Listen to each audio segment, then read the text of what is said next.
We'll turn this around. We'll turn this around. We'll turn this around.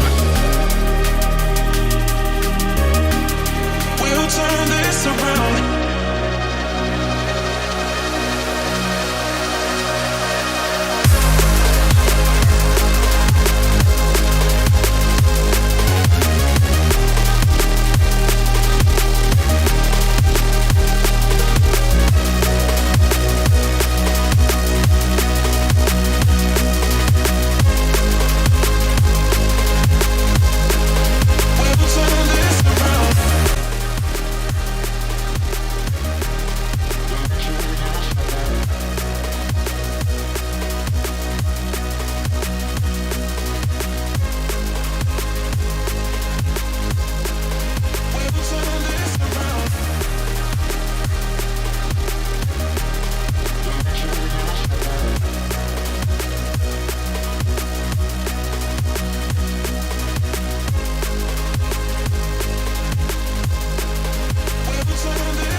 We'll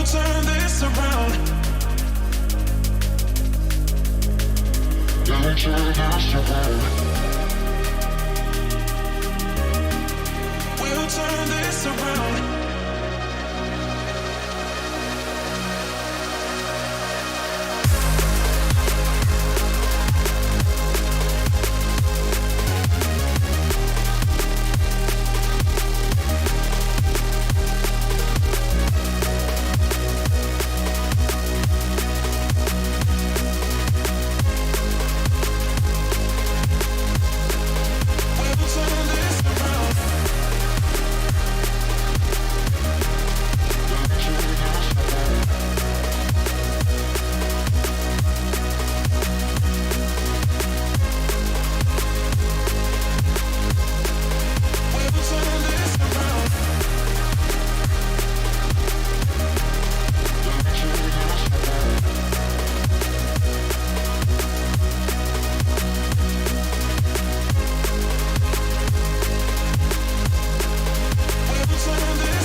turn this around.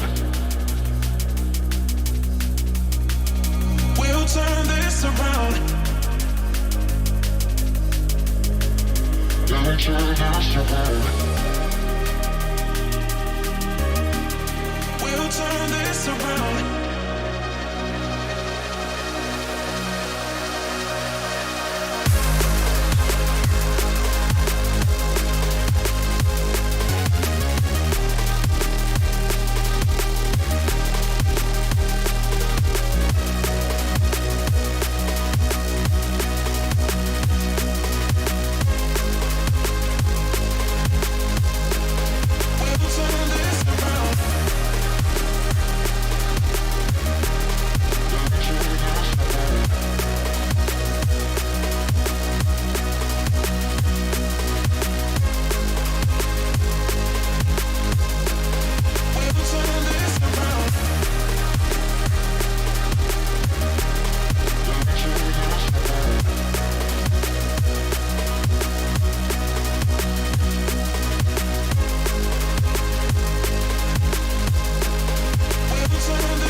We'll turn this around. Let me turn this around. We'll turn this around.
around. We'll turn this around. Gonna turn this around. We'll turn this around.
Chill the fuck out.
Welcome to stop number 1 of the LZ World Tour. We are here in Englishtown, New Jersey, Raceway Park. Beautiful weather, all the homies in town getting their cars ready to get fired up and go on track. If you don't know what you're in for here, we're gonna have some amazing driving. We have an incredible live stream team, and this is a competition. So we're gonna send it over to Dave, our MC from Drift Games, and he's gonna walk you guys through how this all works.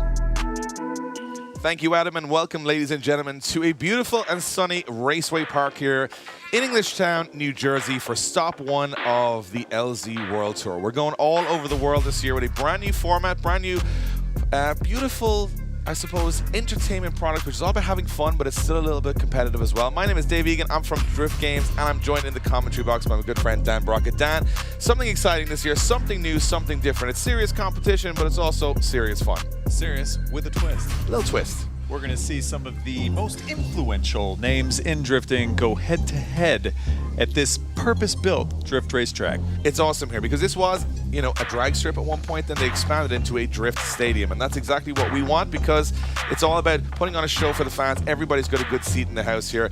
This is an incredible event because everybody gets a chance at battling, at qualifying, and having a good time. And the format is pretty interesting because today we're going to qualifying and our last chance saloon battles. So how that works is we're going to have 29 drivers line up for qualifying, and then we're going to have the top 13 go straight through to the main event tomorrow, and then the remaining 16 battle it out for the 3 podium positions. And this is how the qualifying format will work. Each driver will get 2 non-consecutive runs of the course. Each driver will aim to run as close to a 100-point run as possible. The highest score from either run will act as a driver's final score, and the top 13 scoring drivers will automatically move forward to tomorrow's main event, top 16. The remaining 16 drivers will battle today in the last chance top 16 battles. Our judges are Andy, Pat, and Peter Vjaniczek, current 2-time European Drift Masters champion, coming all the way over from Poland for some fun this weekend. So we got a real mix of grassroots, we got a real mix of pro drivers, and we got Pat Gooden. So it's all balanced out. I joke, Pat's probably the most experienced of all the judges here this weekend. And you know what I like about this? Good mix of what they're looking for as well on the circuit. They've done a track walk with all of our drivers, and they've basically said this is an easy track to understand. It's all about outer zones and 1 inner zone. Those walls, that's where we want you to be, putting those 2 rear wheels in those outer zones, keeping that fluidity, keeping that angle, keeping that speed, and that's what they're going to be scored on. The run-in as well, Dan, a little unusual on this one because it's sort of halfway through a corner onto a concrete wall, which has been challenging for a lot of these guys in practice. And it is, and it's the same course that they do Formula Drift on. It's the same course that they run their local events on. And a lot of these guys haven't driven. When you asked how many guys have driven this track before in practice or in the driver's meeting, half of them raised their hands. So exactly. We got our first driver on the line, and the guy that's going to set the scene for us here today in qualifying, it is Kevin Rozalski. In a BMW E30, he's pumped up and ready to go. He's got 265 horsepower. So he's not got a whole lot of horsepower, but everybody's running the same tires at this event, which is totally unique for a competition as well. Everyone's got the same sort of setup, so it's going to make it very interesting. Kevin heading to the track and into that first corner, nice and wide, to that first outer zone. You see those rear wheels, and it's the transition back. This is the tricky one. Got to balance the pace of the car, run the rear end up against the wall. Great job so far from Kevin Rozalski as he takes it nice and wide to that outer zone now. Took the nose in for that inner zone, just about collected there, and this is the last exclamation point. Throw it hard to that outer wall. Really good job with just 265 horsepower down, doing a phenomenal job getting around that course. I think that was absolutely fantastic. A little bit of flair with the hat glued to the top of his car. But I do think that was a fantastic run for such a low horsepower vehicle. He was in all the places he needed to be. Let's see what our judges have to say about that one. Yeah, so they're going to calculate it out. And then, of course, we have this beautiful drone shot as well in the replay. So we can, no one gets away with anything. You can see it all, eye in the sky. Bird's eye view. Micro machine style. We're watching everything. And you know what? For a first run, he's given us a really good example of how this course works. Stayed in that outer zone the entire time. This is the tricky part, this inner zone, because it's the first time you've got to tuck the nose of the car in on this course. This, you want to go really flash out to the wall here. You want to get close to it because it's an exclamation point at the end of the run. Judges will enjoy that. Most importantly, it's right by the crowd, so those guys can see better than anybody how close those guys are actually getting out to those zones. Absolutely. Remember, tomorrow the main event. Today is the warm-up. That's why we're going to have a lot of these guys trying to just put a little bit of a show together, but want to save a lot of their cars for the... so we got a score on the board. And the first score out the box, 87. Wow. 87 on the board for Kevin Rozalski. That's our first run. That's Kielbasa Kevin coming in with a banger right out of the bat. That's a solid score right there. You can see he puts in an 87.6 on the board. Big score straight off the hop. We got an interesting name here for us to try and work. Speaking of hops. Yeah, a lot of hop. So we got Brian Hoplamazian in this 240 SX S13, 850 horsepower. So he's got three times. That's a big difference. Yeah, 3 times the horsepower that Kevin Rozalski had. Let's see how he gets on. This thing is a real smoke machine. Wow. That is the entry that we do want to see. Nice and early, but not coming out too wide. Hits the zones. He is filling the outers, putting down the smoke, throttling down. Could have came out wider to that.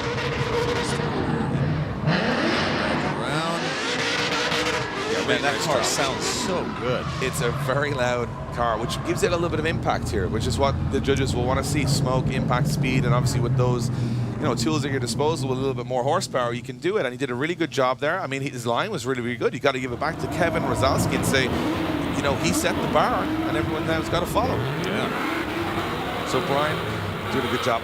This could have come a little earlier to that other zone. Got there quite late on the wall, as you guys can see. And I mean, we want to see them filling these entire zones. So if you see someone dropping out a little early, that's going to be a small deduction. So he does a good job around the whole course. It's not the most difficult course in the world to figure out. What is difficult on this track is the risk reward. How close you go to those walls without making contact. Yeah, this is one of those ones where you don't get to make a mistake. No, you make a mistake, you have 4 very large chances to smash into. And they're a wall. unforgiving, and they don't move. No. That's for sure. The concrete wins. Yeah, we got a score on the board. It is going to be a 90 on the board. Wow, scores coming in big from the off here as Brian Hoplamazane, I'm going to struggle with that all day, let's be honest. We'll just call him Hop. Brian Hop. We got a note here, yeah. But on the Hop, he gets a 90 on the board, which is incredible. We move on to our next driver. It's Brett Reyes. He's in a supercharged V8 Mustang, 600 horsepower, beautiful presented car, really clean. Let's hope it stays that way for the rest of the weekend. A lot of noise, and through our chicane system, we'll see that play into effect later when we've got our twin battles, but our tandem battles. Oh, a little wobble on the way in there from Brett Reyes. Just couldn't get that initiation exactly how he wanted as he shoots across, scores very fast. Whoa, that was a lot of commitment coming into that one. And let's see if he can do the same. We really like to see when they chuck the car at the wall and make it feel like they're going to crash into it and don't actually. So he is rounding it out, not the smoothest run that we've seen so far, but I think he frightened himself a little bit on that first wall. I mean, I was watching it in real time thinking, I'm not sure he's going to pull that beautiful Mustang out of there, but he did. And he's going to get points for that. But at a couple of other areas, he could have been a little wider. But, I mean, look at the risk he took here. Went really wide, and that's a throw at the wall. Yeah, it is. That's terrifying as a driver when you're and you're hoping it hooks up. You're hoping you've got your trust in your car. And the difference with that is you can go early to these outer zones and make it more of a smoother arc. What he's doing there is throwing in almost like it was like a triangle. He went in and went out, but he got away with it. He does collect most of the zones, if not all of the zones. And you know what? For the first couple of drivers out here, this is very, very high level. We're already starting in the upper 80s and lower 90s, and we've only seen 3 cars. I mean, let's see where Brett Reyes lands in. He's going to score an 82 for Brett Reyes. So he did leave some things. I think the initiation that had the little wobble. Yeah, a little wobble on the way. And I think if he tidied that up, he'd have been right up there with the other guys. I think so too. Next driver up on the line will be Joshua DeLees. And Joshua representing Front Street, S13 by the looks of things. S13, but it's got an S15 SR20 in there, 386 horsepower. Very exact numbers. You got to be when you got an SR20. Definitely. Every horsepower counts. It does. He's using God's motor, and he's got the active arrow in the back, got that trunk waving at the crowd as he goes by the first outer zone. He is sticking it to that one right on the outside of the line, bringing it all the way through. Didn't quite get out to the wall, but he was pretty good on that inner, coming back around into the last outer zone. Can he stay all the way through? And he does. It was impressive, a very impressive run, you know, very precise. It was. And there's a couple of ways you can approach this. You can put the flare on, you can throw the car to the wall, hope you get away with it, but that was a very calculated run. Yeah, for your first run in qualifying, this is what the judges want to see. Can you get that perfect qualifying line and look smooth doing it? Look how early into gets the in there. zones. There's no point in that run you thought he's going to lose control of the car, and that shows someone with confidence. We probably can see another 10-15% of flair or more aggression, but to do a first run like that, that's exactly what the judges said in the driver briefing. And no major mistakes. I think it's going to be a good score.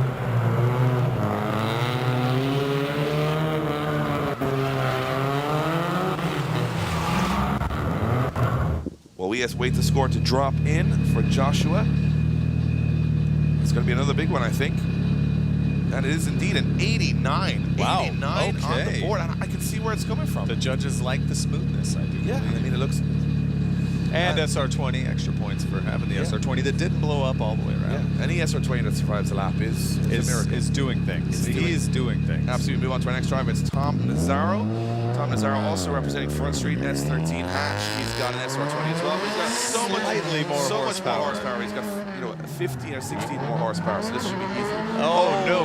Goodness gracious! On the way in though, initiated at the wrong time. Dan just got a little too early on it. Didn't have the momentum, and now he's struggling. And he's almost just he's not getting into any of those outer zones. It's quite a safe run on the inside of the course. And after, it's unfortunate for Tom because he's just followed some really storming runs, and now he's got to try and impress. But you know what? The judge is going to watch a lot of outer zones missed. He kind of missed that initiation as well. I think he might scratch that one down to experience. I mean, remember, every driver qualifies here. They do. But you want to get into that top 13 because if you get into the top 13, you don't have to battle today. You're straight into the main event. So, yeah, look, he initiated too early. Thought he had more momentum missed that than he did. Entire first outer. I think he got a little bit of this one, but from here he's just on the wrong arc. Yeah, and once you set yourself up from the beginning, and you cannot catch up. That's I think the judges will watch this one and say, from here, it's not so bad. It's not a terrible run by any means, but it's one of those where they're going to be a little harsh. They want to see everybody taking a risk, and there was not too much risk in that one. And I think, you know, when you look at that, the first corner is so momentum-based. You've got to throw the car into that first corner. Just a little too early. Yeah. Playing a little safe, could have hung on the handbrake a little bit, or the e-brake as you guys call it. Yeah. So let's see where he scores. It's going to be a 70.3. So yeah. So that, you know, mid-pack. He's got some room to grow here with us today. Absolutely. Next up, Ricky Hoffman has 14.9. Similar car to our boy James Dean runs in. It's got the rear of 15 and the front is a 14, so it's there to confuse you. So he's got a 2JZ 800 horsepower firing across the circuit. Oh man, he is chucking it into those outers and making a ton of smoke right in front of the crowd. Absolutely love to see that. A lot of impact, a lot of aggression, a little bit of wavering from the line, but he's got a little bit of time to get to that last wall. Does a good job, nice run. Yeah, solid. Nothing on the extreme ends of the spectrum, so he's doing quite well. What I think about, you know, especially when you've got a really hooked up fast car on this track, is that it starts to pick up a lot of pace through the infield. So you're getting at those walls a lot faster. And you have to check up and make sure that your angles are on, and that's what I'm assuming that's what the judges want to see as well, is the excitement of throwing the car and being committed and not wavering or grabbing e-brake. And those are going to be the higher point runs that we see throughout the day. Yeah, I think it could have been a little wider in certain areas, but definitely a solid first run. Remember, each of these guys get 2 non-consecutive runs. So once they do their run, they go right back to the back of the grid, have a little time to change the setup, think about it, watch their run back, and say, where do I need to improve? And hopefully some of them have spotters, so they have guys telling them exactly what they need to do, where they need to come out more, where they need to improve, and giving them that feedback. There you have it, no score on the board. And it's going to be car 44, which is Ricky Hoffman. He scores an 83, so sitting sort of in the middle of the pack so far. But you can see those top scores, like straight away with the 90s and 89s. They're going to be tough to beat. They are. That was I did not expect that right out the bat. Next up on the line, we got Kyle Booth in a KA24DE with a turbo, 350 horsepower S13. And the KA, an engine we didn't get in Europe from Japan. You're lucky. Yeah. Take that one as a win. So as he throws into that first corner, Kyle Booth, you guys will recognize his brother, Sean, from the LZ compound and all the videos, and he's throwing it down pretty good here. A little bit shallow and stuff. Outside of the zone, but still holding it down right there on the edge. Super cool looking car. It is. It's a good looking unit. And it's we do like to see that as a style thing. It's rare. It might not be, but we'll definitely have some more black marks by the end of the weekend. But oh, I'm sure it will. But Kyle doing a good job. Safe run, in my opinion. Nothing too special, nothing too exciting. But I think missing those zones is definitely going to hurt him. He was midway through on most of them, and that last outer was just not on point. He missed literally that entire zone, 2 tires out of it. And I think this is the thing. It's a safe run, but because you're looking at these drone shots, you're looking at the judges looking directly down on the circuit. Again, missing the inner zone as well. So it's almost like the zones are lava a little bit for this run. And he just stayed a little bit outside of a lot of them. But you know what? I think everyone's qualifying here. So, you know, when we get to the battles, none of this will really matter. It's all about, you know, mano a mano. It's about taking down your opponent. And I think the judges are taking that into consideration too. It's like everybody gets to qualify, so maybe you should go a little harder in your first runs than you normally would, or usually you would just put a safe one in the books. Yeah, so it's an 80 on the board for Kyle Booth. Not as bad as I thought it was going to be. No, it's an 88. Peter liking it. I think it might have been the SR20 element again. But it's a fun event, remember? And Andrew Mayer in the 350Z, 2JZ, very loud, obnoxious car, like this one. Very aggressive. 600 horsepower. Yeah, so obviously not coming with a VQ. No, thank God. It doesn't sound like one for Evan's sake. 2JZ, throwing in. Nice. Oh, a little deep. Drops a tire. Bouncy transition on that thing. I don't know if he's undersprung, but that thing looks like it has a ton of grip in the rear end, kind of dancing in and out of that outer zone. Decent on the inner. Let's see what he can do here. Right at the crowd. Kind of really ups his angle at that last wall. Comes zinging through. Yeah, not a bad run. Yeah. It was, look, it had speed, but it looks like the car is hard to drive with that much grip. That did look very grippy.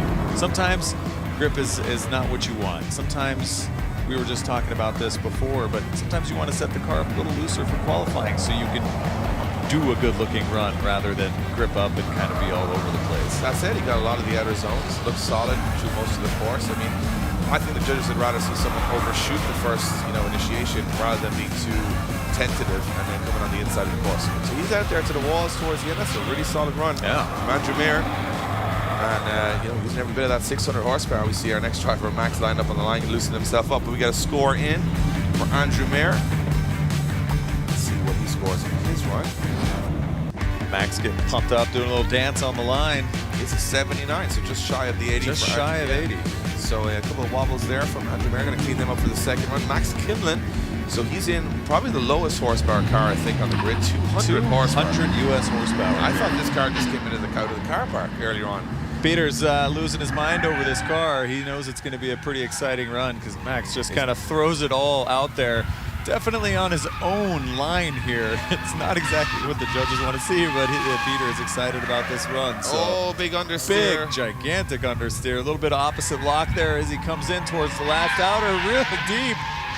Chucks the angle in. Everybody's making noise up here. At least it was an exciting run. You know what? There was a few moments there where I wasn't sure what was going to happen next. He was throwing it everywhere. He was going where the car was going, not where he wanted to go. So a tough car to drive on a track like this. I mean, 200 horsepower. Basically a stock E46, just making it happen. Yeah, I mean, he's thinking, if I don't spin, if I don't make a big error. But this is the question when he comes out of this first zone. He did dip into it for a little bit. Now, this is where he gets understeer real bad. Watch, the car does not turn. Yeah. He's like, oh. Peter says it wasn't that bad, but I mean, Peter's European. He likes BMWs, so he's going to be leaning that way. Slightly biased.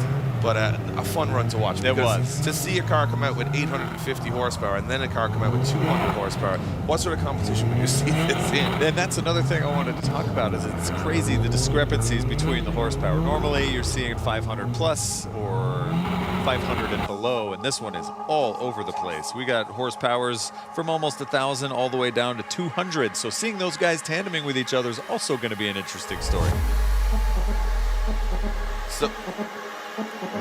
So this is just interesting. I'm looking at the three judges' scores come in. For that run, this is the discrepancy. Now, I will say there's consistency in the scoring between each judge. Okay. Pat Gooden with a 48. Okay, I get it. Peter with an 84. Okay, for Peter effort. definitely thought that was one hell of an exciting run. 52 from Andrew Fable. So what we're seeing is consistency through the scoring and consistently high from Peter, especially for the underpowered cars. Peter is the people's champion is what he's trying to come out as so here. So that all balances out to a 61 for Max. Next driver up is going to be Lee Yearwood. Lee Yearwood, he was trying to get his E92 out here for qualifying. That's the RB but powered BMW. So he's in this is the older car, but it's actually sold. So it's an RB 30. 500 horsepower. And he said he just didn't really want to drive it because, it's a sold car. Someone else, but the guy was like, you should drive it, Lee. And a little bit of an autocross there at the end. And Peter automatically given his score out. That's you may have heard across the stream. But Lee's absolutely one of my favorite drivers to watch at Clutch Kickers, so it's kind of unfortunate to see that happen. Yeah, I think they weren't really planning on using that car. They were definitely looking at the E92 as being the chassis they were going to use. I saw a lot of tools, a lot of spanners, a lot of wrenches, as you know, would say. And it didn't look like that car had made one lap today already. So I think jumping in the old reliable, but it now isn't the old reliable because it breaks down halfway through the run. But it was good up to that point. Just about here, you can see the car not lighting up the rear tires. Struggle. Yeah, you can see that car generally makes a ton of smoke, and it looked like to Lee as he came through this inner zone, it just shut completely off, and there was no completion of the run. And unfortunately, an RB doing RB things, sometimes you win, sometimes you lose. That was not what he wanted to have for his first score. Yeah, no, remember, guys, this is a fun event. This isn't about super serious stuff, so we're having some good times here, and everyone's he can jump in and borrow somebody else's car. If somebody wants to lend him a car, all those rules that you have in other championships. It doesn't matter here. Lee Yearwood scoring a 39 there. It's not zeroed by our judges. What was Peter's score on that one? You don't want to know. Quite high. He enjoyed most of it. Okay, so bar the bit where he didn't drift, he didn't enjoy that. Didn't enjoy the autocross section, but did enjoy the rest of Lee's run. He was impressed. But okay. So we got a 39 on the board for. Remember, everybody qualifies, so this is just to grid This is for fun. This is for fun, but it's also for the battles. Yes, to decide our top 13. That's really what we're looking for. Next up, off the line, we've got Trevor Jameson. Trevor Jameson. Motion Auto TV. Little left foot braking coming through there. Saw that tire smoke coming off the front wheels, and again going towards that last outer. He's kind of not quite inside the pocket. Dips in there for a little bit. Way out to the wall though. Good on the inner. Let's see. Snappy transition coming through. Trevor Jameson, just north of where I'm from in Albuquerque, New Mexico. I'm from Colorado, so he's come down to some of my events a few times. Good to have him out there. He's our only kind of vlogger in kind of the Southwest area, so. I think had good content too. And I'll tell you one thing, he told me in the just before qualifying, struggling with gear ratios in the car. Second gear limiter and third gear has to kick the car a little bit. So I think he's in third, but as you can see, it's sort of like not quite. Keeping it on boost seems to be a real struggle for him. And that's another one of the large differences between these cars. You have pro spec cars all the way down to stock BMWs, guys that can change their gear ratios, guys that can't, guys that are struggling with shifting between second and third. It becomes an issue. It feels like somewhat of a video game where you're just pressing random. Yes, every you're like, time. okay, random selection. Let's change that. Trevor Jameson puts a score on the board. It is a 65 on the board. 65 for Trevor Jameson. We move on to Duarte Viana. So this is an incredible car. So this is DCT. I'm not going to say it's an auto box, but it's a dual clutch automatic style box. Paddle shift, 7 gears. 7 gears in a car just sounds crazy to me. 600 horsepower, and he broke 2 axles in practice earlier on. Oh, is that what happened? Yeah, 2 axles broke, and now he's back at it again. He said it's a very interesting car to drive. So it doesn't have a clutch. It has an electronic clutch. So an electronic clutch that essentially puts a brand new R&D developed car from Drift HQ. And you know what? Looking pretty good out there. Duarte super said, solid all the way into the dirt, splashing it up at the crowd. It's just a little change in your mindset how to drive it. So instead of a clutch kick, you change a gear because you have 7. So you know when you have a gear and you're like, oh, I'm really low in third, I'll clutch kick to get it back up the revs. Now you're just downshifting. So it's strange. He said you do a lot more left foot braking than you do e-braking. And he said that it's 7 gears. So when he's running up to that, you see we're like 4 gear changes on the way up to the first corner. And it's it's loud too. As this thing is popping and banging under us all the way into the initiation. He also has a secret weapon. There's an exhaust on this car. He has a button on the inside that he can shoot 6-foot flames out the back of it like Batman. And he said in the tandems, when it gets dark later on, I am excited for that. He thinks it might throw someone off behind him, but definitely throw me off because I would think his car is on fire. But let's see what score we get for Duarte as he drops in some scores. I think it'll be pretty mid-pack, I think. Yeah, it's going to be a 67. 67. 67. Yeah, 67 for Duarte. Puts him kind of in the middle of the pack right now. Definitely a cool build, a cool car to see. Something different. It's crazy to have that. You know what I want to do is put a DCT in this drift car and make it work. There you go. We move on to a man that's been making a lot of cars work for many years. One of the most experienced drivers on the grid is Aaron Losey from Lone Star Drift V8 S14. He's got a lot of laps around here. He's got a lot of laps around everywhere. Almost every track in the U.S. he's got a lot of laps. Seat time is crazy, but as I said, he keeps his cars quite simple. He says he doesn't, over-engineer them. He said this car's been reliable for many years. It's only got 400 horsepower, but he makes it work, and this is a really good run so far from Aaron Losey. Getting out to those outer zones, doing a great job. Very smooth. He's very comfortable in this car. Yes, very. And the thing is, he's won a couple of these style competitions before. He He's has. Always a shark in the water because he's got experience. A part of me thinks he doesn't really care that much. At all. So he doesn't have any nerves to worry about. And he's not so so worried about showing up and showing off. He's about that having Just some there fun. he's there to battle. And Yeah. he's a fantastic follow driver, so it's always exciting to see his runs take place. And he's been a big part of drifting for a very long time, with running events, and curating pro-ams, and inventing Drift Week, and having all these crazy ideas for drifting that have now progressed into entire things that you can do with the sport. Incredible. An absolute pioneer. But let's see what his score is as Aaron Losey awaits his score for the first run of qualifying. I think that's going to be a very solid run, and I think it's going to score high, and it does. 86 on the board. 86 on the board for Aaron Losey, puts him in 4th place so far. Still our first 3 drivers sitting top 3. Interesting. That was the place to be. Normally it's the other way around as you get towards the bottom of the list. For sure. We move on to our next driver. It's going to be... I think it's Randy. Is it Jordan or is it Randy Tron? I'm not too sure. Getting him to double check. That is Jordan from Arcade Tunes, the big BMW guy, driving, and if it looks to me like an E36 of some sort. See, this is the nice part about this. We don't know. When you go to an event, you can't drive somebody else's car. He's in an Here he E36. is. I'm not sure who's E36, but he is in an E36. It He is a pink, chucking it in. Chucking it in again. Yeah, not a lot of practice for Jordan. Didn't get his own 2 drift cars ready for this one. You know you got a problem when 2 drift cars aren't ready, so. Which is kind of the standard thing these days. He's got this car borrowed. We're not too sure what it is, but it looks like it's got some power. Back half looking solid. Yeah. And again, I think I haven't. Big whip. I thought he was going for a 360, and instead it was not. I already know the score that Peter's going to give for this one. I'll tell you one thing. He had no practice in this car. No, he did not. I did not see this car before this run. So Yes, I'm assuming first time out. he has scrambled or found a car somewhere, or someone doesn't know their car is missing. Okay. And it's on Hey, the has street. anybody seen my pink BMW? Yeah, I'm sure I left it here. Yeah. You watching YouTube, bro? It's in the Hey, man, your car's on the track. It's on it. It's Yeah. out in the parking lot just grabbing cars. So there you have it. Jordan from RK Tunes putting a score on the board. It's going to be not the best, not the worst. It's a 56. So a 56. Yeah, 56 for Jordan from Arcane Tunes. See those top 13, that's what you're looking for. Those 13 at the end of both qualifying runs, the top 13 will go straight through to the main event. And so we now have our bubble. Anybody that teeters off the end of that's going to fall off, and they're going to have to do it again and battle their way into this. Yeah, next up representing Eliminate, it is Randy Truong in this S13 board from Adam LZ, 1JZ.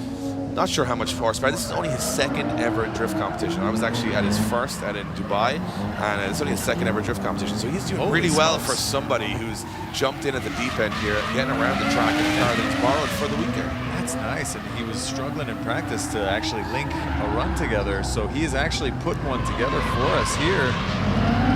Outside. You watch these guys as personalities online, and it is a high-pressure situation. They jump in, into a competition with judges if you're not used to it, and then try and compete on these very difficult circuits. And then there can be this added pressure of obviously a lot more people that would normally come to a normal round of drifting. Plus, you have everybody watching on the live stream. So I think all of that can weigh on certain drivers if you haven't been in this situation before. For sure. And I mean, think about it.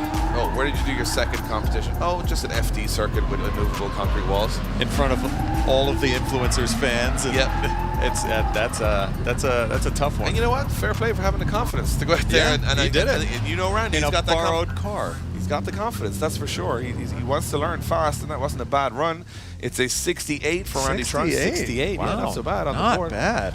Nearly a 69. Yeah, close enough. Yeah. Evan Shanks, next up, he had a bit of a hit with the wall in practice, bending a wheel, breaking a tie rod, locked up, hit one of the walls. So that's going to play a little bit on his mind here. Another driver learning the ropes of competitive drifting. SR20, 270 horsepower in this 240 SX. Not a whole lot of horsepower, not a whole lot of experience, but he has had a bang with the wall earlier, and what I think good looking car. Yeah, too. he might have shaken off that little bit of nerves and said, look, what's the worst that can happen? So fires into that first corner, just shy of that outer zone as he transitions back. This is where he had the issues before. And playing a little bit safe, and obviously for good reason. He didn't want to have a repeat of what happened earlier. Way inside. He's going to have some problems yet, and had to straighten out a little bit to get past that inner. Ooh. And choking himself up. That is going to be the back half autocross run he wasn't looking for. No, and as I said, that's the problem, is that when you get the line wrong through the second half of the course, it chokes you up towards the grass, and he had to just say, you know what, I'm gonna back off. I got another one to do. I'm gonna lay this one on the table. Yeah, came in way too tight on that inner zone, and it put him towards the grass. And again, if you hit that grass, you hit the wall. You don't want to do that. No, you're a passenger. So he makes a little error here, as you see, comes in way too tight. As he comes through, look, he's straightened up, he's barely, and then he's like, oh no. So if he transitions there, he's in the grass, he's losing his kit. He could end up in the wall, so he's probably right. Too good looking of a car to have to lose that. Just back up, take it easy, and you've got another run to make it happen. So Evan Shanks, of course, the judges having some fun here. No point in scoring zeros because, let's be honest, it doesn't matter. It doesn't matter. So they're in the show. They have to score because all the drivers are gridded. So you can't score a zero because you have multiple people at a zero. So they're putting a score down. Rank everybody. Yeah, so a 37 on the board. 37. So a little bit of work to do. And you can see there, that's the score so far. 13 drivers have scored in that top 13, so that's where they're going to move around from here. We move on to our next driver on the start line is Ricer Miata Chris Rudnick in the BMW. Old Ricer Miata in a BMW, which Ricer BMW. Ricer BMW, which doesn't make any sense. No, that makes 0 sense. LS3 E36. Ooh, he's ripping. He's coming in fast. Up on that wall. Good through that.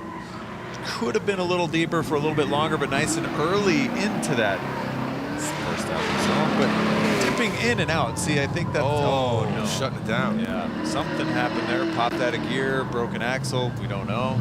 To me, the way it just stopped suddenly, I'm wondering, is he upshifting at that point and just missed? Just missed it or couldn't get it into gear. So I'm not too sure. I feel if he misshifted, he could have got it back in again. So maybe there is more of a technical problem. You can see the car had a bit of a run with the wall in practice. Definitely pushing hard. That was an excellent entry. Beautiful. I think that's the best entry that we've seen so far. You know what? Up to here, it was really good. Great. But at this point, you can see not much tire smoke. Starts dipping in and out of that last outer and then just shuts it down. Oh, I'll tell you what. It looks like there's only smoke coming from one rear tire. So I think he's broken an axle. He broke an axle as he went past the second outer. So What a bummer, because that was shaping up to be a high-scoring run because it had that excitement level. absolutely. So he scores a 40 dead for Chris Rudnick. Okay, We move on to now one of the drivers who definitely won't want to be scoring down the order. It's Josiah Fillets, the head man at FDF Race Shop, and practicing what he preaches, builds suspension and angle kits and goes out and tests them in the real world. Josiah has competed in Formula Drift, clutch kickers. He's got all the experience, he's got all the noise. We're expecting big things here. Burning out all the way down, chucks it in right on the wall. What an exciting entry. A little bit of left foot braking there to get it in, but man, what an exciting run. Making tons and tons of smoke as he rounds through that outer zone, filling it all the way through. Right perfectly where he needed to be on that inner, chucking it in, nice angle. See how he's committed to coming into that wall and then all the way across the line. That was a super solid run, one of my favorites so far. And Josiah doing a great job. I think he hits the wall a little harder than he wanted to on the initiation. Definitely. He was definitely not going to miss that wall. But as he went in, he bounced off it a little bit. That was brilliant. The control on the left foot brake, because an inexperienced driver is going to lose it there, but he gets back on it again. It was absolutely sensational. And we can see one of our camera operators warming just up there. getting a little bit of a stretch and a bend. Loosening up a little bit there. That was a fun run to watch, and I think that's going to be a big score. I think it's going to be right up there. Different than most competitions, this is going to be one of those ones where that might actually help you, is chucking it in that hard, hitting the wall. Yeah, Josiah's Fillets gets at 89.3. So 89.3. The risk paid off. Absolutely. And a really, really good run from Josiah with one of the most capable cars on the grid. And speaking of capable, we got Sean Booth on the line. Sean Booth, to me, one of those wild card entries that you never know. He could be the man. He is exciting to watch. Always got the hands out, always doing freestyle stuff. He's an exhibition driver, and he gives you the stoke. And you know what?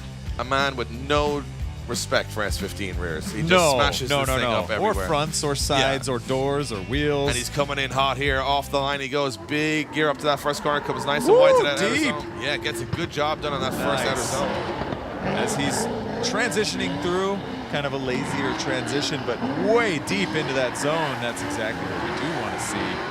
I do love watching Sean drive. He makes drifting exciting just being around him. Yes, right to the edge of the track, bumper hanging off, but not touching the wall. Super solid run from Sean. I'm sure you'll see more excitement on his second run. He really shines. Yeah, shines in the chase position. That's he does. Sean does not like to be left at the lights in this competition.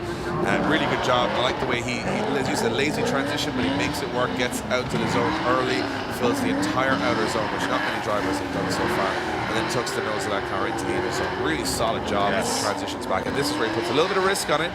Comes in early, but you see beautifully executed through that back section. Inch perfect. Yes. So Sean Booth setting the scoreboard alight, I'd imagine, with that run. Let's see where he lands in.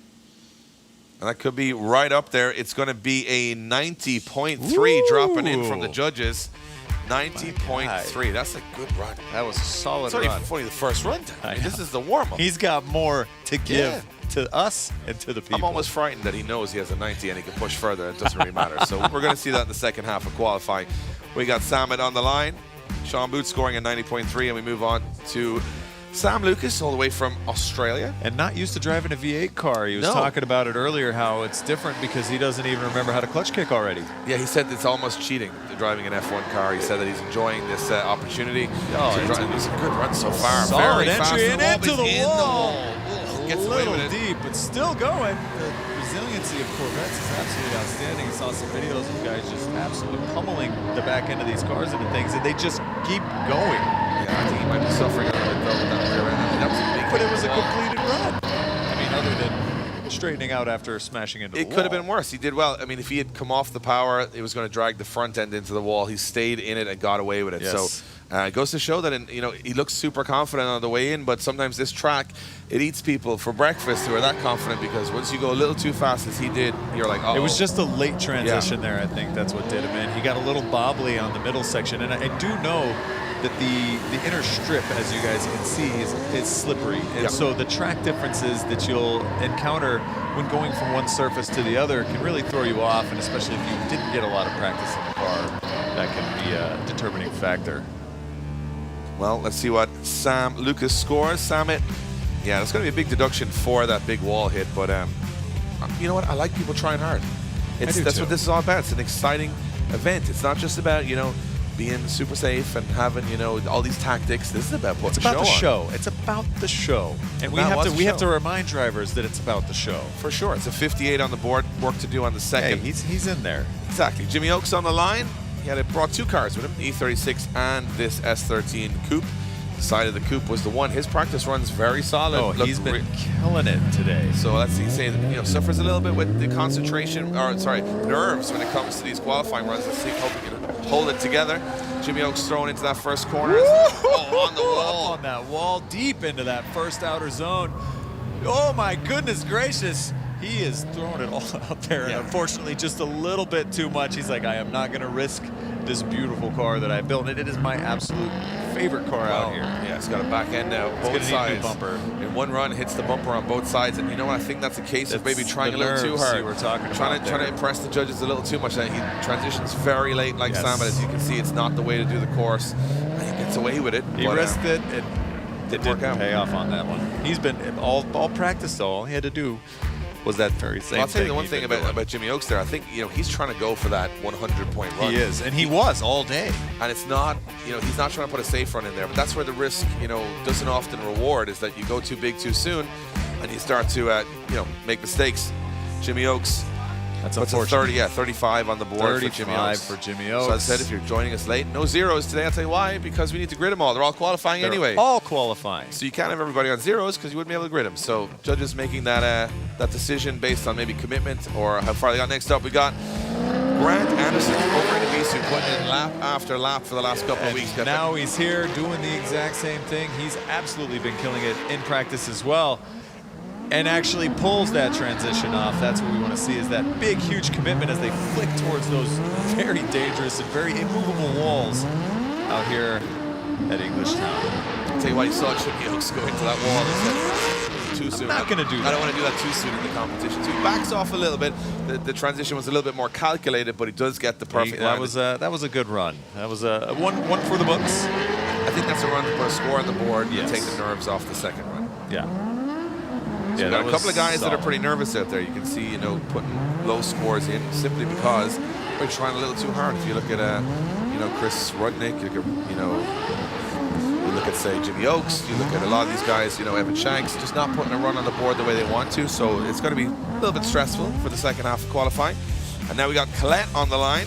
Colette absolutely coming in with bangers of runs at the last LZ Invitational. She was the talking point. putting it to people that she'd never really even competed against. She was slaying giants. And again, not the strongest of qualifying drivers, but in the battles when she's Oh, got the something to aim tandems for, were just incredible. The one more time with Adam, and it was absolutely insane to see her just kind of step up and just came out of nowhere and was just dooring people.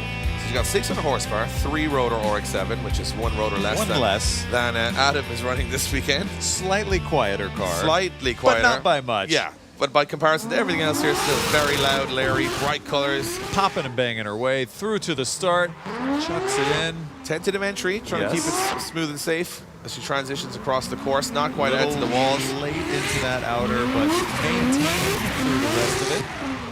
Brings it out. Let's see what she's doing with that inner, and it was decent. We do want to see a little more commitment coming into that wall, Colette, but dipping a tiny bit of tire with a little puff of dirt for added flair. Yeah, that's the thing. You can do a tentative run, you get a score on the board, it settles the nerves. Or you go out there trying to get the big gangster run with the 100-point, and you end up hitting the wall or having an issue, and then you might be fixing the car for the next 45 minutes to an hour, and that's going to put you under more strain. So if everybody's qualifying here, everyone's going to lay a score down. Then we're going to know where that cutoff is for 13th place. And then the top 13 go straight through to the main event tomorrow. They don't have to battle this evening. And if you have to battle this evening, you've got we got 3 in 16 chance of getting through, which isn't great odds. No. And you got to do a lot of work. So I think a lot of these guys and girls are going to look at it and say, hey, I should try a little bit harder. I should try a little harder and make sure I put that score on the board. Because the worst that's going to happen is you end up in the battles today, the last chance battles anyway. Because it puts wear and tear on you as a driver. It puts wear and tear on your car. You got a lot of things to work through. Oh, Hertz saying, Hertrich. I'm not sure what's going on, what's happening.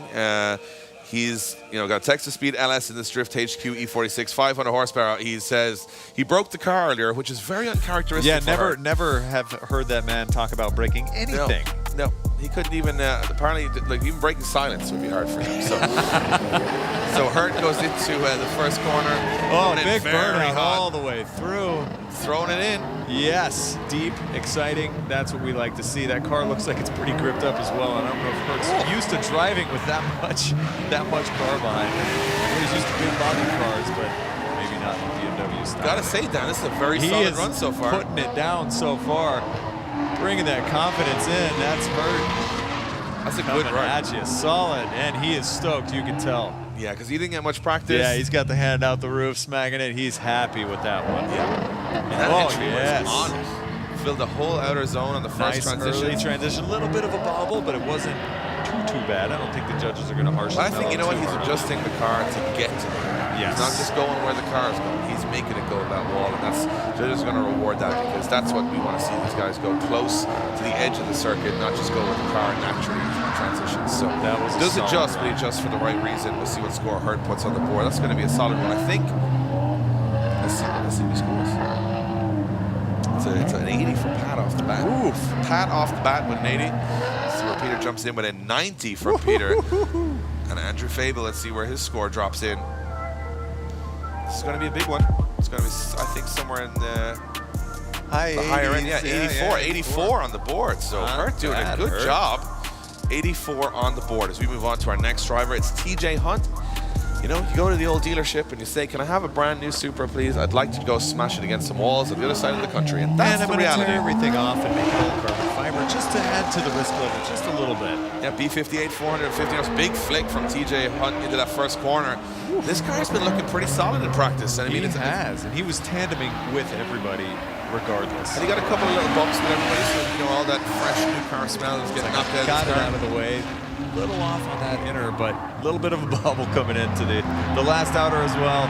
But pretty solid run. It's a solid run. You know, to take a chassis like this, use the original drivetrain, the original engine, put a wide body on it, put a 900 on it, shows that there's still newer cars, which is insane, which can drift pretty competitively, which is great. And I think this was the experiment with this car. It was to say we can take a car from the showroom, put some mods on it, and go compete. And he has proven that today. And it's a cool looking car. A very cool looking car. And that Street 100 kit looks incredible. It does. And we've got this and Adam LZ's four-rotor sitting beside each other in the paddock last night. And I was like, you know what, this is just too cool for me. Kind of an unreal situation to even be in the first place. So TJ waiting on his score from the judges. TJ, an absolute gem of a human being as well. His whole crew, very, very friendly people. So I'm sure there's a lot of TJ Hunt fans on the stream and out here in the stands. So for sure. And his driving is coming on leaps and bounds too. I mean, he gets better every year. It's an 81.6 for TJ Hunt. Not bad. As we move on he can improve. To Luke Fink, I know he's got it in him. Lost his first car, lost his second car, and then Chris Knapp, who runs things around here in Englishtown, his dad. It's just gave like, him a hey, car. here you go. So this is a car he's never driven before this morning. Didn't do any practice. Nope, no practice at all. Oh my goodness gracious, Luke Fink with here we go again. And that's what happens when you're Luke Fink. You do things.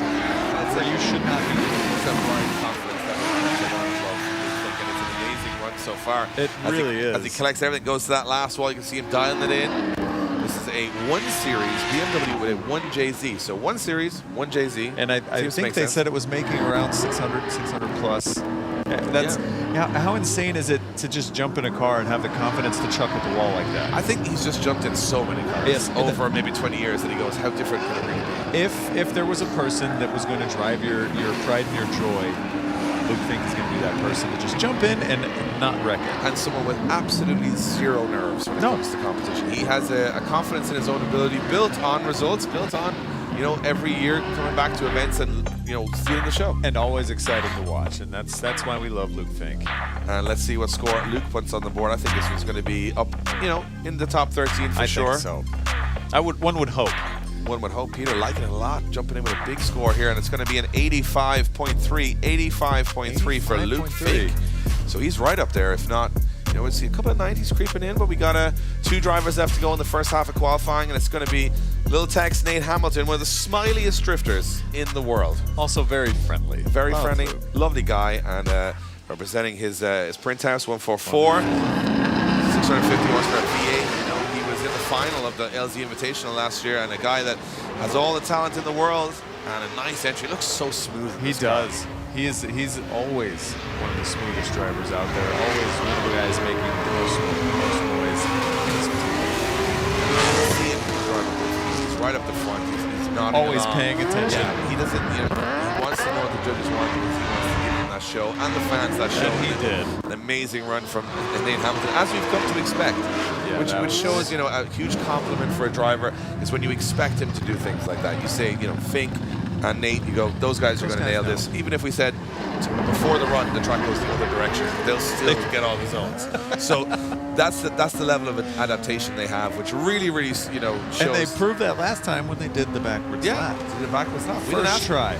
We didn't ask them to do it, but they did it. And that's what this event is all about, having fun. You know, we got to have this qualifying session just to grid them up. This is almost a formality on the Friday evening, and then if we got the last chance battles, then we move to the main event. And that's what we're all to the building meat and potatoes. We're all here for tandems. These drivers are all here for tandems. They're not here to do single runs. No, so Nate Hamilton waiting for his score to drop in, and it is going to be a 90.3 big run from Nate Hamilton. Nice and as our smooth. Yeah, final driver, the man that puts it all together here in a brand new build, and this car has been going exceptionally well all day. He's doing ride-alongs. This morning they were thinking, I'm wondering, will it survive a couple of laps? Then he's just doing continuous laps. It's the four-rotor. Four-rotor. Supra, and he looks right at home. First day out, doing a proper competitive event. Doing wheelies down the straight there, chucking it on in. What an amazing sounding car. That's something that you probably won't ever see in a Supra or much of anything being a four-wheel. You got to explain this to people who don't, you know, go drifting. You take a brand new car, you tear it apart, you take 2 engines from old cars, put them together, and put them in the new car.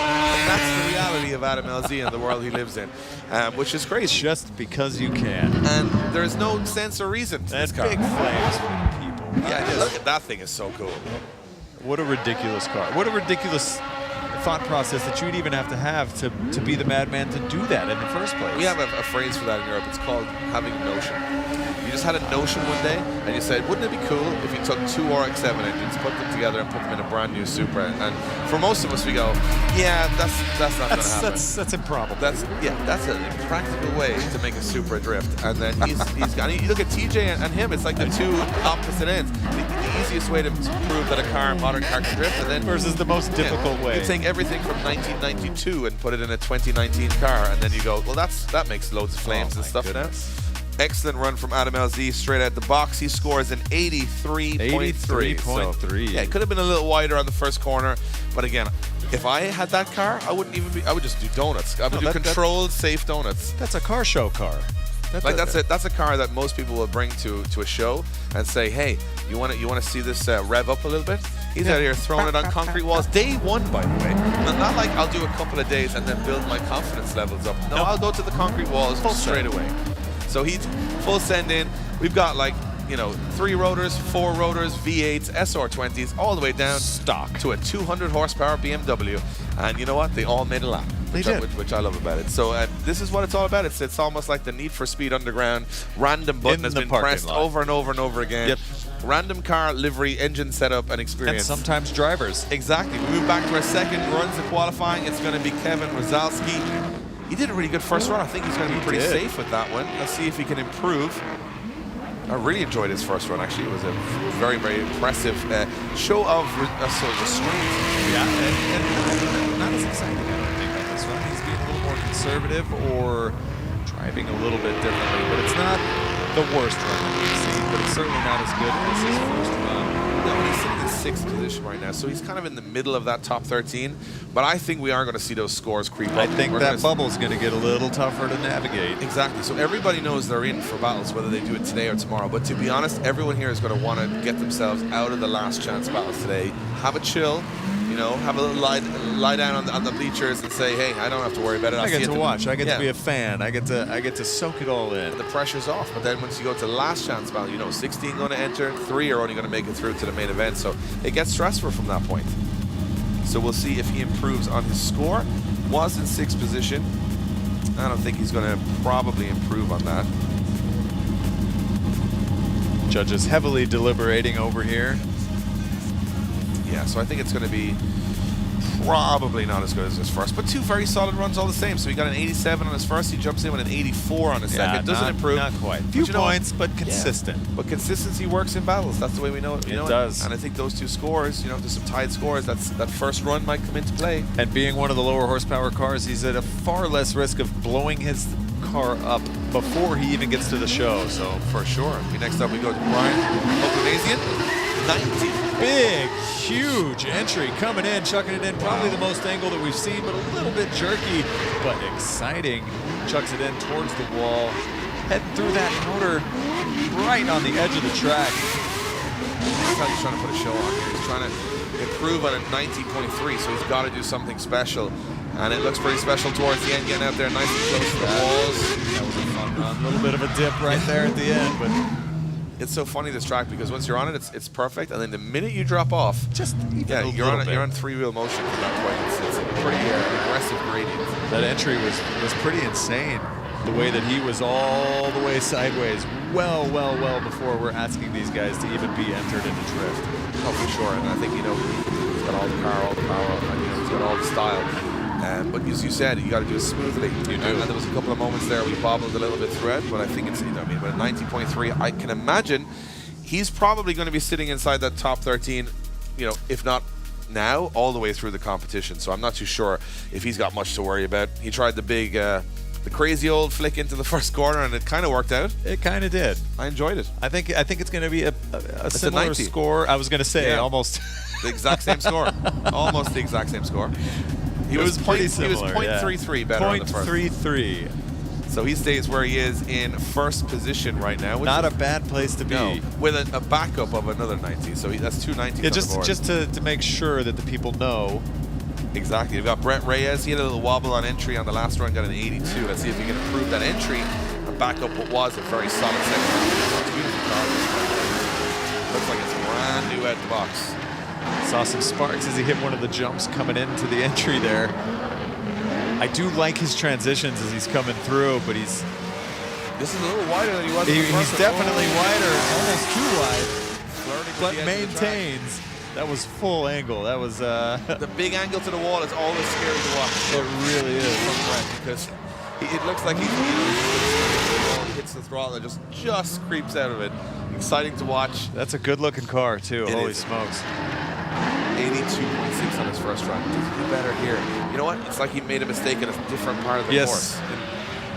I think this may be slightly better than his first run. I like this. Using all of the outer zone there. Going out to a wall, doesn't even need to go. He's just Good trying on to the find, inner trying as to well. find another wall. Yeah. He's like, any more walls? Hey, you guys got walls you can put in? I'm down. I definitely wouldn't be driving so close to a wall, but this car is beautiful. I mean, it's almost like he's trying to say, I dislike my car painter. Yeah. I'd like him. He's sitting at home this weekend quietly, keep you employed with his family and his kids, having a great time. He's like, well, Monday morning. Wait till you hear the phone call I'm going to give him.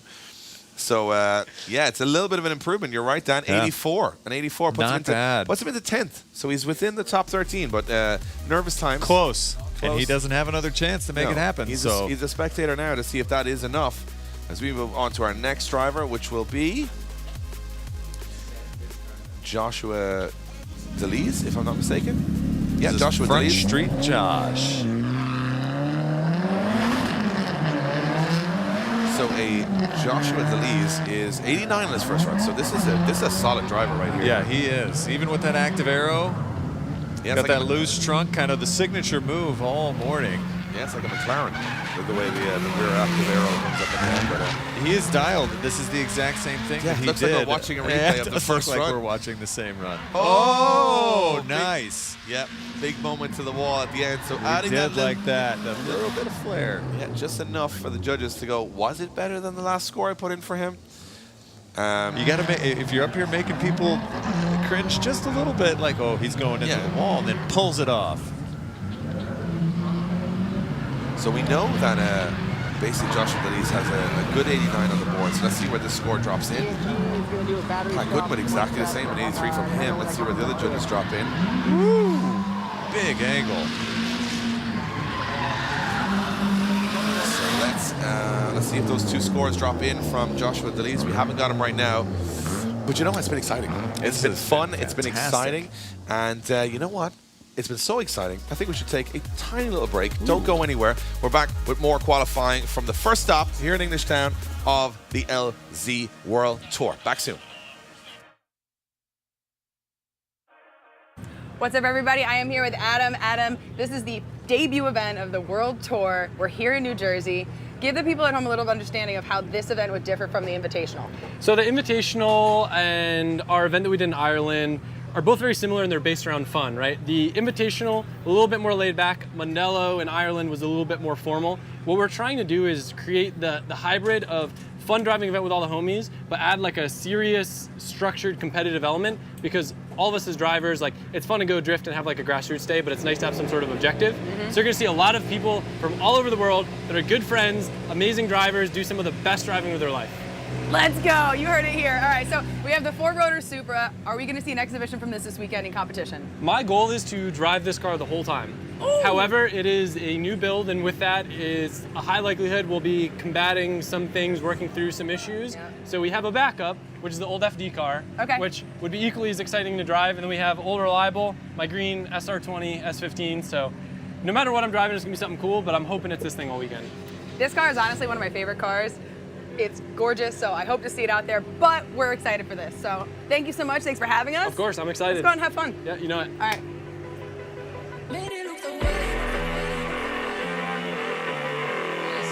Well, we are back. Qualifying is underway here at the first stop on the LZ World Tour. So technically, this is the first LZ World Tour event ever. And you know what? I'm excited because we're getting some great driving from the off. It's a fun event. Remember, everybody, this is about entertainment. It's about fun. It's about enjoying yourself. And everybody seems to be all smiles on that grid down. That's a fantastic thing. A lot of times when you're in competition mode, it kind of takes the fun out of drifting. So these events are here to bring the fun back. Yeah, and I mean, I'm looking at my three judges in front of me here, and I'm not sure the confidence levels are high with me of the how zoned in they are. They are almost like three kids out in the backyard. We've got signs being held up. Yeah. But then, you know what, they're having a good time too, and that's what it's all about. We'll hear from them in the battles later on, and they'll be explaining their decisions. We move on to our next driver, Tom Nazzaro. Good old Tom. What did he score? 70.3. So he's got some room to improve. He has an SR20, which obviously I'm assuming were some of those points given for just having an SR20. And you know what? That's a fair system. I agree. I agree with that. At some point, I'm in full agreement with the judges' in some point of your life, having an SR20, there has to be an up. And I think it might be this competition. This might be the only up. How many are there? 1, 2, 3 SR20s in this competition. And that's unheard of. Modern drifting. So he comes into the first car a little later on the entry. Good. This is much better Through than the that first. There we full go. outer. Again, a late transition. Let's see if he can pull it off, and he does beautifully. Wow, I was a like little bit worried there. It's like a different driver than the first one. This is excellent. Well, It really is. Let's see if he can tidy up towards the end of the run. He's got one more wall run to do. He leaves that transition a little late, which is what you need to do, and he does get the wheels into that outer zone. It's not a bad run. That was much better than his first run. I like the improvement. I like to see it.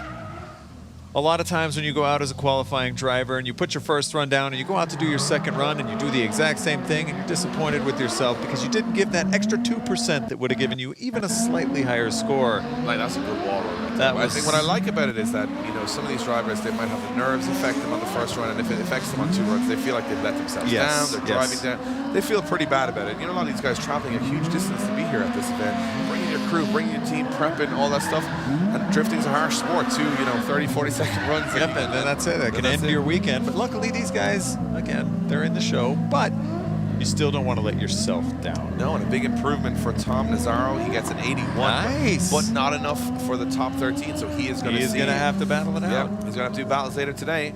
Remember, we got the warm-up, which is our qualifying. We got I would say the start of the meet when it comes to the battles, the last chance battles, top 16 battles for 3 remaining spaces tonight, and then we go to the main event tomorrow. So we go back to the start line. Ricky Hoffman's there. Ricky doing a good job on the first run, 83 on the board, so he can can afford to push that a little bit further. Got those beautiful custom status seats to match his outside of his car. His inside of his car looks just as good. Yeah, good looking car. And he takes off. It's an S14 front, S15 rear. Very, very reminds me of Ryan Literal's car. Almost. Yes. And what I love about it is everyone puts a 15 front on a 14. He said, nah, do it the other way around.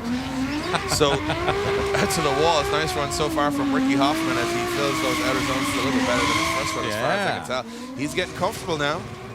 I do like exactly what he's doing, and a nice flick towards that last outer, chonging out the smoke there. I think if you think someone's going to the wall and they don't, that's the X factor. That's what we're all looking for. What we all want. That's when the judges start to tense up a little bit. The guy starts, starting up the recovery truck and putting it into gear and going, I don't have to do anything. So, you know what? So far, everyone's been driving really, really well. So, it's posing itself well for the battles later on, because if everybody's looking consistent and smooth, we know we're going to get some really good tandems later on. Yes, and I am super excited for all of that action. As exciting as a car drifting on its own is, it's not as exciting as two cars drifting. So this is the formality. We all got to get through qualifying, and these drivers know it. Just, it's you don't have anyone else on the track. Sometimes it's easier for a driver when you've got a moving target or you've got another driver with you to concentrate on them rather than yourself and the crowd and everything else. So, and normally just getting yourself into the show is a big thing. Some guys are better follow drivers than they are lead drivers, or driving by yourself, and that's just kind of how it goes. And Kyle Booth now in the S13 with the KA24. Again, the Booth brothers, both in red cars. Yeah. Red, very popular color. Fire in the booth, as they'd say in London. And the only thing is, we never got the KA24, so I have no idea. Like I said, I'm not missing much apparently. They put it in trucks as well. Sounds great. They put it. It's not. We don't like to talk about that. But this car goes 350 horsepower. It does. 2.4 liter. Yeah, it's got the displacement. It definitely does. And Kyle Booth, this is much wider than the first one, so he's risking a bit more here on the second one. I don't think that's what he's going for. Doesn't show confidence if you're having to constantly wheel the car around to where it needs to be.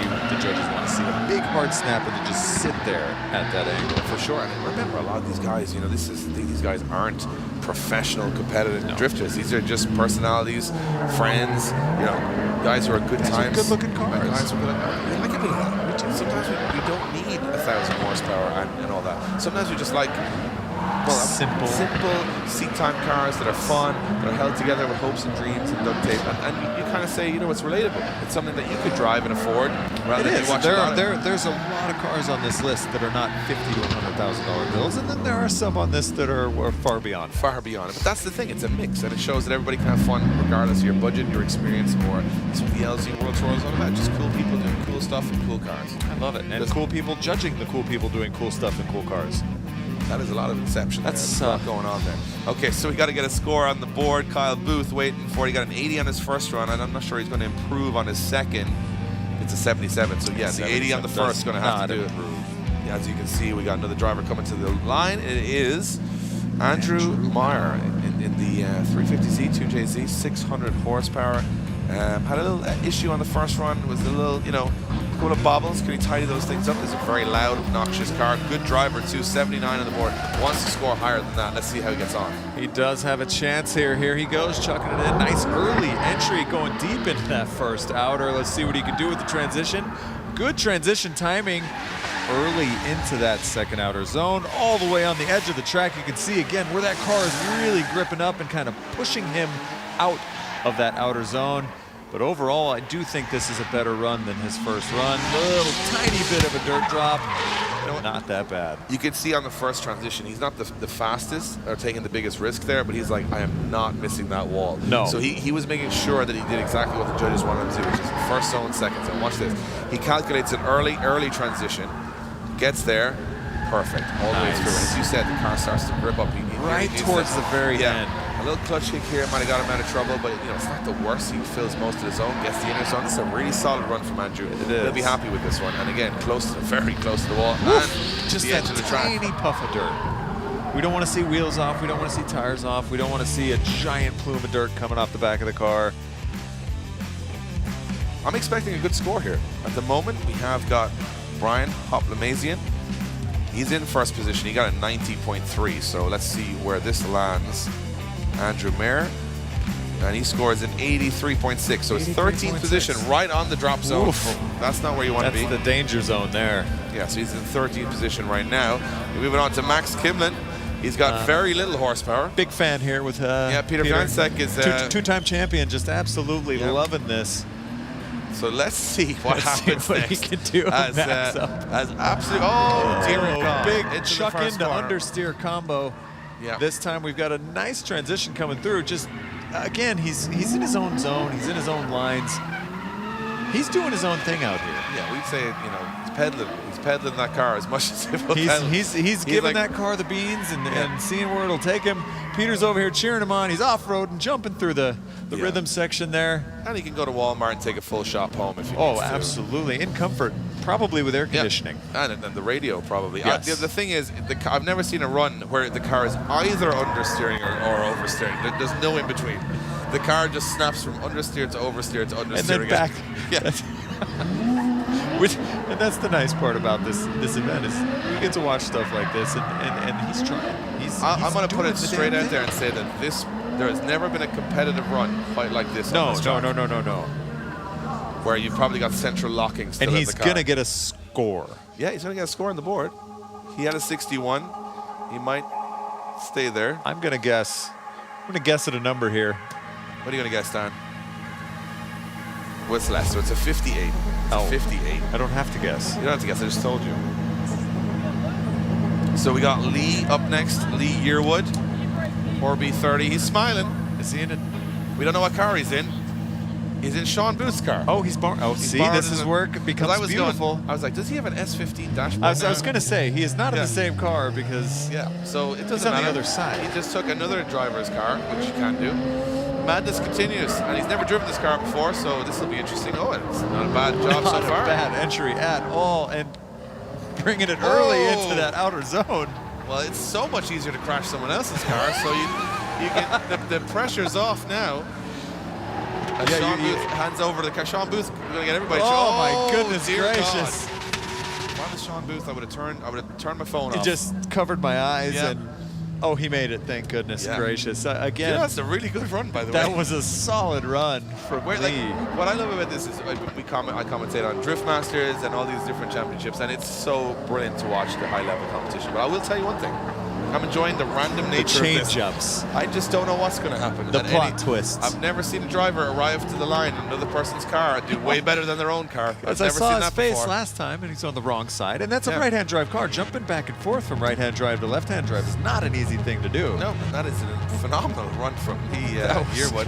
He got a 39 in his first run. It's definitely going to I be better think than he's that. going to improve on that by quite a bit. Yeah, 84 goes into the top 13. 84. So remember, guys, if you're joining Well us late, done, Lee. top 13 drivers go through to the main event automatically. The remaining drivers from 14 to 29 will battle it out later today in the last chance battles for the top 3 podium spots, which will get you back into the main event tomorrow. So you've got a second chance if you don't qualify top 13. And we are blasting through these. So we got Matt Mogensen now. This will be his first run because he did not make it to the line on his first run. So this is the only run he's going to have. Let's make it count, Matt. Matt is another fantastic Florida driver. I've been out to a few events and watched him drive, and he's always exciting. Also in a borrowed car. He's never driven this car before this event. He got a few practice runs in, probably not as many as he'd like, but this is his first time driving this car. Great run so far. He's getting all the zones, and this 350Z looks pretty good to drive with a V8 in it. Look at this, throwing it out to the wall towards the end. Very smooth run. You know from what? Matt. Sometimes don't even bother doing the first run. Just do a great No, second just skip run. it.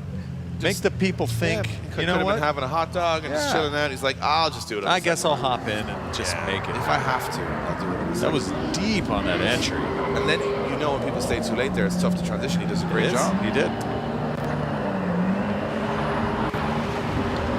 Yeah, that was a fantastic run. Very smooth, very smooth. For having to put one run down, he did great. So we'll put a score on the board for Matt and Mogensen. What do we got for Matt the Ginge? He's going to do well here. I think he's going to be high 80s maybe. It was a perfect run. I remember he at one point was the king of spring break. Back at one of Pat Gooden events, Spring Break Bash a couple years back. Got to watch him and Adam LZ battle one more time and one more time and one more time. And then finally, Matt the Ginge came out with the W and became the king of spring break. He did. And let's see where he scores. He scores an 86 with 1 run, so he's in 9th position right now. Not bad. Way to go. Just do the 1 run. Save the tires, save the fuel. Save the car. Yeah. More dramatic late comeback like Rocky. I like that. So we move on to Trevor Jameson. He's on the line next now. He had a couple of worries on his first run. It seems like he's struggling with gearing issues. 65 on his first run. Trevor, really solid driver. He's built some really cool cars. He's got a similarly flavored Supra. She was driving that, but that's okay. S14 chucking it in right on the wall, but then ends up shallowing up, coming through that transition, and again struggling to make that car drift around this track. Yeah, I think he's half touch kick. The car just doesn't seem to want to light up the tires. He's almost on the edge of grip, and it's kind of washing out a lot. You can see a lot of grip in the car. Rear suspension really soft on that as well. It's a run on the board, but it's not what he wants. Yeah, it's not as comfortable as we know he's capable of. And I watched Trevor at the Invitational in a borrowed car. He was sensational. That he was ripping, and we've ripped all the time, and a couple of drift weeks actually he's gone through. Yeah, so I think it might just be that car is super hard to drive with him. You can see it. It's like he's having a handbrake, kick the clutch, get it up the revs. So that and if you're high up in second gear and not quite enough into third gear, you're in this weird place where you're either top of your RPMs or at the very bottom of the RPMs, and it's not where you want to be. To see the engine, you go to the bottom. That's kind of how it works. So scores will drop in for Trevor Jameson. What is up, guys? I want to let you know we have the Englishtown World Tour official merchandise. It is only available for pre-order. I think it's a pretty awesome design, and the only way you can get it is by pre-ordering now. Get one before it's too late. We'll put the link on the screen right here. Check it out, and back to Hey guys, Jeff Jones here. I'm Dylan Hughes. I'm Travis Reeder. I'm Ken Gusha. I'm Matt Field. I drive Link. They are the most reliable ECU around, and they always deliver. Their global tech support gives me the advice I need every time I need it. Their products are super easy to install and easy to set up for the performance that I want. They stand behind their products and support the customers. They're always innovating and delivering great new products and performance features. I drive Link. Back, going through the qualifying here at the very first LZ World Tour event. And we're having a blast so far because we've watched things that we should never see. Standard BMWs up to 850 horsepower of cars. We've seen 4 rotors. We've seen cars with no rotors. We've seen, for 1 run and dones. We've seen very little hits with the wall, which I'm impressed with. Everybody's doing really good. And then we have a lot of drivers that are, from my perspective, being a little conservative. Because they know they're already qualifying. They're trying to save the car, but you can't be too conservative because if you don't make the top 13, you got to do a whole lot more work. You got to do like 3 or 4 battles, which is definitely not going to be easy on the car. So this is the time to risk it. One of those guys trying to risk it for a biscuit will be Aaron Losey, knowing he needs to improve a little bit, but not too much. He's in 8th position right now, so that's a big score.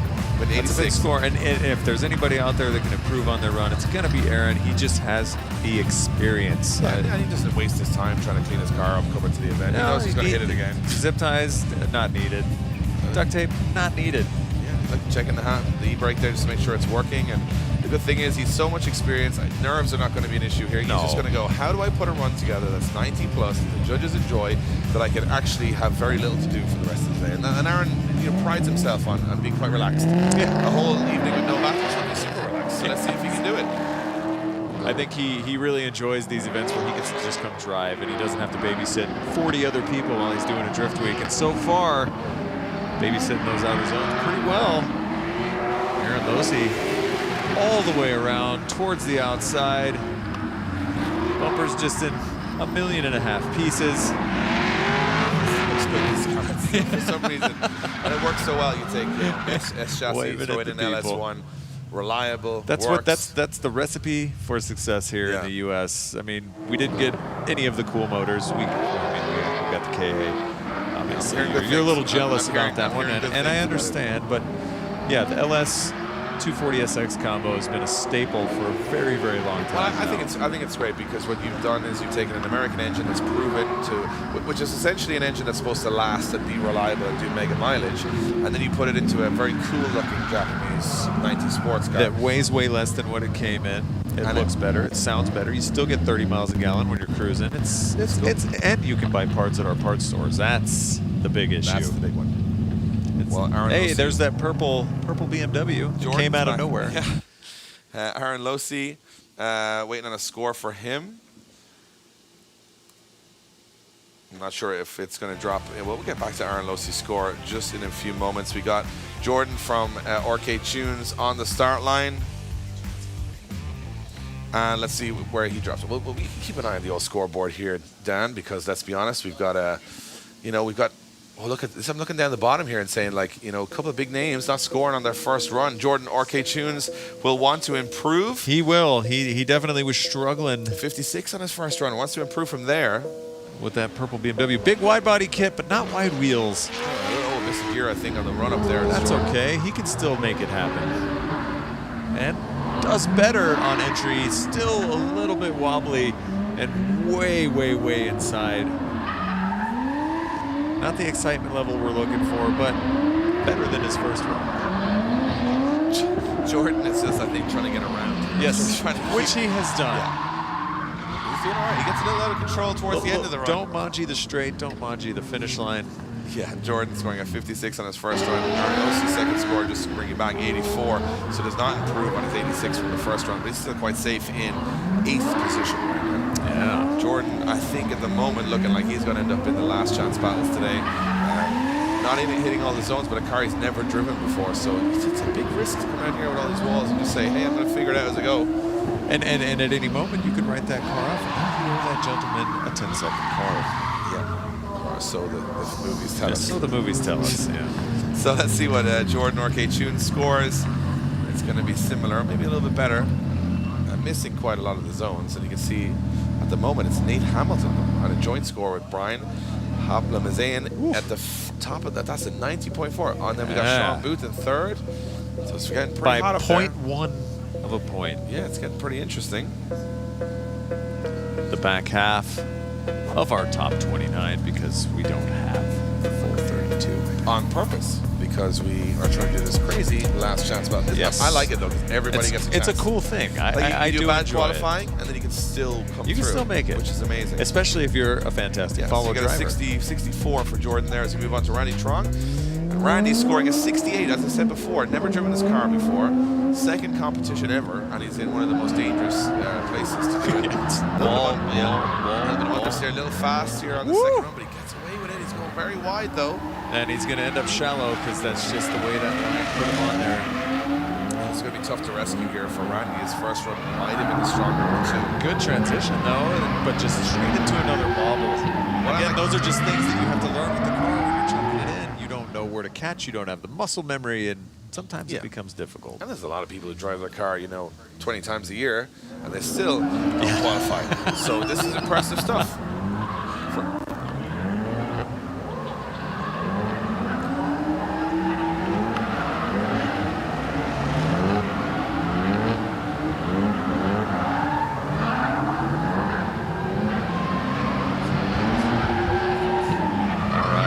Rest of his run. The judges are deliberating to see exactly what score he's going to get. Was it better? Was it worse? Yet to be determined. I would say it's probably worse. I would say his first run was a bit of a banger. It was much better. He was much more confident. He was much smoother through all of the transitions and the zones. That one just was a little lackluster all around. I think with experience, when you have a lack of experience, like Randy, if the initiation doesn't go right, it throws you off the whole run. Whereas you see someone like Josiah able to mess up the initiation a little bit and get back on it almost and then kill the rest of the run. That's a seat time thing, and you're absolutely right there. So 68 on the board. It was his first run, a 67 on his second. 1 point less. Yeah, so almost the same. So we move on to Evan Shanks, another driver wanting to improve, 37 on his first run. So he's got to make it work here. Pink car after pink car. This is a fantastic looking S chassis. Yeah, throwing in sort of with that style of throwing it in without too much e-brake, just trying to let the car float in there. Real shallow on this outer. A little more front. He is definitely left foot braking. I don't know if the car is struggling or if he's struggling with the course. Just not having the easiest time getting the car to be where it needs to be, but yeah, another driver learning his way as he goes. Evan Shanks, not a huge amount of competitive drifting, but this is what it's all about. You get to see all your favorite automotive personalities thrown into the one melting pot and see who comes out on top. Yeah, and I mean, none of these guys claiming to be the best drivers in the world. And they don't need to be. No.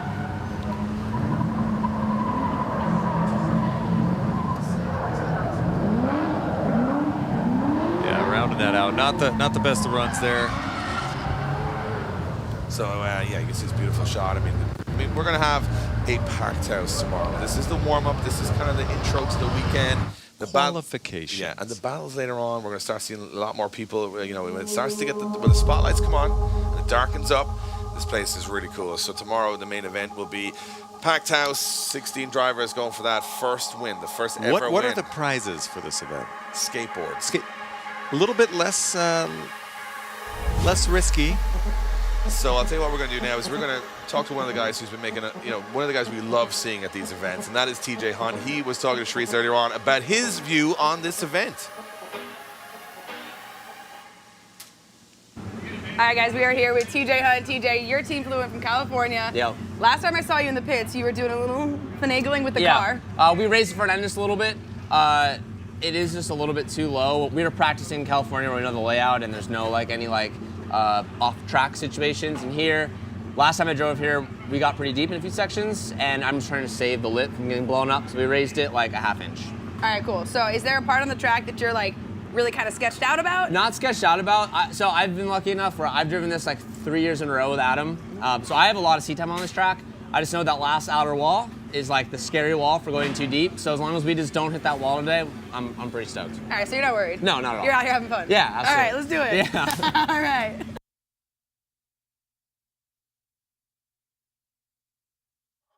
As we said, he's in quite a different brand Supra. new car. Yeah, but you got that whole thing about the Supra that he's built and LZ's built, which is going to survive till the end, which is going to be the more.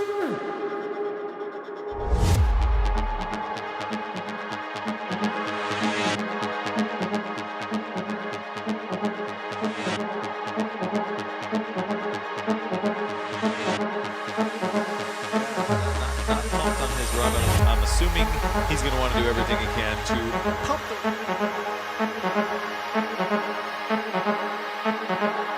That's a score regardless, but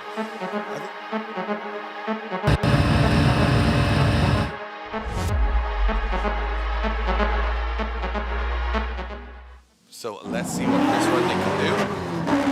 So we're into that first corner. Nice solid flick into the entry and coming across. This is so far building up to be a much, much better run for him than the last one was. Still not quite getting to that outer zone. I'm trying to help you. But as long as he makes the entire course, that's 100% better than his last run. Exactly. And to be honest with you, I think for him now, it's that's a victory. That is a victory. Get the car working, do a solid one, put a score on the board. Hope it's enough for the top 13. That we don't know just yet. I'm going to try and see what the score for the 13th is at the moment. You're looking around in the mid 80s, to be honest. So it's not easy. That was a good entry, though. That was nice and floaty. It was pointed. It was where he needed to be. So at the moment, you're in 13th position, which right now we have on the drop zone. Hurt is on the drop zone right now. He's got a second run to go, and that's an 84. So you need to score higher than an 84 from this point on to give yourself a chance to not be in the last chance battles later on. So let's see if Chris Rudnick does improve on his score. He definitely will. But is it going to be enough? There was moments, and then there was moments. There were moments of glory, moments of defeat, moments of... Sounds like a Celine Dion song. Yeah, it could be. So we move into Chris Rudnick's scoring. Pat Gooden, sitting him somewhere in the mid 70s. I see them dropping in. Next driver off the line. Jumping into Josiah it. Falaise. In that 440 LSX, sounding insane. He tapped the wall earlier, but is absolutely slaying it this time. And big flick into that wall, filling that outer zone, not only with tires, but with smoke. There's not much more you can do on this course. No, that's a absolutely fantastic run so far. Let's see what he does to finish it off. And textbook. That is probably as good as it gets. Every moment of the course was pretty much dialed. And drifts all the way underneath us. Yeah, now there's going to be smoke coming up through the rafters. For sure. And Josiah, one of those drivers that says, have a look at this. Look at smoke hitting the windows right now. This is exciting even up in the judging tower. Nobody saw anything from that first corner from the you just saw the car maybe. And a lot of noise. Yeah, nothing. It's wild. A lot of power, a lot of noise. And this flick for me, probably the most aggressive. That was committed. Amazing. And the Corvette that he's building I've seen it on the internet. It looks like it's from space. It is the future. Yeah, NASA wouldn't have built It's got removable things and radiators that swing out of the way and air jacks. And yeah, make sure you check out the FDF YouTube channel for that if you really want to get real into the depth. Yeah. So let's see what he scores. Yeah, it's going to be a big that has potential to be. He was in 5th position before this score, so he was kind of, I think, safe for maybe top 13 as it was. But let's see where the score drops in. He may have. It's a 92. 92 Oh goes my into first goodness. position. I agree wholeheartedly. Now you're getting that tire smoke smell up here. That's how much smoke he actually made, as it's wafting in through the air conditioning. Yeah, unfortunately, Max in the 325 BMW is just not quite having the impact that Josiah Fillets had. So we will move on to our next driver, Sean Booth. Here we go, popping and banging down the straightaway. Hardest working car in drifting. Yeah, that thing's a qualifier, I'd say. This is the first car that might qualify twice. Yeah. Oh, what are they going to do when they have to battle against each other? Yeah, we got a little left foot braking there from Sean. It's a solid run, but he could have been a little wider on that outer zone. Very aggressive. Love He's the definitely transitions. quick through this course. And you know what? Very fluid. Yes. Absolutely love watching him drive. He is a pleasure. Don't know if that was better than his last run, though. No, I don't think so. A 90.3 on, he's sitting at the moment in 4th position. I think above a 90 is going to be safe enough for top 13. Yeah. So I don't know. I think he went aggressive, but right here he hits the front brake, he drops him out of that outer zone. Car starts to Bit of a waver wobble. But you know what? It's still a good run. Yeah, so we're being critical only based on what he's done before. Yes. So we know Sean Booth, is going to be absolute fire for the rest of this event. It's going to be amazing to watch the tandem. So we might have to wait till tomorrow if he gets himself into the top 13. Which is okay. Which is absolutely fine. I can hold on for a day to see it. Let's see. Right. Pink helmet, purple car. Salmon. Pink hair, I think, as well. Pink hair, pink car, pink helmet. And pink style.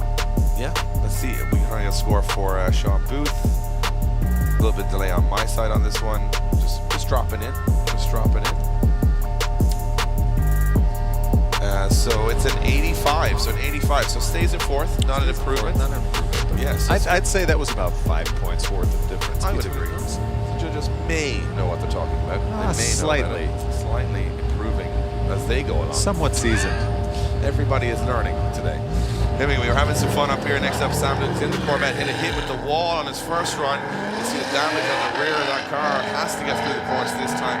Sitting down the order with a 58. Much more conservative entry there. Yeah, this is where he messed up the last time. And way inside. Oh, yeah. Overall, and Gets parks stuck, it. yeah. Manji in that back section there. A lot of steering input. It looks like he's new car to learn, new engine to learn, new torque. When you have torque, everything changes. Yeah, I think, one of the things about the Corvette is very stable in drift, but a little snappy in the transitions. And Very. That's, from driving one myself personally. Stiff, lightweight chassis. Exactly. So you pick up a lot of pace, and when you transition, you think they see that there's a big snap from But one then direction. they catch themselves way quicker than a normal car would, where a normal car would float out more, and you're like, okay, I gripped up and I just went straight. Yeah, I think Corvettes, if you're new to them, it does take that little bit of time, that little bit of seat time to get familiar. If you're coming from an S chassis. More aggressive than normal. Yeah, if you're coming from an S chassis or more chassis than, as we say chassis. You guys say body. Chassis. You say body? We would body? just we say chassis. Oh, we say it. We just chassis. Chassis. Almost Chelsea, but just chassis. Well, I'm learning my Americanisms this Yes. weekend. Yes. Jimmy Oakes is on the line. That will be kind of a slight improvement from Samit, but not too much. He does get around the course. I don't think it's going to be enough though for the top.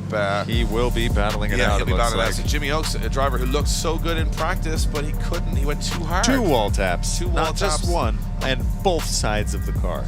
We were just commenting how pretty the car was. Yes, we were like, man, that is that's not a beautiful car anymore. Commentator's curse. And It's Jimmy been Oakes gets smashed twice. one more chance to try and get this high score in. If he can translate his practice runs into his qualifying run, he'll be fine. But if he lets those nerves get to him, he's going to be under pressure here. So let's see how he gets on. He's going to be a little bit more relaxed here. He knows he can do the course. Car was looking Still good. a good-looking car. Amazing.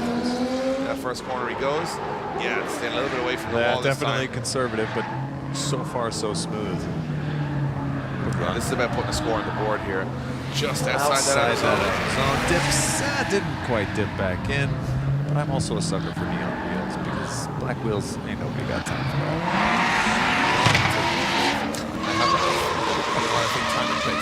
time and place for all vehicles. I'm inclusive of all I cars. am I'm open to wheels, is what Yes. I'm saying. I'm a brightly colored wheel guy myself. So Jimmy Oakes putting a run on the board. It's not, you know, it's almost two ends of the scale. Overly aggressive on the first and overly very tentative on the end. underly aggressive. So I think he's gonna hurt his score. He's definitely gonna get a score on the board, but I think this is probably gonna drop him into the lower half of the bracket. Yeah, he may have to do some battling, which if he was worried about saving his body kit and the way that the car looks by being underly aggressive, that's not going to help him if he's got to go through four battles to get there. Nobody else cares how nice your car looks. No, they Sometimes don't. they That's have not no their interest. job. They don't care. So let's see what Jimmy Oakes scores.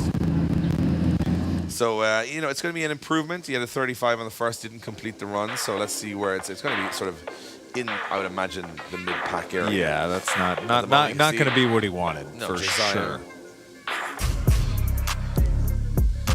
So while we have a moment, I want to talk to one of the biggest characters in the pit area today. That's Grant Anderson. Grant was down with Grant.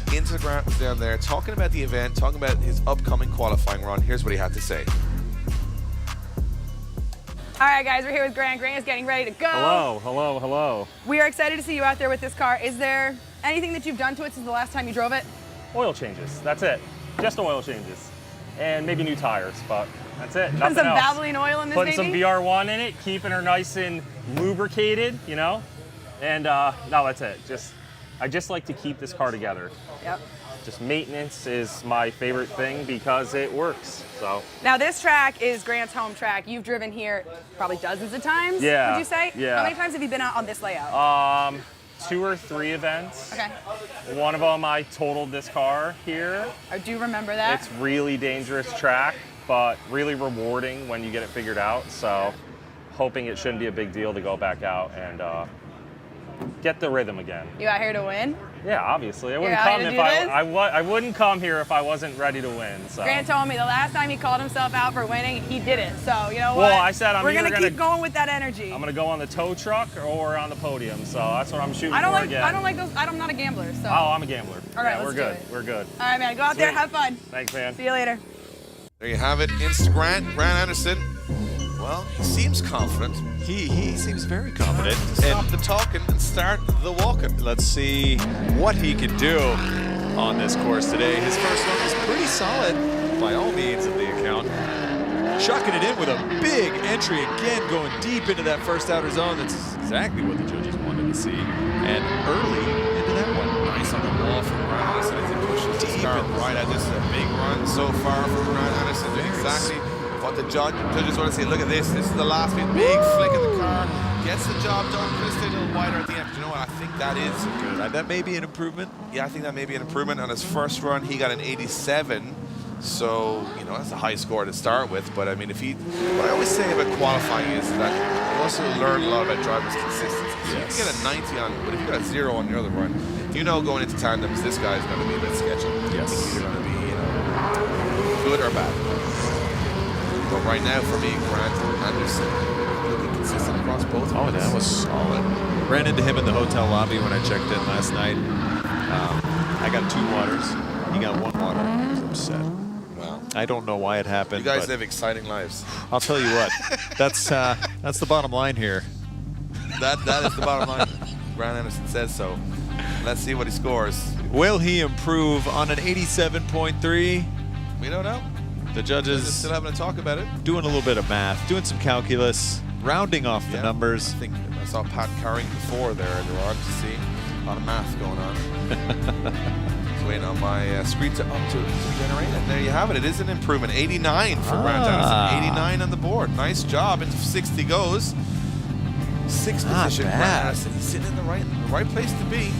Hurts go, still, bud. you know, fingertips holding on to 13th position at the moment. He's got another run to go. Colette Davis is on the start line. 3-rotor RX-7, 600 horsepower.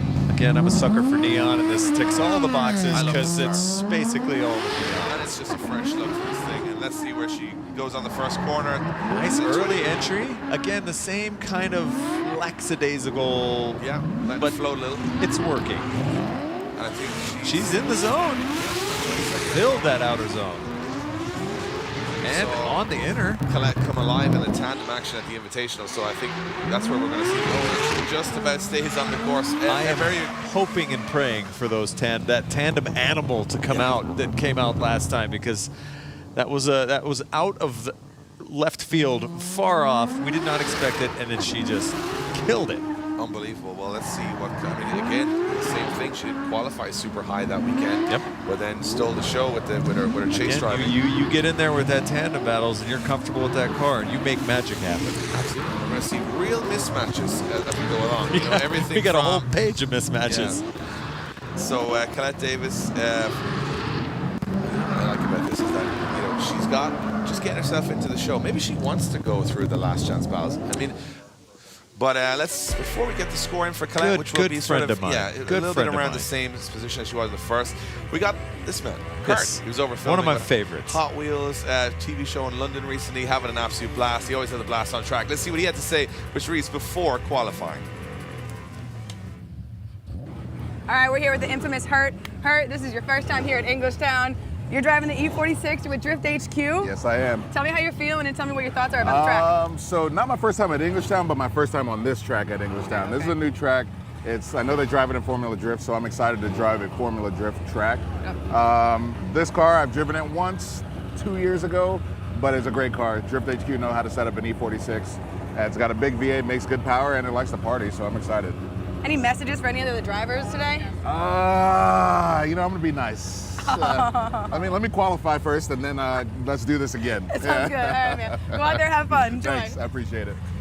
Well, he seems like he's confident. He should be after his first one at an 84, but Solid. he can Again, even borrowed car. As I said, he's on the drop zone. He's in 13th at the moment. He's right on the edge. On the bubble, Hertrich. Yeah, on the bubble. I'm not sure what he's doing. Is he got music playing? Is he clapping? He's just dancing. having He's a great having a good time. You know what? I love to see these guys having a good time, taking the pressure off himself. Let's see if he can improve it. A great first run. Getting out there, big burnout all the way through an entry. Kind of a weird entry, but he's making it work. That car, again, it looks super gripped up. A little tap with the wall there. We'll see it in the replay. It looked to me he got pretty close. You know what? I like it. Hurt's not afraid of walls. No. We should know that. He's not afraid of limiter, walls, especially the gas. Hand out the window, and then he went, uh-oh. Oh, I got to straighten this out. There's another wall over here in this corridor of The minute you walls. relax here in Englishtown, another wall comes out somewhere. So, real quick like. yeah, there is no runoff. Her putting another solid run there. Just jumping back to Colette, she got an 83 on her run, so it was an 83. improvement in the 17th, which she will see.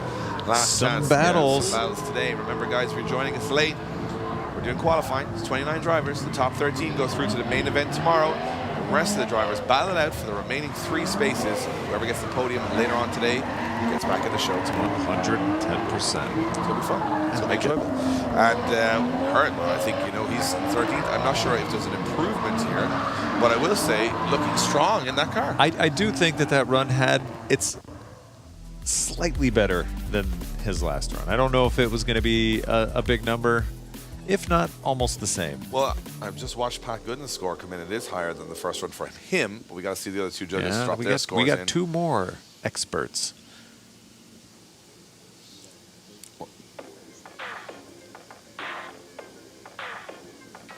So we are in scoring mode for Hurt right now. And we got TJ Hunt lining up on the start line. We got a score in for Hurt. It is an improvement. Puts him up into 11th position. Oh, my goodness. With an 85. So He may have some time to relax, but there he are was still... with his fingertips holding on now. He's just got 2 hands. Yes.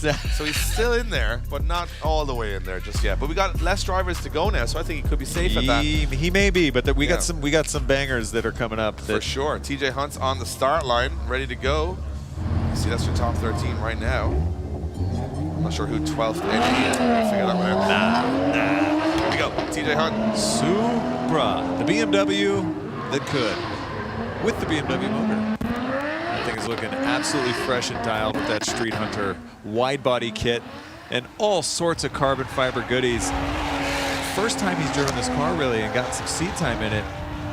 I need to get down there and talk to him about it, see what he thinks about driving a literal brand new car from the showroom at a drift event. I assume he has voided the warranty quite excessively here. Yeah, you take that one back in, they're going to be like, something's different here, bud. What I like about this is I'm just looking at the scoring, and I wanted to see why that NA came up on the scoreboard. That's because there's a tied score between Hurt and Luke Fink. Wow. There you go. There's something I never thought would happen. So Hurt and Luke Fink tied on scores right now. Luke with another score to go. This was risky stuff from TJ Hunt as he It put it to was. the walls. Drops a little bit out of that outer zone, as you can see here in the replay. What I loved about it, though, was this last wall run. I mean, if this is a brand new car, there's a guy somewhere polishing his Supra right now going, oh no, what is he doing? What a guy. Why would he do that? You know, there's people who have brand new Supras that will park them at the end of the car park so nobody opens the door. Here he is running walls with it, so it's incredible. And he's already got door marks. Exactly. That So thing we is- got a Luke Fink warming up on the start line. He's got a second run to go. We'll get a score for TJ Hunt shortly. He's in 18th position as it stands, TJ. I think he might improve on that one. A little bit more risks taken. I think he was. He was much more fluid. Missed the third outer zone, but other than that, it was a pretty solid run. I enjoyed it, and we'll see where he drops in. And of course, we got a scoreboard at the end. We'll know who's battling later today in the last chance battle, or who's going straight to the main event tomorrow. And Luke Fink, one of those guys that can make it happen. Oh, again, a borrowed car that he's now going to have driven twice after the end of this run. yeah, and TJ so close. He's into 15th position. Oh my goodness 83.6, so not enough. But it'll be exciting to see a Supra just do a whole bunch of battles, and maybe he'll make his way through. Yeah, so he's joined, actually, I think, in 15th place. We'll make all that make sense with the math and the algebra and the carry the sevens when we get there at the end. But right now, we got Luke Fink. He's in Chris Knapp's dad's car. And my friend's dad's cars never look like this. They never are this competitive at drifting. No, or really much of anything other than getting groceries. And Luke Fink absolutely throwing caution to the wind as he chucks it in again on the wall. Almost as good as his first run, if not better. Going real close. This is like the second smokes. or third lap he's had in this car. Looking very impressive right now as Luke Fink takes it to that inner zone. Transitions across the circuit. No fear. His last wall run, perfect as he takes it across the line. And Luke Fink, he's been competing at drifting since what, 1948? Yeah, so he's been around 1948. for quite some time. And you know what? And before that was BMX in his preteen years. BMX world champion. Yes, he was. I saw him on the cover of BMX Plus multiple times. Yeah, and the I was a problem big is that fan. BMX, you take an injury, you know, what do? You get behind the wheel of a car. Yeah, and you spend lots more money, lots more times. The amount of bikes that I could have built just buying a set of wheels is unbelievable. So the crazy thing about this run is that he's never driven this car. This car was just parked in one of the storage containers here on the track, and they just pulled it out and said, And they were talking about it, and the dad was like, you know what?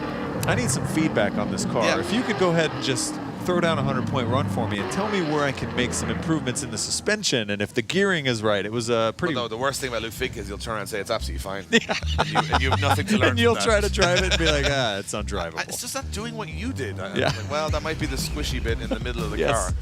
car. So we got scores dropping in. I think he's going to jump up the order. He was sitting down with Hurt on the 12th, 13th position. I think this is going to be a little bit higher. I'll try and keep you guys in the loop of... oh, yeah, there it is.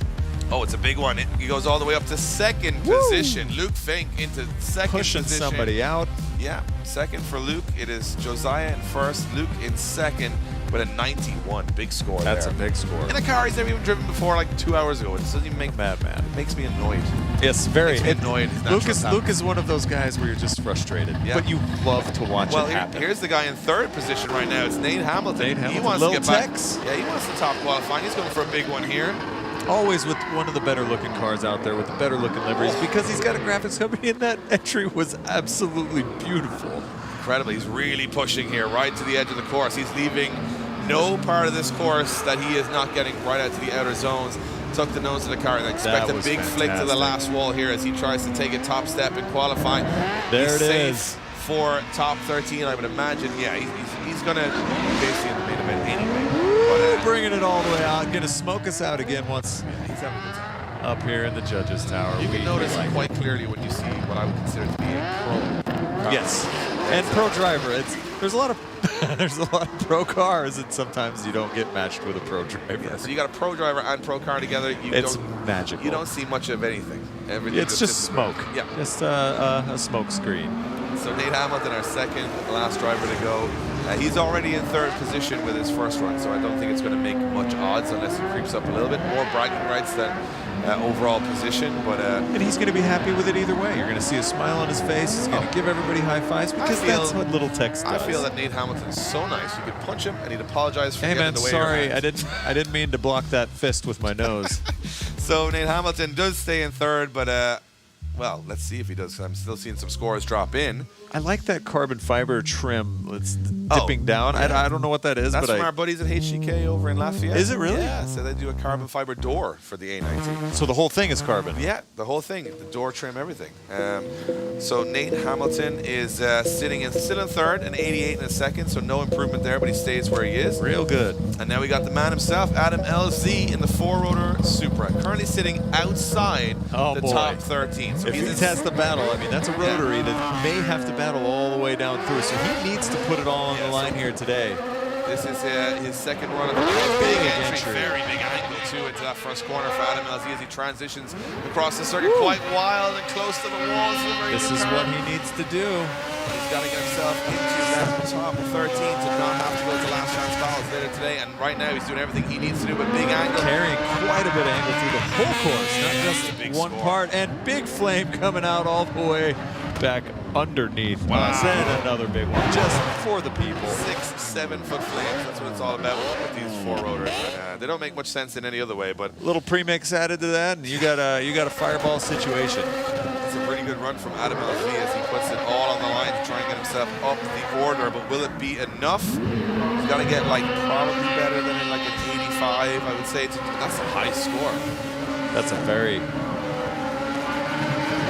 very, very good run. So we wait the score for Adam LZ as we've had a phenomenal qualifying session with some big scores to cut off drama-free. Yeah, cut off above 85. Dan and I have been enjoying it. This has been a show. Having a great time. We got a great view of the track. We hope you guys will be, if you're not watching tomorrow, you're heading here to Englishtown. To I would hope so. If you're anywhere on the East Coast, you should be here. We got plenty of room in the grandstands. We're having a ball. We're having a blast. We're watching some of the best personalities in the automotive world, having a great time on track. In some of the coolest cars. Some silly cars. We watched guys with, 200 horsepower, 1,000 horsepower, 4 rotors, 3 rotors. You can throw any Probably a mix of both. Throw a piston in there. Let's see what happens. 2 rotors and a piston in one of the cars. And it's been a lot of fun.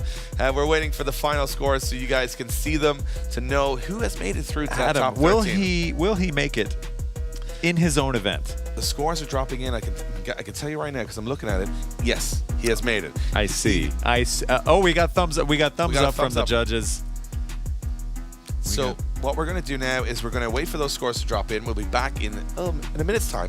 We'll have the final scores from qualifying here at the first stop of the LZ World Tour. Oh, no.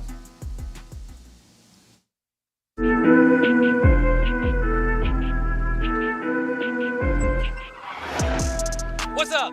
LZ World Tour official merchandise. It is pre-order only. These amazing t-shirts, if you want one and you want to get your hands on one and you want one, go to our website, lzworldtour.com or lzmfg.com. Get one because when the pre-order's over, you will never be able to get one ever again. The link is on screen. Go check it out.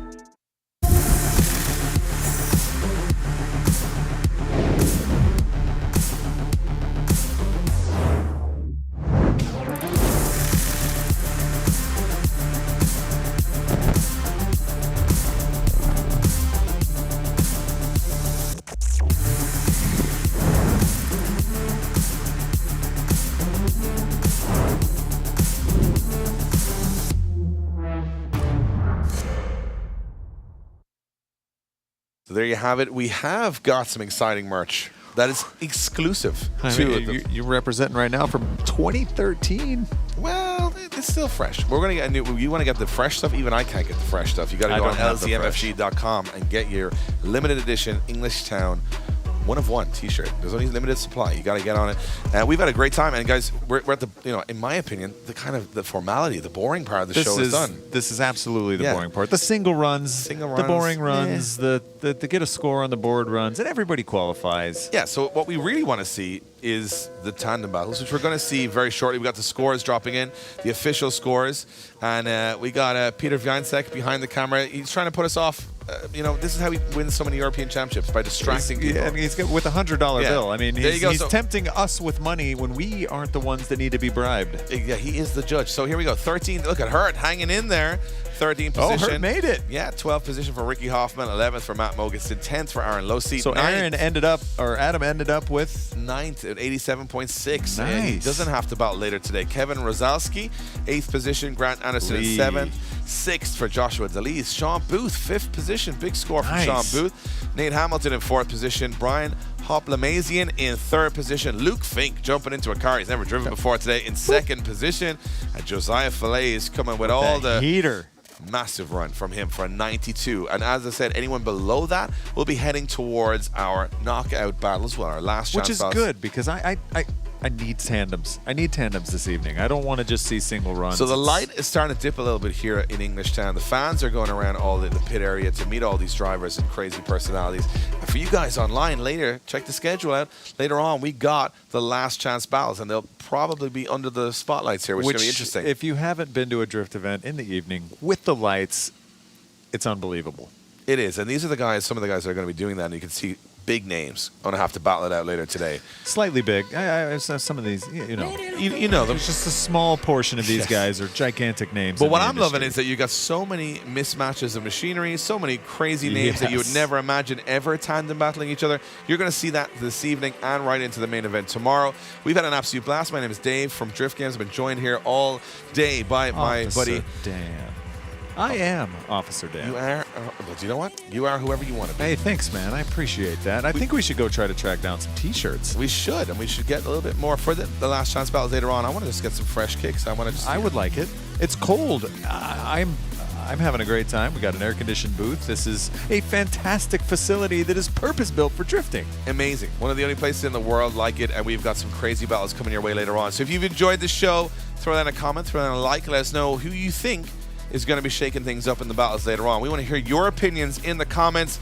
And until we get back live later on this evening with the last chance battles from Dave and from Dan, we're going to see you soon.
turn this around. We'll turn this around. Gonna turn this around. We'll turn this around.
turn us around. We'll turn this around.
We'll turn this around.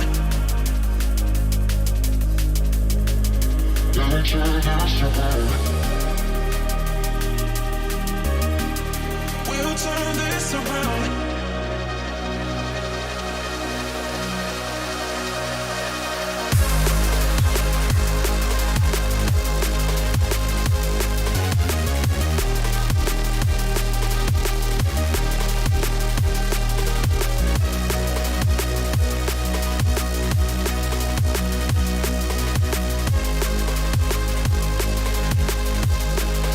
We'll turn this around.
Gotta turn this around. We'll turn this around. Gotta turn this around.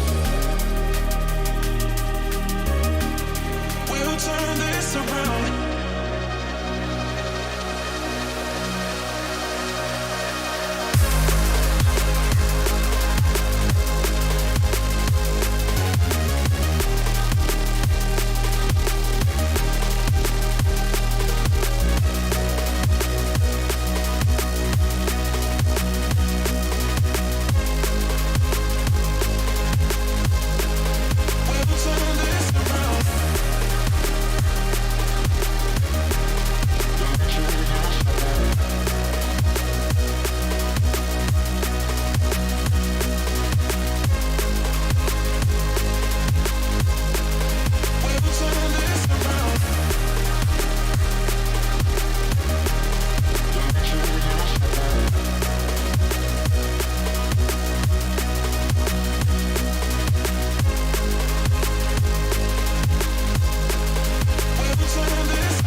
We'll turn this around.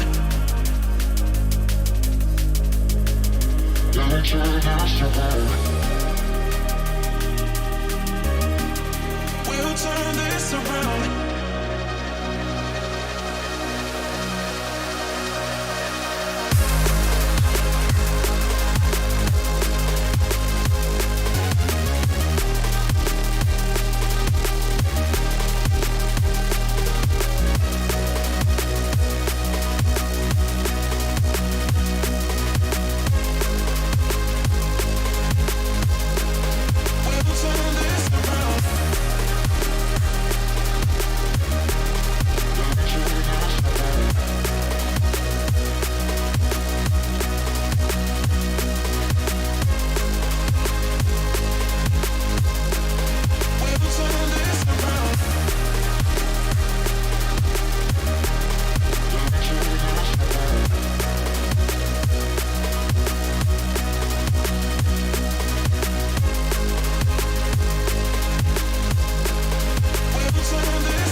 We'll turn this around. Gonna turn this around. We'll turn this around.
turn this around. We'll turn this around. Gonna turn this around.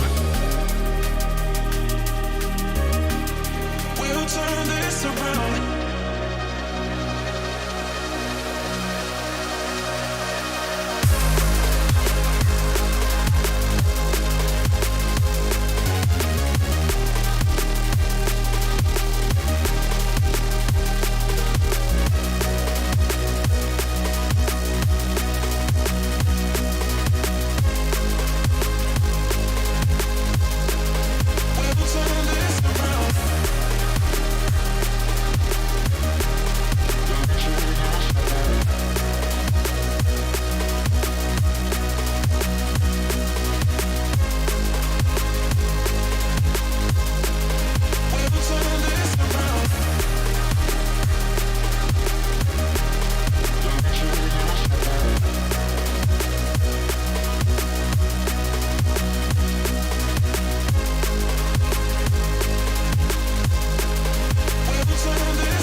turn this around. We'll turn this around. Gonna turn this around. We'll turn this around.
We'll turn this around.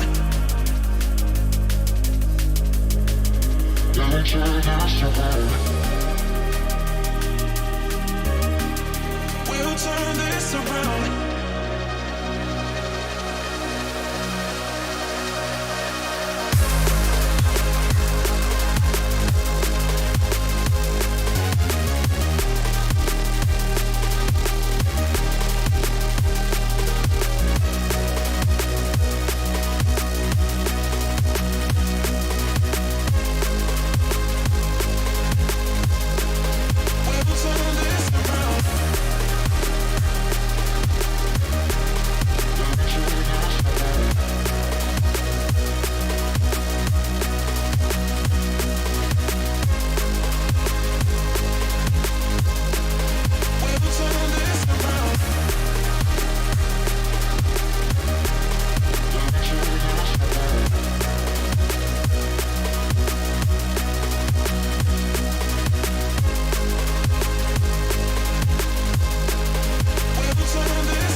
We'll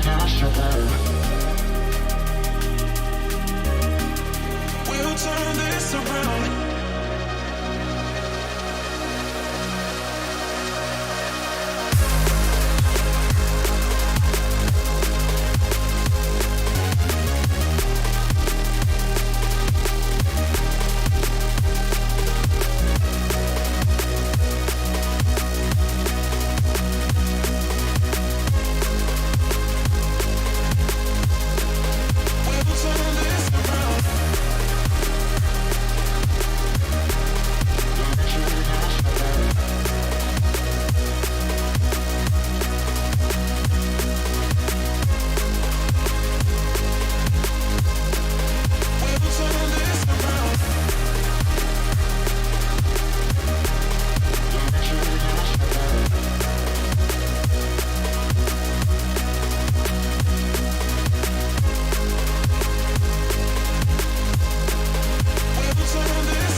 We'll turn this around.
We'll turn this around.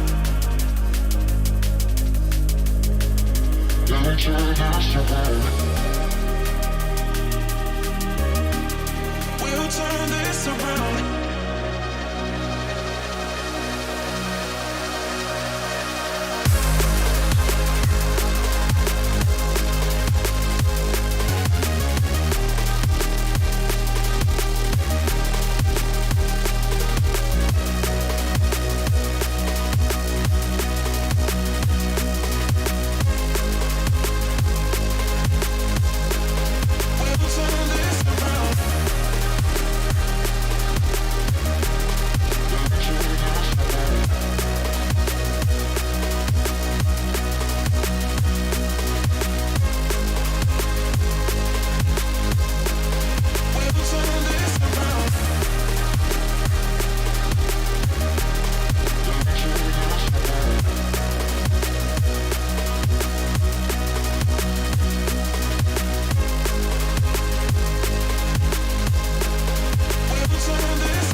Gonna turn this around.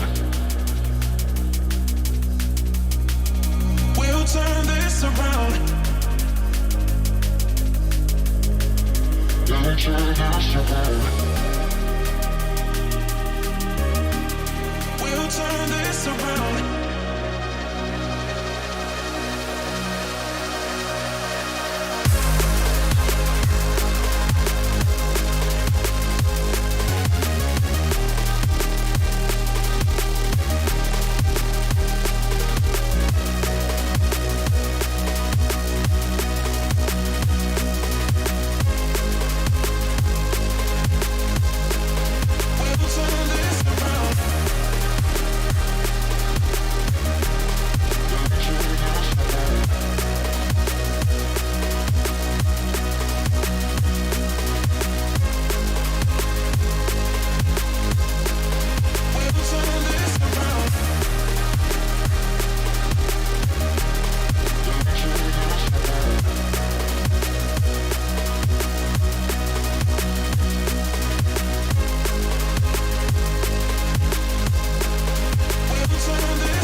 We'll turn this around.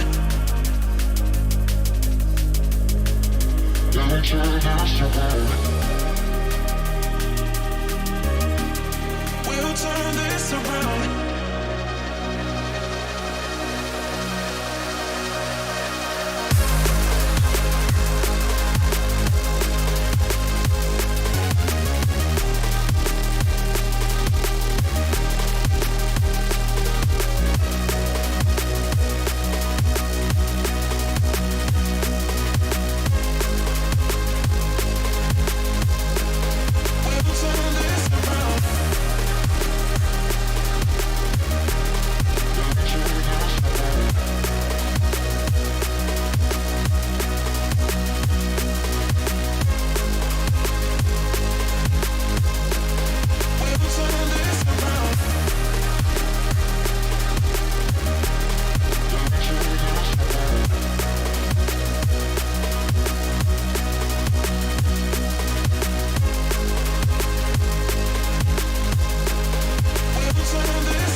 We'll turn this around.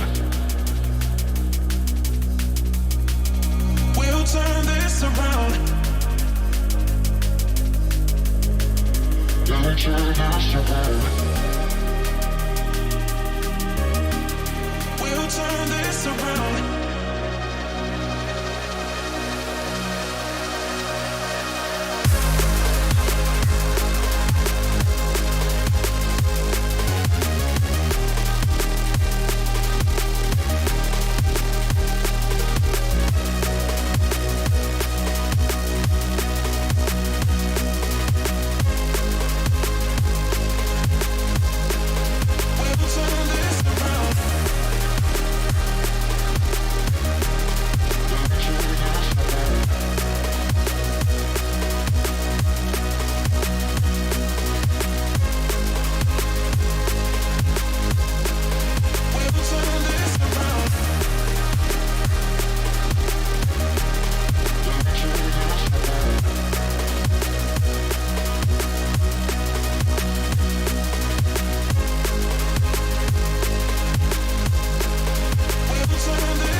We'll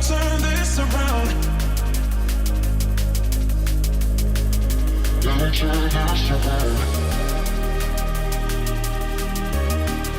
We'll turn this around.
We'll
turn this around.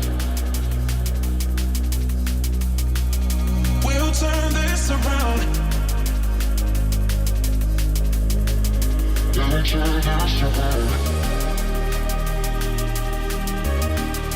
We'll turn this around.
We'll turn this around.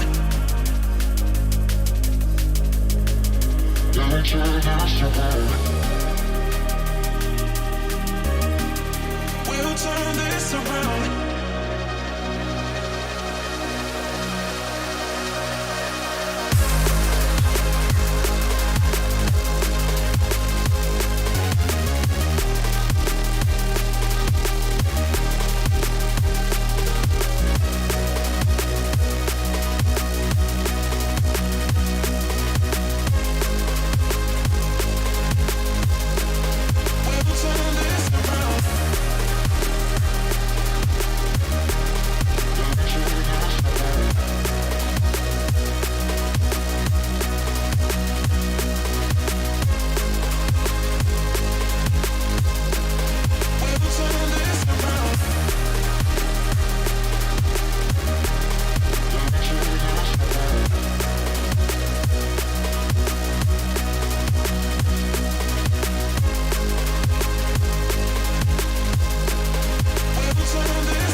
international. We'll turn this around.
Uh-oh.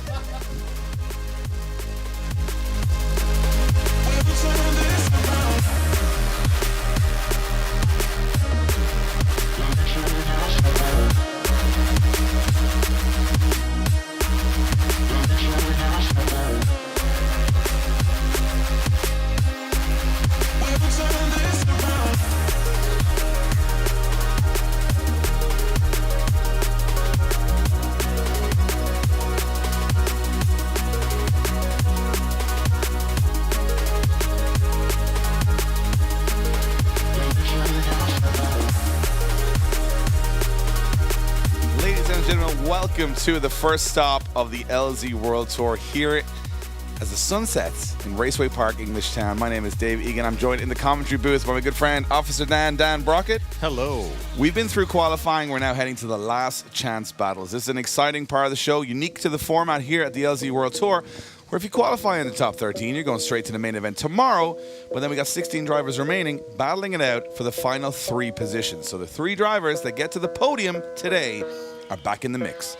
And it's going to be interesting because we got a lot of guys struggling to get those high scores. Now they go head to head. And this is some of the biggest names in the game, some of the biggest names in the automotive world. They're going head to head tonight to see who can get the top 3. You got 3 out of 16 chance, if my maths are correct, which they're often not. And they are going to be battling it out. We've got 3 incredible judges going to be calling the shots. We got Peter Vjainsek, we got Andrew Fable, and we got Pat Gooden. They're going to be eliminating people, they're going to be promoting people, and they're going to be judging people. Harshly. And fairly. And with a slight emphasis on fun. On this side, yes, 100%. Peter is looking for that wow factor. Je ne sais quoi, the X factor, the drive the stock BMW factor so far. Yes, and we have a stock BMW in the mix in this top 16. We got an amazing array of cars, personalities, experience levels. It's a mix. That's the best thing about it. You have no idea what's about to happen. We have no idea what's about to happen. And some of the battles lining up are already huge names going head to head early in the competition. I'm excited. I can't wait to set things off. The sun is setting a little bit here. Track temperature's getting a little colder. Lights are coming on. It's going to be fun. I mean, this is what we're going to see some flames. We're going to see some sparks. We're going to see people running walls. You guys at home are going to have an absolute blast. And what I love about this format is that normally in competition, you mess up your qualifying, you're going home. Now, you got to go back in and battle against other people that kind of messed up their qualifying as well. And you get a chance. And you get a second chance. For 3 spots. So it's not a huge chance, but we're going to see a top 16 very hard fought. And of course, tomorrow at the main event, all the 3 from today, the 13 from qualifying earlier on, they will go together for a main event, top 16. And we're going to have some fantasy battles. We're going to have some car reveals. We're going to do some burnouts. We're going to have a good time. So tomorrow, main event, if you're nearby Englishtown, this is the place to be. We're going to have a lot of fun. You get to meet your favorite YouTubers, your famous automotive celebrities. They're all going to be here. We're going to be talking some smack. We're going to be giving some information. And we're going to look back at qualifying. So I want to, if you joined us right now, you're not going to know what's going on right now. But we have got a graphic for you guys that will show you that qualifying. So we'll be able to show who did the top 13 runs, who did front. And what we're going to do now, sorry, my mistake. We're going to just, you know what? I was jumping ahead because I'm excited. And I get very excited. I'm excited. What I want to do is go back. We're not going to show you a graphic. We're going to do better than that. We're going to show you a recap of a minute of the best bits from qualifying earlier today.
guys, that was qualifying. That was the boring part out of the way, the formality out of the way. Single runs. Nobody wants to see single No, runs. it's not what want we're to here for. No, we're here to see tandem runs. We're here to see twin battles. And we've got a lot of you guys waiting to see who are in those twin battles. I'll tell you one thing. What I love about this format is we got all the underdogs together now. They're all fighting for those top 3 positions. And we got 3 crazy judges. I say crazy because they're having more fun than a judging panel should have. Yes. But they are great guys. We got Pat Gooden, we got Andrew Fable, and we got Peter Vjainsek, the 2-time European champion, here for the weekend to kind of call the shots, see who's going to move forward, who's not going to move forward. What I absolutely love about this is that the rules are simple. The rules are the same as any other competition. And we're going to have a little look at those right now. The rules of tandem battles. If you haven't watched drifting before, if you haven't watched tandem battles before, here's how it works. Each driver will take a turn at lead and chase. The lead driver must run the qualifying line and aim to run as close to a 100-point run as possible. The chase driver must mirror the lead driver and try and gain as much proximity as possible.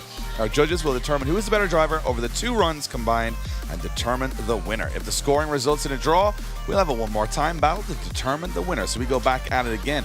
Those are your qualifying rules. Let's have a look at the bracket so you guys can see what's coming up for the rest of the show.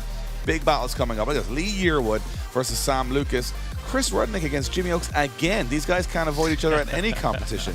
Andrew Mayer against Jordan from RK Tunes. Colette taking on Trevor Jameson. Oh boy. Brett Reyes against Max Kimlin. Max in the highest horsepower standard BMW you've ever seen. Kyle Booth versus Randy Trong. Some newcomers coming in there. TJ Hunt goes up against Evan Shanks. Big battle of the old school YouTube guys, right? Still new school, but still old school.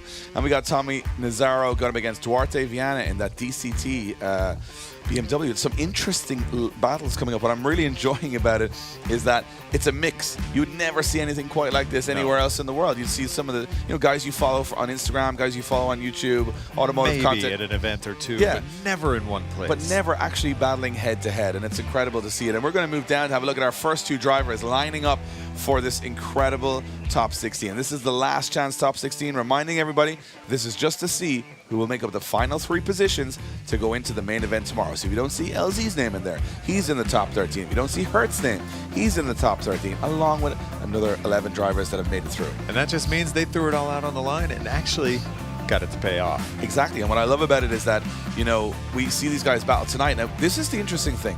Guys tonight will get good battle practice ahead of tomorrow. Yes. So they're going to be under pressure. They're going to be basically trying to, battle their way through, but they're in competition. So they're going to go in 3 battles. If you get to the top 3, you've done 3-4 more battles than your first opponent tomorrow. So it might be an advantage to those people coming through. If you can keep your card together. We saw it at the Invitational where Colette, she's stormed through everything to see if she can do it again. TJ was very strong at that event. But and they all came from that last chance qualifier. Absolutely. But let's stop talking, start looking and watching some of these amazing drivers. We're going down to the start line for our first battle of the evening. I'm excited. Dan's excited. We hope you guys at home are excited.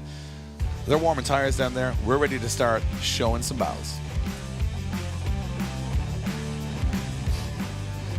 There we go. It's going to be an interesting first battle. It's going to be, and these 2 guys cannot avoid each other anywhere. Chris Rudnick against Jimmy Oakes. These guys battled in the Invitational with Jimmy Oakes taking the win. Chris Rudnick's car breaks down. Then they go to New Zealand. Oh boy. And have another battle in G1NZ where Chris Rudnick gets the win.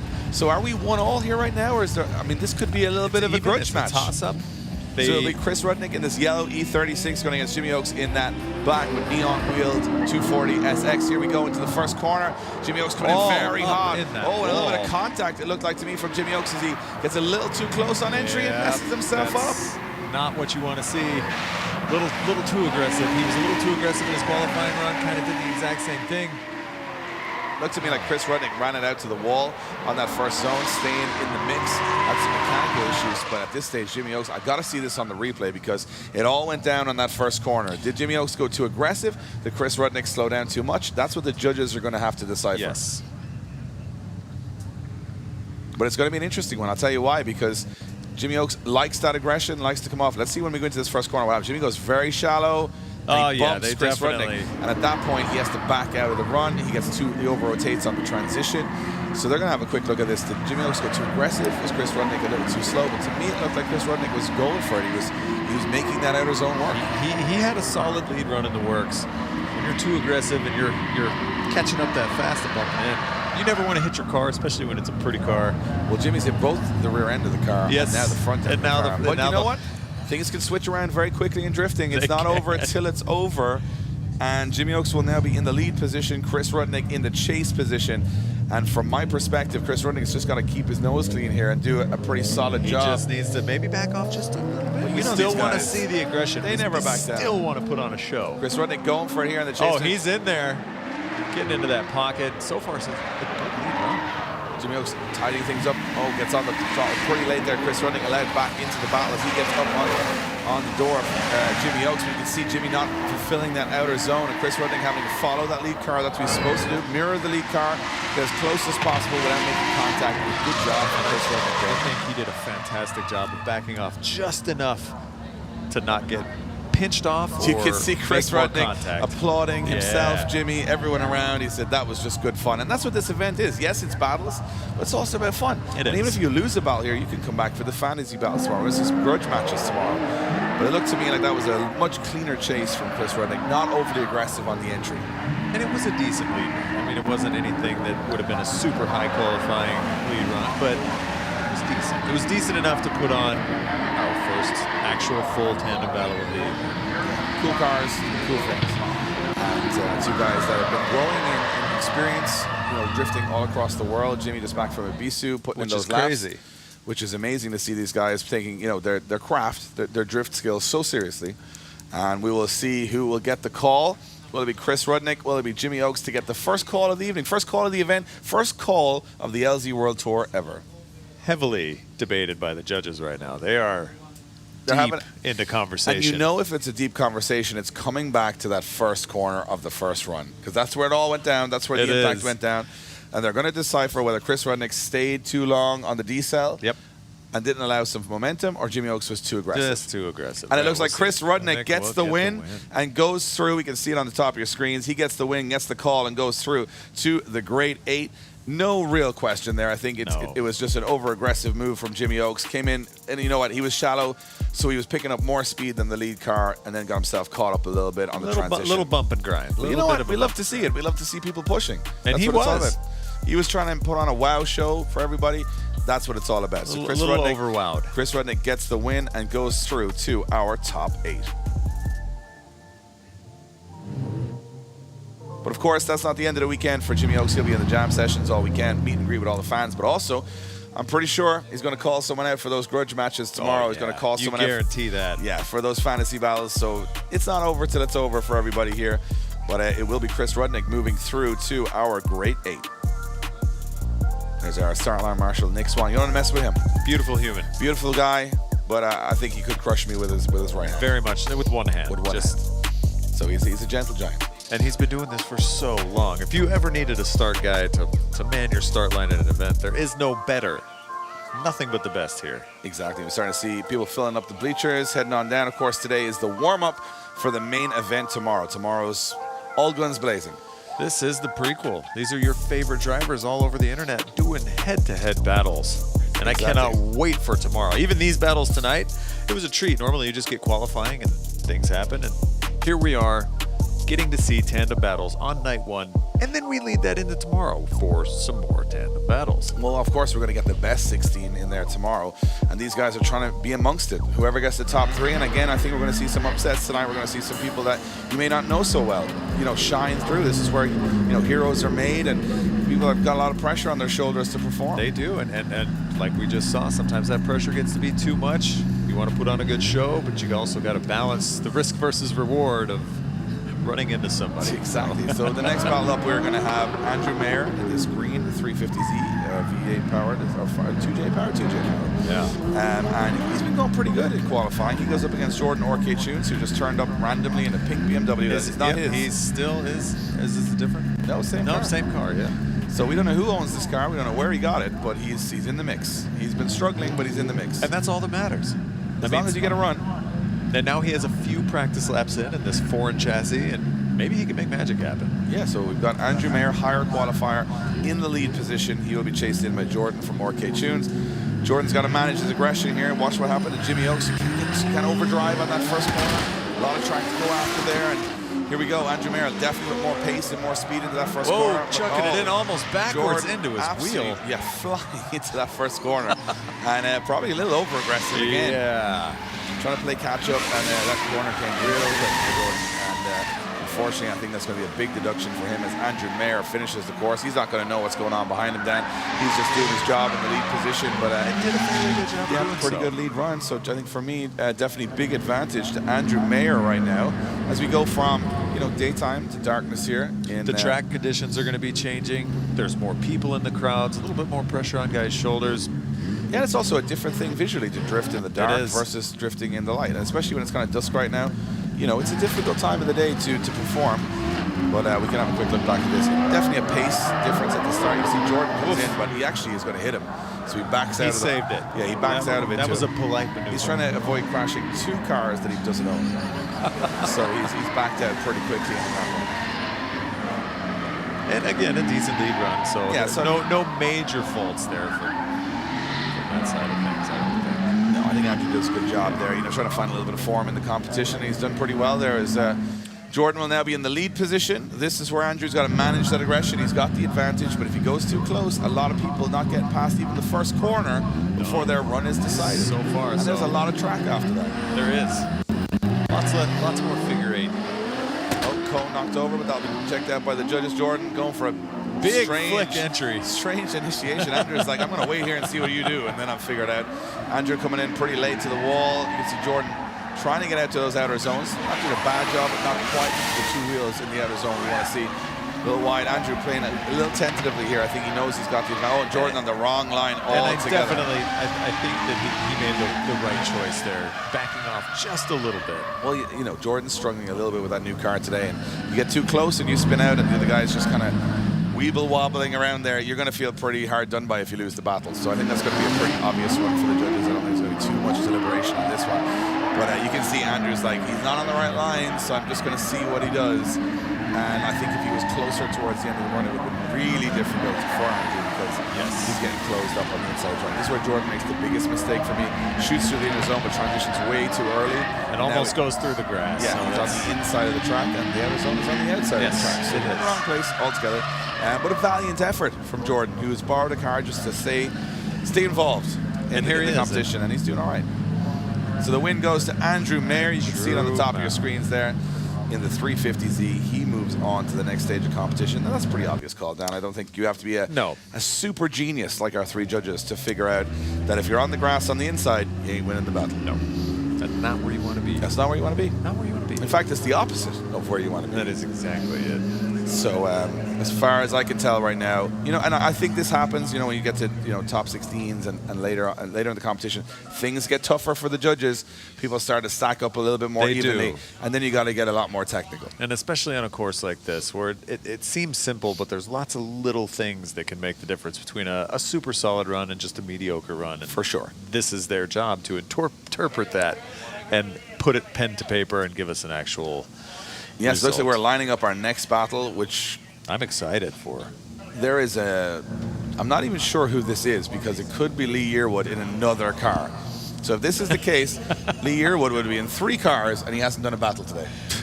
I am into it. Yeah, so I can see behind him, I think that is Sam Lucas, Samet behind, and this would be Lee Yearwood. So Lee Yearwood is basically saying, I'm going to win this competition by driving every chassis anyone's ever done for drifting. If you got a car, sign me up. Started with an E92 BMW. Then moved on to an S13 with an RB30, which is also unusual. And now he's back in the E92. Huh. Oh, so this is basically, maybe they had more time to fix it, and he didn't have time in qualifying, and that's probably what happened. Sense. This is the car they originally intended to be driving. RB25 E92. I love this car because it looks like something that your dad would drive, because they haven't done the outside of the car yet. But inside, rear rad, RB25, all the goodies. This thing is a beast. That seems like it. It's such a strange thing to swap an RB into a BMW chassis. Strange, but awesome. I love it. I think it sounds so good. It's a ballsy move. It is, but they haven't finished the overall aesthetic of the car, so it just looks like a regular dude has just drove it in and gone, hey, I want to be part of this competition. Oh, you guys drifting? Yeah, I like a bit of drifting. So Samet, he struggled a little bit in qualifying down with that Corvette. He said he'd never driven a Corvette before. looked strong in practice, but he over-rotated a couple of times in qualifying. So he's going to have to sort that out and try and be a little bit more steady. But maybe having that lead car to chase is going to make things a little easier. So here we go. Battle of the bumperless. Yeah, no bumpers in this battle. Big car versus normal car. Corvette in the chase position. You can see nice entry from Lee Yearwood. And good from Sama too, staying in the mix here.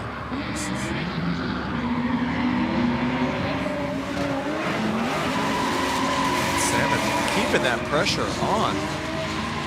He's doing a good job, Salmon. Oh, take some of the inner clip with him. Oh, Salmon.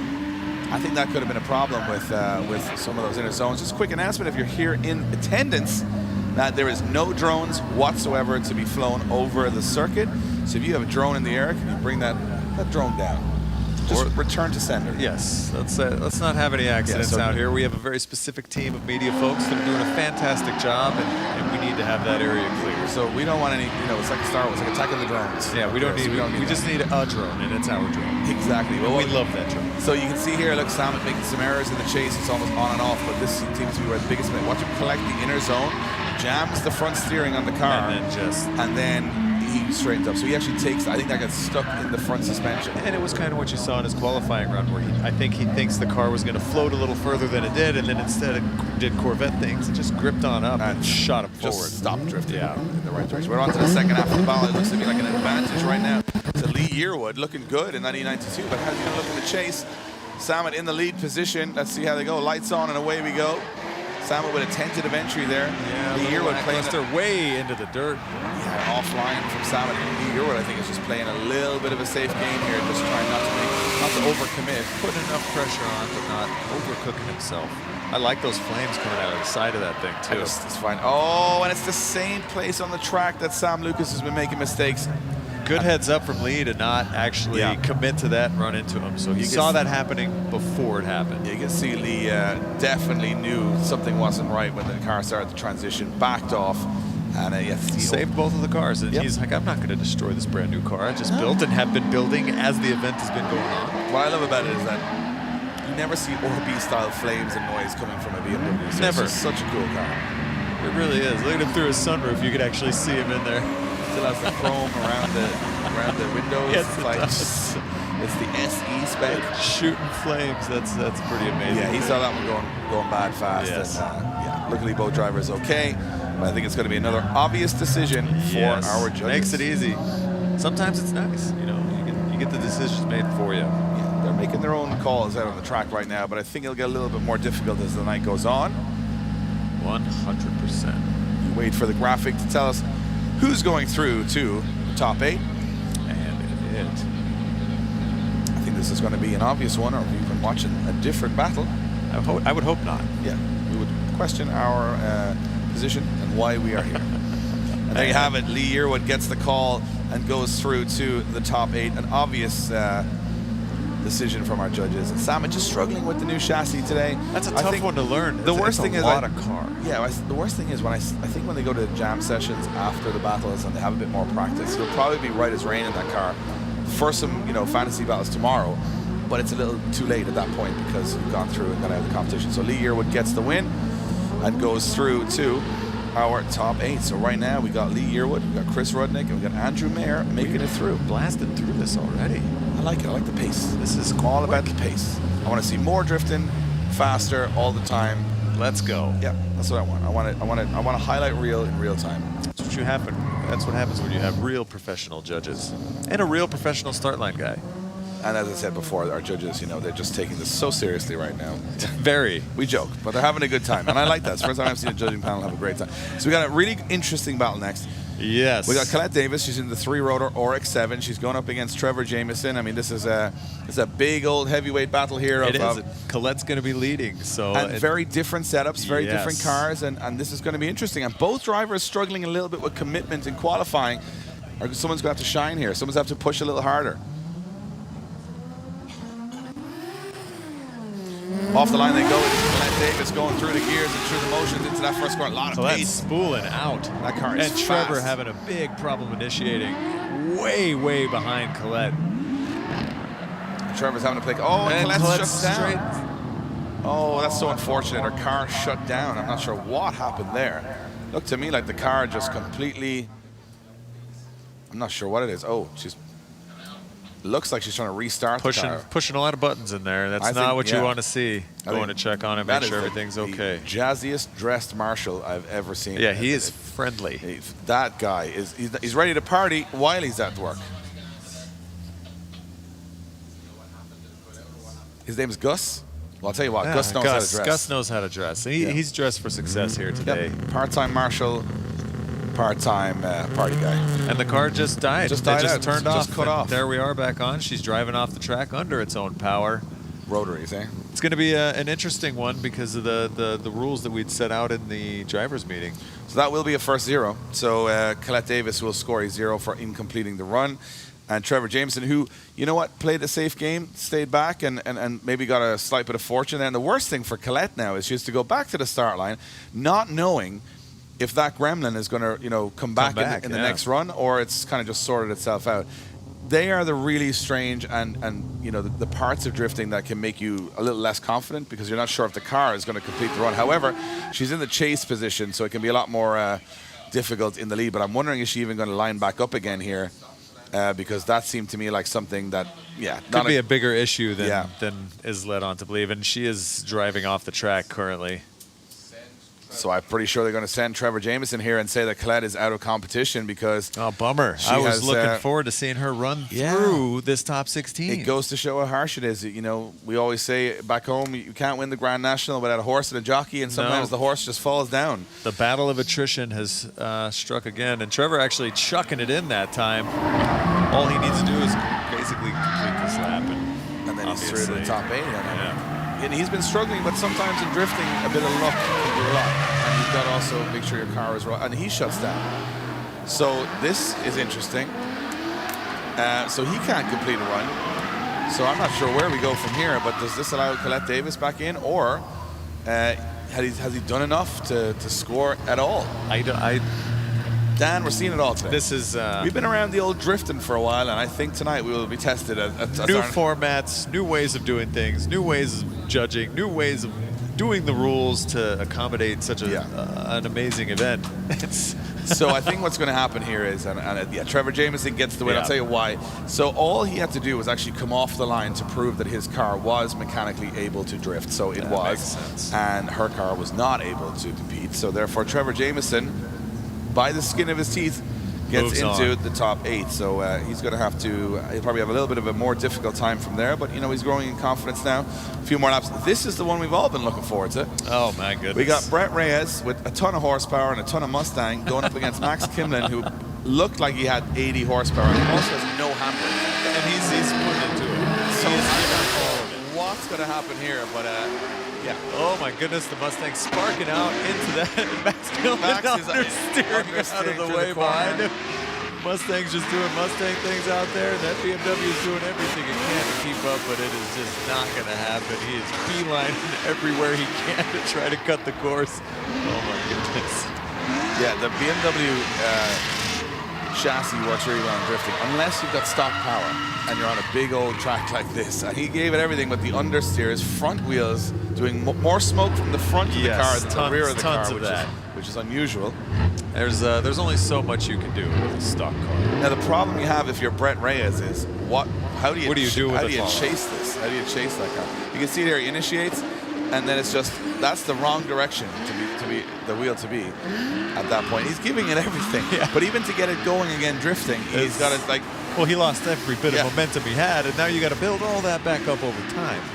And then he's like understeer again, and watch this wall run here. Like it's quite frightening in the background here. Watch this as he throws it at the wall with no e-brake or no adjustment. No, just faith. Four-wheel drifting. Pure, unadulterated. Now, if you're a spotter for Brett Reyes, and you're saying, I don't know. Good luck, bud. Yeah, just don't. This one's on you. Prepare for the unexpected. So here we go. Brett Reyes, he's probably going to leave a little bit of a gap here just to see what happens. Chucking it in right on the wall, getting that thing into a drift eventually. Just going pretty wheeling. Oh my goodness. It is knife-edge stuff here, ladies and gentlemen. This BMW tries to link the course with a huge horsepower Mustang behind it. If he does, this may be the first time he did link the entire course. Look at that. We've seen to this day. No problem at all. Brings it on through Max with Yeah. the stock BMW against an 800 horsepower. A standing Mustang. ovation from just Peter Viansek. And worth every bit. Oh, that was 100% worth it. Big fan. I'll tell Big you one fan thing. of Max. Yeah, if you want to see a man that's tired right now, that's Max behind the wheel. That's getting scared, tired. And it's a workout. Yeah. I don't even know. And Brett's just like, I don't know what's happening. I'm going to stay back in Caroline for 2 just to make sure that we don't all end up on the wall. And you know what? He actually got good confidence towards the end of this, Brett. He's like, oh, God. He actually. I think he's got it. I think he's got it. I better do something. But the mistake on the first run, I mean, we say a small bit of understeer. Yeah, that was a good 30 feet of goodness there. But Max having a great time. Oh, absolutely. Yeah, when you're out there in a stock car against all these guys. Brett Reyes gets the win. Obviously, Max having a lot of fun. He loaned his car to Samet, so that's why he's in this car. But what a guy. I'm not sure that was the best decision. But I would say that from Max's perspective, that's a cheap day at the track. It is. He's probably gone through, 4% of thread today on those tires. So he could probably do another 10 events in this car on this track with those tires. He could do 4 seasons at that pace. Although he'd have to keep replacing the front tires. Yes. They're absolutely flat spotted. Yeah, a lot of flat spots on those front tires. But you know what? It was fun. We move on to our next battle. It's going to be Kyle. It's going to be, if you like 240 SXs, you're going to really like this. So you got Kyle Booth and you got Randy Trunk, 2 guys new to competitive drifting, especially in Randy's case, borrowing this car from LZ. But Randy and Kyle showing great promise in qualifying and practice. Very well. I think this is a lot more even than most of the battles we've had so far. So this is going to be interesting. So, and they're both Sylvia fronted S13s, which is, I do love seeing this because I drive an S13 coupe myself. Oh, Randy having a bit of understeer in the chase position there, needs to catch up into this. Oh, late transition from Randy as well, as Kyle not getting quite out far on the track. Judges will be watching this, but he's, look, Randy's cutting the course to get back into the battle. There's that. Inner clip got absolutely smashed out of it, and again, Randy coming back into the battle. And that's an interesting one because Randy's not doing anything too wrong, and Kyle not on the perfect lead run. No, that was a. That's going to be a tough one to get a 6 of one, half dozen of the other when it comes to What are you going to do? Not a great lead, not a great chase. Follow. I think they're about dead even. Randy caught a little napping on the start and had to kind of cut the course, which I think, from my perspective, looks like it's going to be an interesting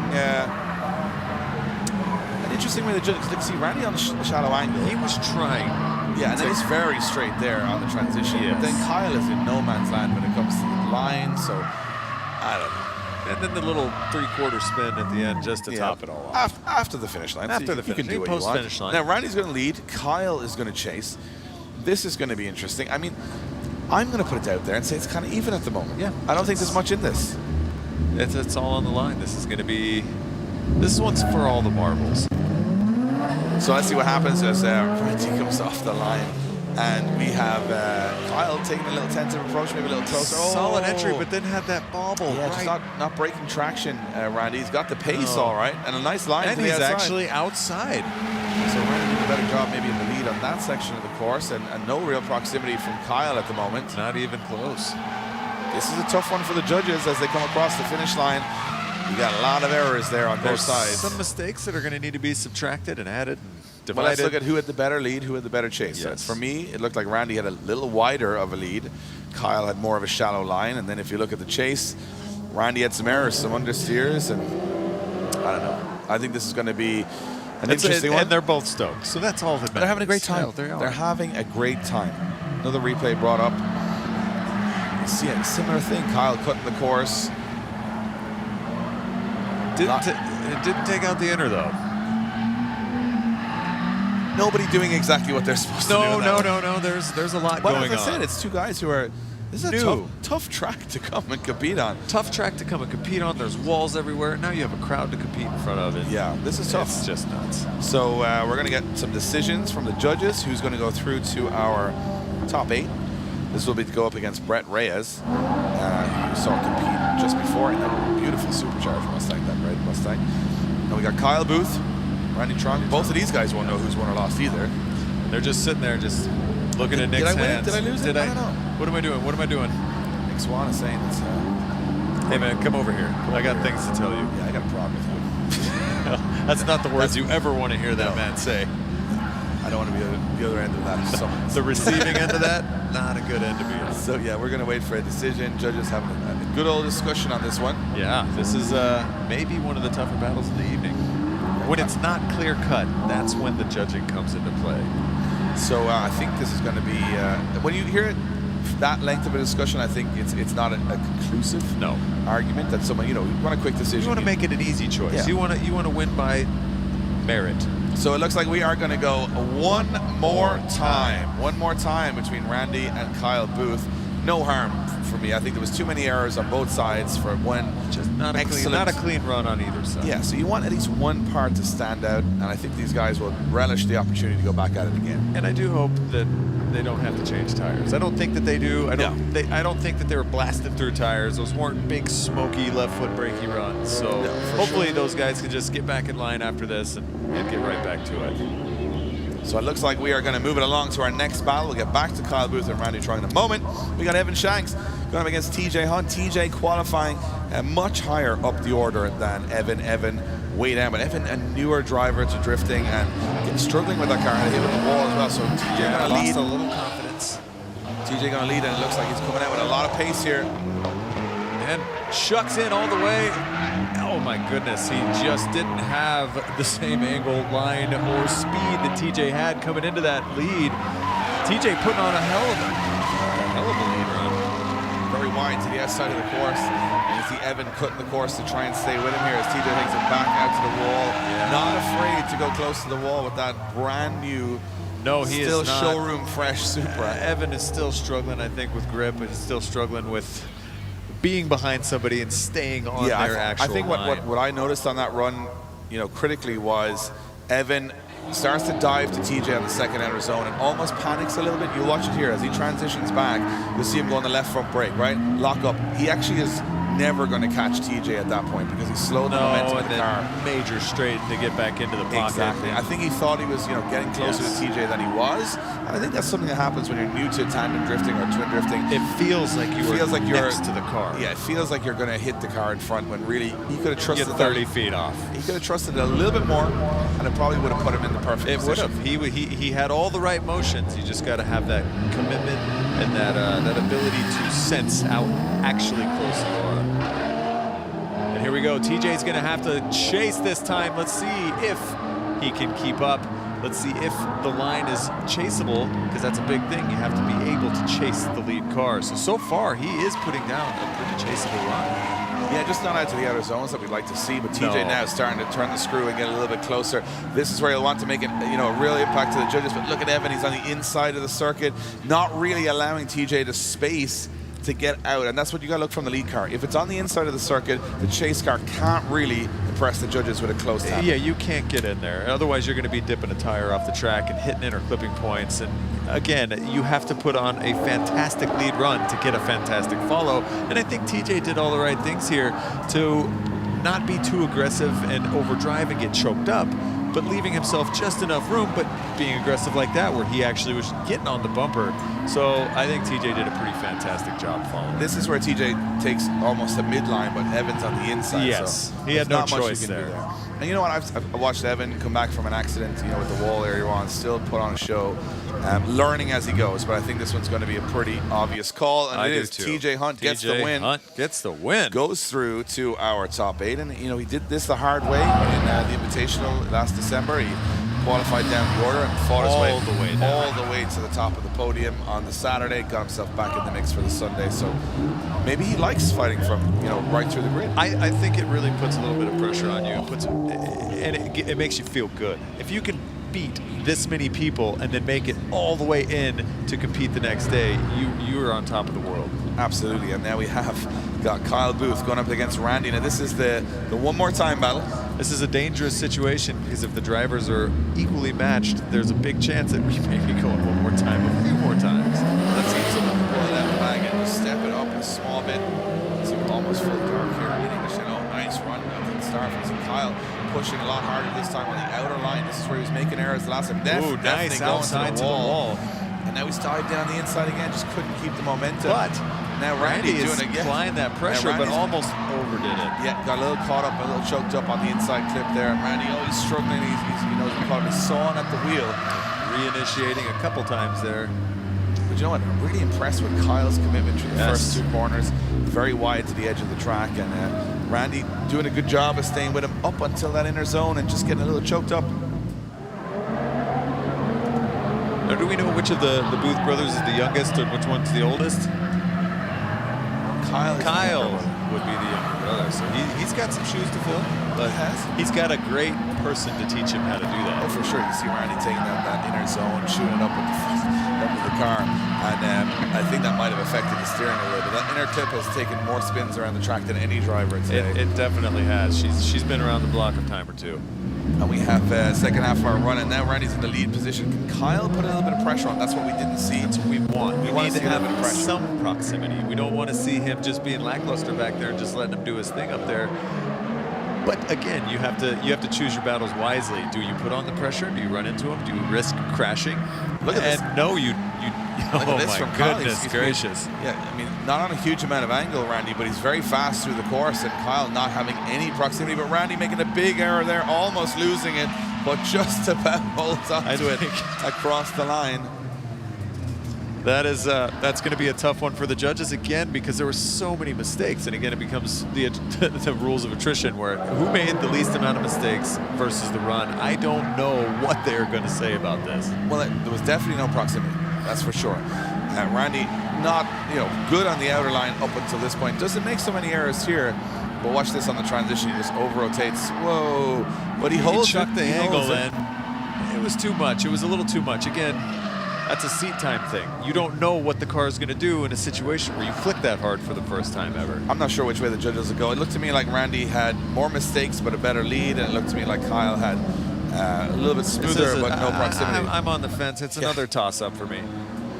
Yeah, so our judge is saying maybe someone needs to find a coin. Yeah, flipping a coin. Again, errors both ways, but we got to find a winner on this one, and it's going to come down to maybe proximity and maybe I would hope so. Yeah, I would hope so.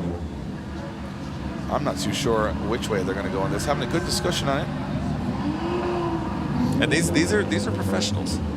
Well, two of them are professionals and a lovely amateur. Yeah. And all with long hair. Incredible hair. It's beautiful. You guys could see. It's a good view. It's a lot of hair. It's a lot of style, but that's what they're judging as well. They're judging a little bit of style out there. And it looks like, Kyle Booth gets the win. Kyle Booth gets the win. Moving on to our grade 8. So those big errors from Randy, those straightens up, those over-angled, the over-rotation, that's what cost Just him. less consistent. Yes. Less of what the judges were looking for. So we got one more battle in our top 16 to go. It's going to be Tom Nazzaro against Duarte Viana. Duarte's car braking. He's now in the FCP Euro. This is an M3. This is an old missile car used by Michael Essa, ex-Formula driver. It had 240 horsepower in 1995, but they reckon if it has 160 now, he'll be doing well. Let's see how he gets on. He hasn't done a practice car either, so let's see how this goes down. Yeah, he's a big BMW guy. I'm assuming he's going to take to it like water, but we will see. That's a pretty big gap coming in on that entry. Tom is actually putting the beans on it. Let's see if Duarte can keep up. But Duarte's struggling to keep that BMW adrift, and obviously there's kind of a horsepower discrepancy here. Oh, for sure. And Tom, we saw the second qualifying run from him was much more confident than the first. It looks like he's got that car singing right now. Yeah, Duarte's just back there doing donuts. I don't know what happened. Duarte is like, I can't just jump in a random person's car and expect to compete. I mean, it's a Luke Fink thing. I mean, that's a tough thing to do for anybody. I like the rear windshield, though. Have good times. Yes, that's what it's all and that's about. what he was having. We got to see some donuts out there. He's having good times. But this is not a track where you go, this is where I'll just test my car. Yeah, I'm going to go ahead and throw this at 4 walls over and over. I'm going to borrow your car and test it against the movable concrete walls. And I'm going to keep all that together. And then just watch here. Just overcooks it. Yeah. And he was so close to the finish. Yeah, it was right there. Now he's going to lead. Yes. But this is where I worry for Tom Nazzaro, because he's got to chase what is quite an unpredictable lead. Basically not hold angle throughout the course, and it's really difficult to tandem behind a car that cannot hold angle. Yeah, so we're going to see an interesting matchup here, and I think Tom has to worry a little bit here about over-rotating and choked up, that kind of stuff, so he's got to be clever. Again, SR20 versus an NA motor, so you got to keep that. You got to keep the SR20 in boost, and now you're behind this car that's got way less horsepower than you. It's a tough proposition. Doing a good job right now, Tom Nazzaro, of You see Duarte doing a good line here from the little 170 horsepower Yeah, BMW. he's making it happen. He's putting on a chaseable run. Oh, Tom Nazzaro getting stuck. Just getting away, but he didn't need to do it. He was on a huge advantage, 10-0 from the first run. Why take the risk? Yeah, that was doesn't make way sense. too close. He could have backed off another 2 feet and he would have been absolutely fine, but I'm happy he is taking the risk, but also he didn't need to. no. And to be fair, if you look at Duarte's run, give him another 2 or 3 laps in this car and he'd start figuring it out. Oh, 110%. Duarte's a fantastic driver. I got to watch him drive the clutch kickers as well, and he was one of the most consistent guys out there in a low horsepower car. That was a kind of a strange transition too. I don't think that I think he was going to maybe hang it out just a little bit more and transitioned a little earlier than I think he thought he was going to. For sure, and then Tom Nazzaro looks like he's going to be the favorite here for me, and he is, and he gets the win and goes through to the top 8. Tom Nazzaro makes it the last. SR20 making it in, doing its thing, man. We have a few SR20s. Do we have a few? No, we have one. We have a few of the one SR20 going through. Yeah, and hey, sometimes that's all that matters. Sometimes you only need one SR20. So now we're going straight into our top 8. It's going to be Chris Rudnick against Lee Yearwood. And let's have a little look at how it's stacking up here for our top 8. We're just going to bring up the graphic for a moment. You guys can keep up to date with what's happening. Remember, this is the last chance.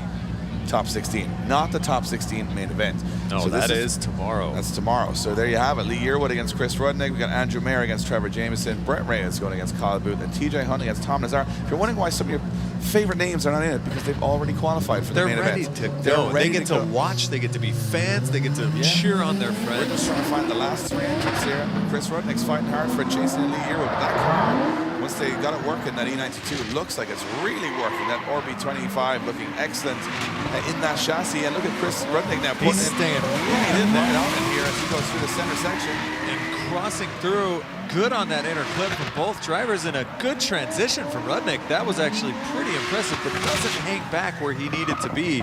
So I think small advantage towards Lee for me on that one, but we're going to have to leave that one up into the judges' Do you know what? hands. That's the best lead and chase we've seen so far. That is 100%, and I was just going to comment on that. As we move down into the grade 8 and then the top 4, the battles are going to do nothing but get better.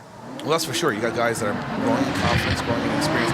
Chris Rudnick throws it all at this. He doesn't let Lee Yearwood get away. Now, Lee is doing a pretty good job in the lead as well by allowing him that chaseable lead, as we talked about. Drops out of that outer zone a little early for me, but Chris Rudnick then says, I'm going to use that to my advantage, climb it. This is a good transition from Chris Rudnick here, and not a great lead run from Lee Yearwood just at the end. He's quite shy of the wall. So when you're in the chase car, chasing a lead car that's on an unpredictable line and you're still close, you're scoring high with the judges at that point, because they're thinking, well, he's chasing well and he's not getting the best lead run to follow. Yes. Let's see what they can do in the reverse. If Chris Rudnick puts this as a a really good lead run, he's going to put the pressure on Lee Yearwood, and Yearwood's going to have to pull out of the bag here and get close or go home. Which Lee is absolutely capable of doing. And let's check it out as Rudnick doesn't initiate drift at all, and unfortunately... And he has the advantage, and the car breaks down. Yeah, that's a horrible thing to have happen as a driver. It's a horrible thing for all the fans. You can see the shake of the head. He wants to drive to a victory. He doesn't want to give a victory away. And No. you don't want to win that way either. No, not if you're Lee Yearwood. You want to beat the best by being the best, and not just by getting. And look at him; he's furious behind the wheel. Yeah, this is another event where mechanical failure has cost Chris Rudnick a decision. But that's a big thing in drifting. That's a big thing in motorsports in general. It's, did you build a car that can handle this abuse? Yeah, so the win will go to Lee Yearwood, and the man that qualified in an S13 is now moving on to the final 4 in a BMW. Figure it out. You don't have to figure it out, because the LZ World Tour doesn't have to make sense. It doesn't. No, stop trying to make beautiful I see them at home trying to make sense of it. Doesn't have to make. This is an exhibition. Just kick back, relax, this is fun, and enjoy. We're on the couch with you. We're just watching it. We're trying to figure it out like you Soaking guys. in some drifting, soaking in some tandem battles. We're seeing our favorite personalities go head to head on this crazy track, and we're having a good time. So Under the lights now. We are almost fully dark. We are fully under the lights here at Englishtown. So remember, every driver that now progresses to the final 4 gets 2 shots at getting into tomorrow, because they get the semi-final, which either puts them in the final or the 3rd and 4th place playoff. And if they win the 3rd and 4th place playoff, they go. So from this moment forward, we're going to take a small break. We're back with you in a few moments' time with more action from the last chance top 16 here at the LZ World Tour. What's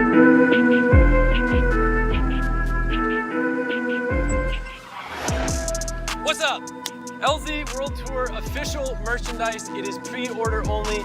These amazing t-shirts, if you want one and you want to get your hands on one and you want one, go to our website, lzworldtour.com or lzmfg.com. Get one, because when the pre-order is over, you will never be able to get one ever again. The link is on screen. Go check it out.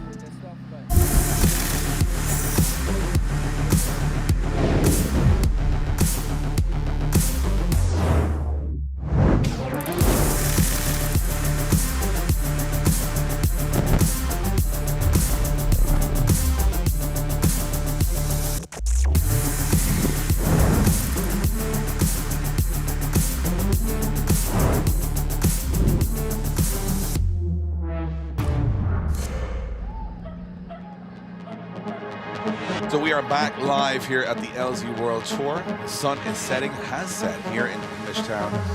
For the first stop on a 4-event calendar all around the world, Dan. This is insane. This is unprecedented in the drifting world. It is.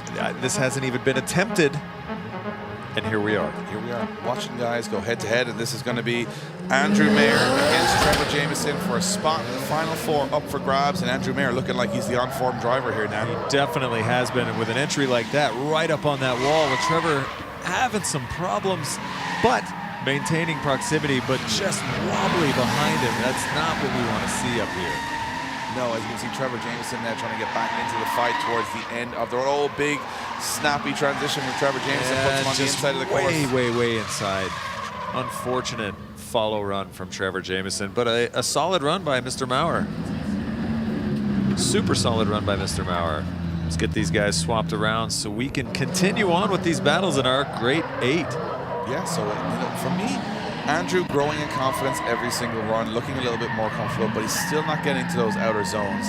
It's not going to matter too much here because I think Trevor Jameson is making the bigger mistakes. Struggling, yeah. Struggling all day. I think it's a gear ratio thing, trying to keep the car moving in 3rd gear with a lot of grip in the car. And it looks like he's kicking it and kicking it, and the car is almost happening. It's almost like it's all or nothing for him on every time he touches the pedal. That's a frustrating thing to be on a track where you can't. You know you're going to blow the car up in 2nd, and you know you're not going to be competitive in 3rd, and you're just like, oh, here we are. Here we are. So we get the second half of this one. It is Andrew Mayer, I think, with the advantage right now, but Trevor Jameson's in the lead, and he can dictate his own pace from here. He can, and it's got to be up to Mr. Maurer to keep in there, and Trevor actually initiating all the way out to the wall. Andrew giving a little bit of space, maybe more than he should.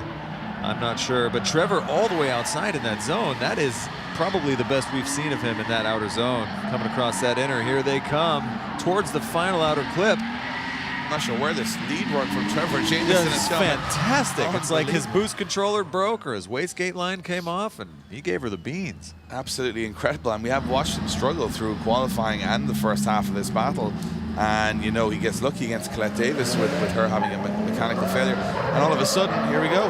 Monster run through the whole course. That was absolutely fantastic. I wish he was doing this all day. That's the kind of runs that are going to move you into the top 4 to get one of those 3 spots.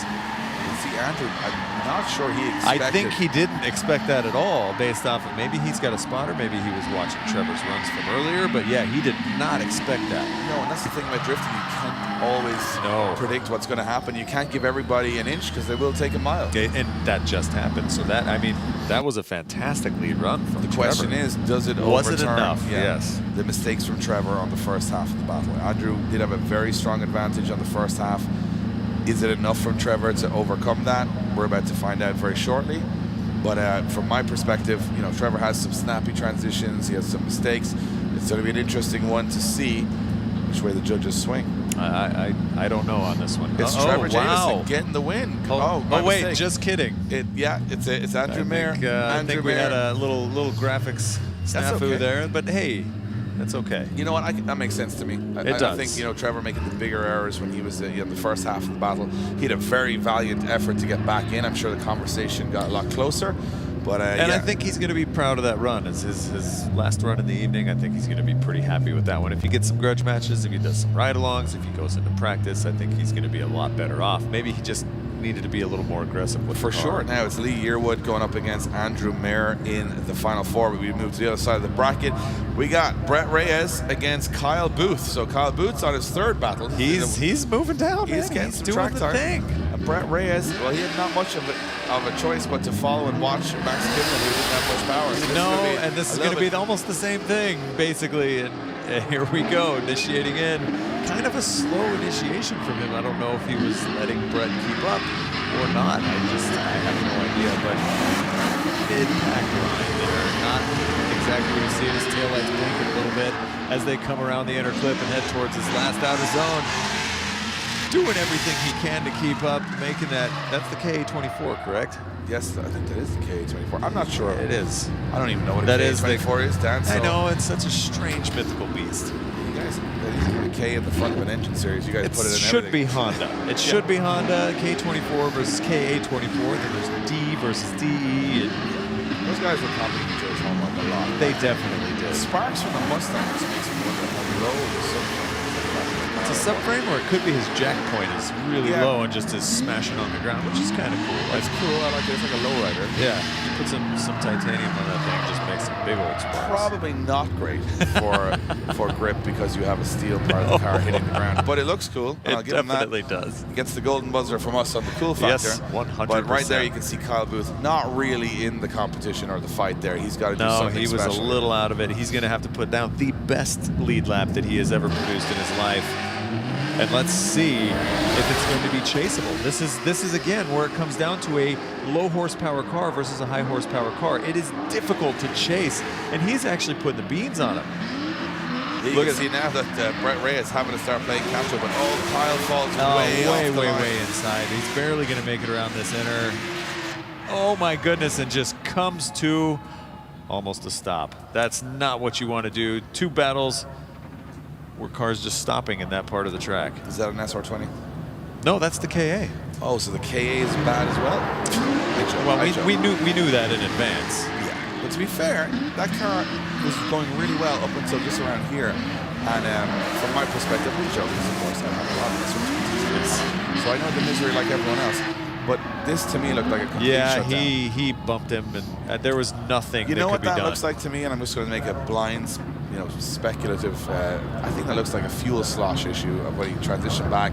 Just Maybe car cut off for a car cut second. off. Yeah, it looks to me like that's going to be the end of his competition today, and it looks like Brett Reyes, who hasn't really been tested too much so far. No, that car has not been put through its You can paces. see Sean Booth congratulating Brett Reyes, Kyle Booth's brother, who's in the competition tomorrow in the main event.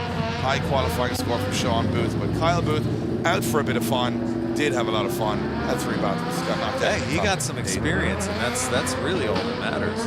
Reyes will move through to our final 4 as we move it along to our next battle. And you know what? This is an interesting one. Tom Nazzaro.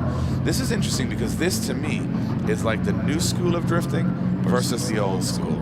So you got the old school SR20, S chassis going up against the new 2-liter King, which is the BMW engine. Brand new at that. Brand Like, new. probably 20 miles on that thing, and they've all been put on this track.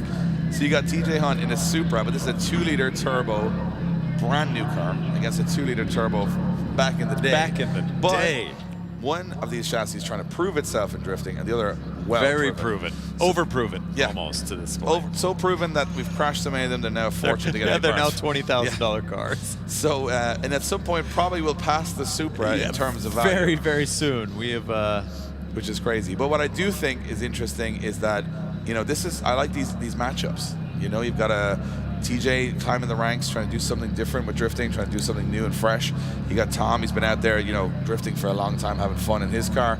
So this is going to be a very tight battle, I think. Two very different styles. And these are the battles you see in video games. You don't normally see this in real life. No, you don't see like the local Front Street crew coming up against TJ Hunt and his brand new. This is like something from like a Need for Speed storyline. It really, really is. It's fantastic. You want to beat me in Englishtown?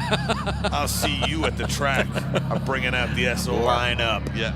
TJ's like, I got the brand new. Yeah, I got this new in a car that has suspension from, the last year. Yes. This is the modern day versus the nostalgia. Versus an S13.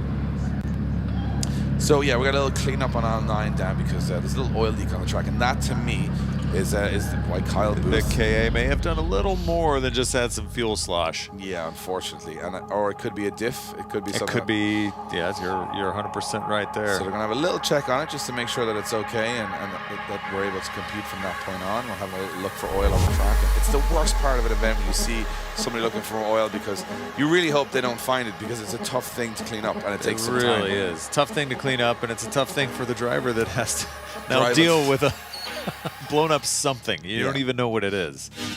So this guy definitely lost a coin on the track, and it's a special. He will coin. find it. He will find it. He's not sure where he lost it though, but he's searching for oil. Hey, There's our guy. That's the guy. That's how oil was originally found in America, right? There's a guy just looking for it, and then he was like, "Oh, there it is. Hills. Yeah, there it he is. found Drill there." Yeah. There's no oil, and then there hills. Accurate history. 110%. Yeah. No oil there, unfortunately. There'll be no millionaires tonight. So couldn't find oil in the track.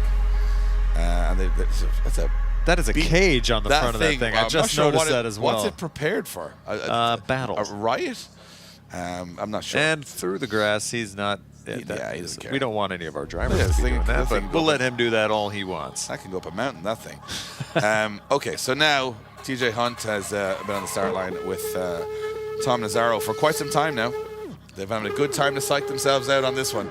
Yeah, they've done ice themselves, and that's okay. Yeah, I they've think been both in of the these zone guys for a are while. still going to put on a show. For sure. Headlights are on, cars are ready. Pop-ups versus daytime LEDs. Oof. That's like the future Old and the school past. halogen right there. This is interesting. We'll see what happens. We got TJ is the higher qualifier. He will lead him out. Tom Nazzaro in the chase. Go. Similar wings too. That's the crazy part. TJ with a nice flick. And the front street boy keeping up with him very, very well and diving in with the surge, but overcooks it. Little too much of it and spins out. That's unfortunate. TJ Hunt's not going to know anything about this until he sees him. Yeah, sees him to the left. Goes, oh, he's over there. That's not a good place to be. And TJ, he looks very smooth in that car, which I like.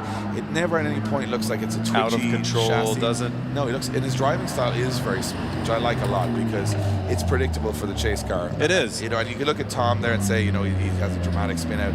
That's his own, I think, unforced error. I think he's trying to be too aggressive, and he almost scares himself coming into the second outer zone, and just hits the front brake and wrong time spins him around. It's a confidence thing, and you overdo yourself into somebody, and you freak out, and your hands do things that you never thought that they could do, and then all of a sudden you're turned around backwards on the racetrack. He thinks he's going to hit him.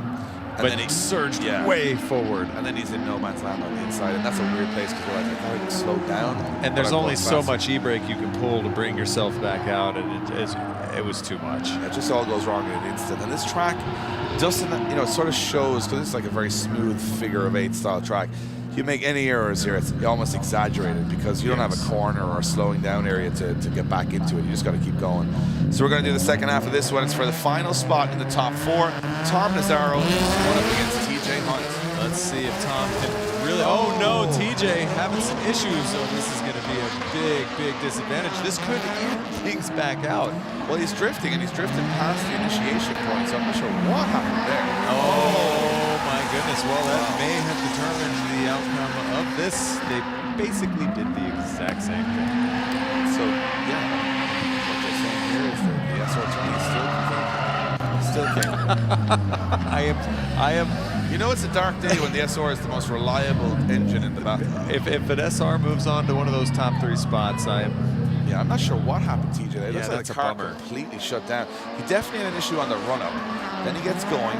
And then I think it died again. They were testing some things in the burnout box earlier. I did see that.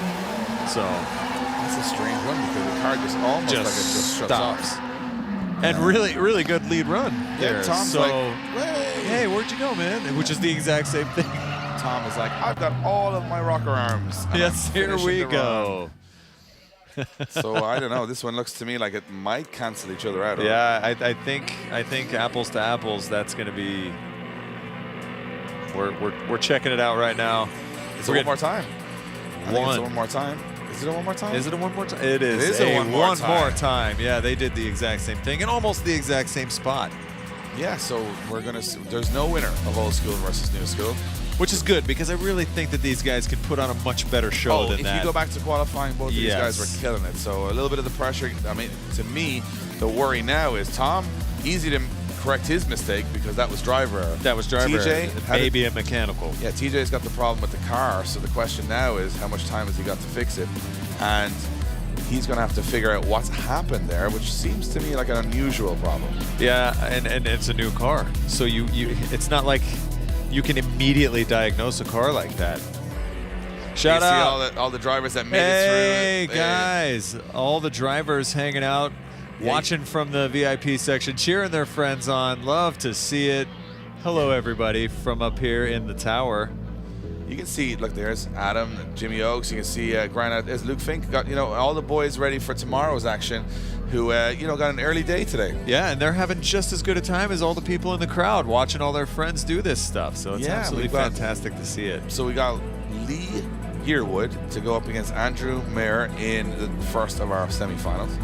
We got Brett Reyes, who just is surviving through the competition well. He's got to turn it up a little bit now, and then he's got to meet the winner of Nazaro and TJ Hunt. So TJ. Hey guys, now we got the judges involved.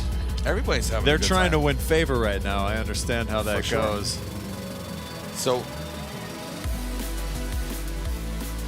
we're going to have a little delay right now. Do you know why? Because TJ Hunt's fixing his car. And he wants to make sure that his car is tip-top for this last battle in our top 8. So don't go anywhere. We're back with the more dramatic battle than we thought it would be between SR Man Tom Nazaro and New School Superman TJ Hunt. Don't go anywhere. We're back after this. What is up, guys? I want to let you know we have the Englishtown World Tour official merchandise. It is only available for pre-order. I think it's a pretty awesome design, and the only way you can get it is by pre-ordering now. Get one before it's too late. We'll put the link on the screen right here. Check it out, and back to the show. Hey guys, Jeff Jones here. I'm Dylan Hughes. I'm Travis Reeder. I'm Ken Gushin. I'm Matt Field. I drive Link. They are the most reliable ECU around, and they always deliver. Their global tech support gives me the advice I need every time I need it. Their products are super easy to install and easy to set up for the performance that I want. They stand behind their products and support their customers. They're always innovating and delivering great new products and performance features. I drive Link. Yeah, there you have it. Big thank you to Link ECU supporting the LZ World Tour. Sponsors. I run them in all my cars, and I have one, and I've never gotten to use it yet because my car still doesn't run. Yeah, well, when they do run, they keep them running, which is the most important part. And I always say that it's doing all the thinking for me. That's a good thing. It's a good thing. Because it's funny, with a lot of these ECU products and stuff, a lot of people talk so technically about them. I'm going, if they're doing all their work, I get to do more driving. I don't have to do I don't have anything. to think too much about it. It's brilliant. That's what Link ECU does. I hope you guys are having a good time at home. Give us a comment or a like in the stream. We're getting towards the business end of the last chance saloon. For these guys. This is going to be it for our grade 8. So we got TJ Hunt, we got Tom Nazaro. It looks like TJ Hunt. We're hearing word that he might have fixed the problem. I sure hope so, because I want to see these guys battle. We don't want to see any buy runs. We don't like buy runs. We want to see battles, and we've seen Lee Yearwood come out here in about 14 cars today. And he's so if somebody could just lend a car, and I think he's just going through the car park. They're just checking the handles, just lifting up the door handle. Yep, there it is. Yeah, there's another one. Yeah, we'll bring this one. Open thing, keys fall down, start the car. TJ's back on. Will the car hold up now is the question. Will TJ's car hold up for the 2 runs? I'm not so sure. And I'm sure he's not so sure, no, which deludes your confidence. And, so, he had the job almost done in the first half. Tom Nazaro, they're trying not to make the same mistakes again. And TJ looking like he's having an issue, but still chucking it in. And here we go to start this battle. TJ uncharacteristically dropping a tire, but being followed very, very closely. He is keeping the car on. He's on that wide line 2 down, which is good for the judges, good for the chase position. He's staying wide throughout the whole course. And the car does hold up. Tom Nazaro putting a big angle transitioning there for almost too much angle, not following what the lead car was doing. Not a lot of proximity from Tom Nazaro. As you said, the little stall up from TJ was only on the run-in before the start of the scoring zone. And I'm just wondering, did it affect Tom? It didn't seem to affect him too much. No. But it was Tom Nazaro. Doesn't make as grave an error as he did in the chase the first time around. So it was a completed lap from both drivers. So Yeah, there's a start. And this is where TJ had the problems before, was the second run, the car having an issue. So let's hope that car can stay together. Let's hope the SR20 can stay together. A lot of hoping. There's hopes and dreams at stake here. Positive vibes. Old versus new, old versus new. Let's see which one will prevail. Oh, so almost 2 wheels off the track from Yeah, Tom that was deep. Good line from TJ Hunt. He's on right at the edge of the course. Tom Mazzaro clipping the track to try and stay with him. And then as they come through this section, Tom Mazzaro, this is where I think he makes the bigger mistakes. Snappy transition here. Yeah, a little bit of a straight, but yeah, not so aggressive. And put him way inside as well. Probably, I would imagine, you know, from a layman's viewpoint, advantage TJ Hunt, but this is where very we saw it, small. Yeah, very advantage. small. We saw it switch around just as fast in Tom Nazzaro's favor last time out. Here we go. Let's hope we get a full pull here and get everything going. Hopefully TJ's car stays on. Yeah, our boy Nick Swan letting him go off the start line. Tom Mazzaro now in the lead, TJ in the chase. Let's see what happens. Interesting battle here. Oh, onto the wall. Oh, that was beautiful, absolutely beautiful. And TJ actually putting the pressure on. Good, solid lead run from Tom. And here we go, way outside, but sucking up towards the inside, around that inner, making a decent amount of smoke out there for you guys. And here we come through the last corner. TJ applying all of the pressure. That's the kind of battles that we want to be seeing for the rest of this evening. That's definitely the best proximity we've watched all day today. Yeah, very much so. And TJ didn't want to leave it in the judges' hands too easily again. Knew that Tom had put in a good run. You know, knew he had his own little errors in the lead, and now in the chase. And just prayed his car didn't turn off. For sure. And for me, that was incredible stuff. TJ even taking a big risk into the last corner. Could have made contact. Tom has that snappy transition. Right on him. Yeah, perfect. Amazing to see. And TJ Hunt, as I said before, this is a stock, you know, drivetrain car from the showroom. Shows that there's still it's potential. The potential is very high in a new car with suspension that actually works. It's an insane combo package there. And no rust, which is nice. That's you can get all the bolts off first try. There you go. TJ Hunt gets the win. Moving on. No surprise there. Incredible proximity in this chase run. This is a highlight reel run from TJ Hunt, and Tom doing a great job in the lead. But watch TJ from this point on. Look at this, Tom out to the wall. So Nazzaro's thinking right now, I'm on it, but then TJ Hunt says, nah, I'm even more on it. Look hey guy, I'm right here. This transition for me, look at Tom. He has this kind of snappy transition. Right in there. Has to really commit, and that is very close as they come across the line. That was fantastic. Amazing. So now we have got our semifinals organized. We have top 4. 2 go. We got Lee Yearwood against Andrew Mayer, and we got Brett Reyes against TJ Hunt. So 2 shots at the top 3 for each of these drivers, and then they make it through to another top 16. So it's like levels of Mario right now. You get to the end, it's like level up. And then the losers of these battles will battle each other for 3rd place. Exactly, that's how it works. And that's going to be the real last chance saloon to stay in the competition. You have now battled as many times as you humanly could. So we're going to show a little bit of the journey that got us here, where we're at, and you can see it. Oh, there it is. Lee Yearwood against Andrew Mayer, Brett Reyes against TJ Hunt. We're going to have 2 finalists. Then we're going to have the 3rd and 4th place playoff. Yes. That's the last spot. And if you get to the final, so if you win the battle, even though it's for Pride, the final, you've already got through to tomorrow's main event. So if you win the next battle, you're through. That's how it works. You're in the show. You're in the show for tomorrow. And that is the main event tonight. Just the warm-up, guys. Just the fun little warm-up before it all kicks off tomorrow, which is going to be crazy. Super pumped for that. This is unprecedented. This is new. This is something that has never been attempted, to do a worldwide tour with drifting. Been drifting for a long time, and I have never seen anything like it. Never even thought about attempting it. And it's these out-of-the-box things that are making this so magical. Here we go. It is for a spot for the final. Lee Yearwood against Andrew Mayer. Lee Yearwood is really doing well at this E19. He is so smooth in that thing. Coming around, let's see if he can, and he does. Early into that outer zone. Kind of comes out of it, though. He is putting in a smoke show right now, though. I wonder if that's going to affect the follow car back there with Andrew. Trying to keep up, looking at all those flames popping through the side. It's just so unusual how stock the car looks. It's unbelievable. The noise and the flames don't make any sense. But no. I think Lee Yearwood probably was going in the wall on the second corner, second outside zone, and said, uh-oh, I'm going in the wall, dialed on big angle, had to kind of, rolling burnout himself out of it. Now, he survives it. He did. But it is a mistake. But Andrew not really capitalizing on that mistake and not getting really close. So Could have done a little bit more, but again, it's even Stevens for me. Yeah. Watch this on the replay from the draw. Watch in the lead position, Lee transitioning, I think a little too late. Gets a bit panicked here, goes on throttle, and he's like, whoa, I gotta get out of there, which means he's not staying on that outer arm.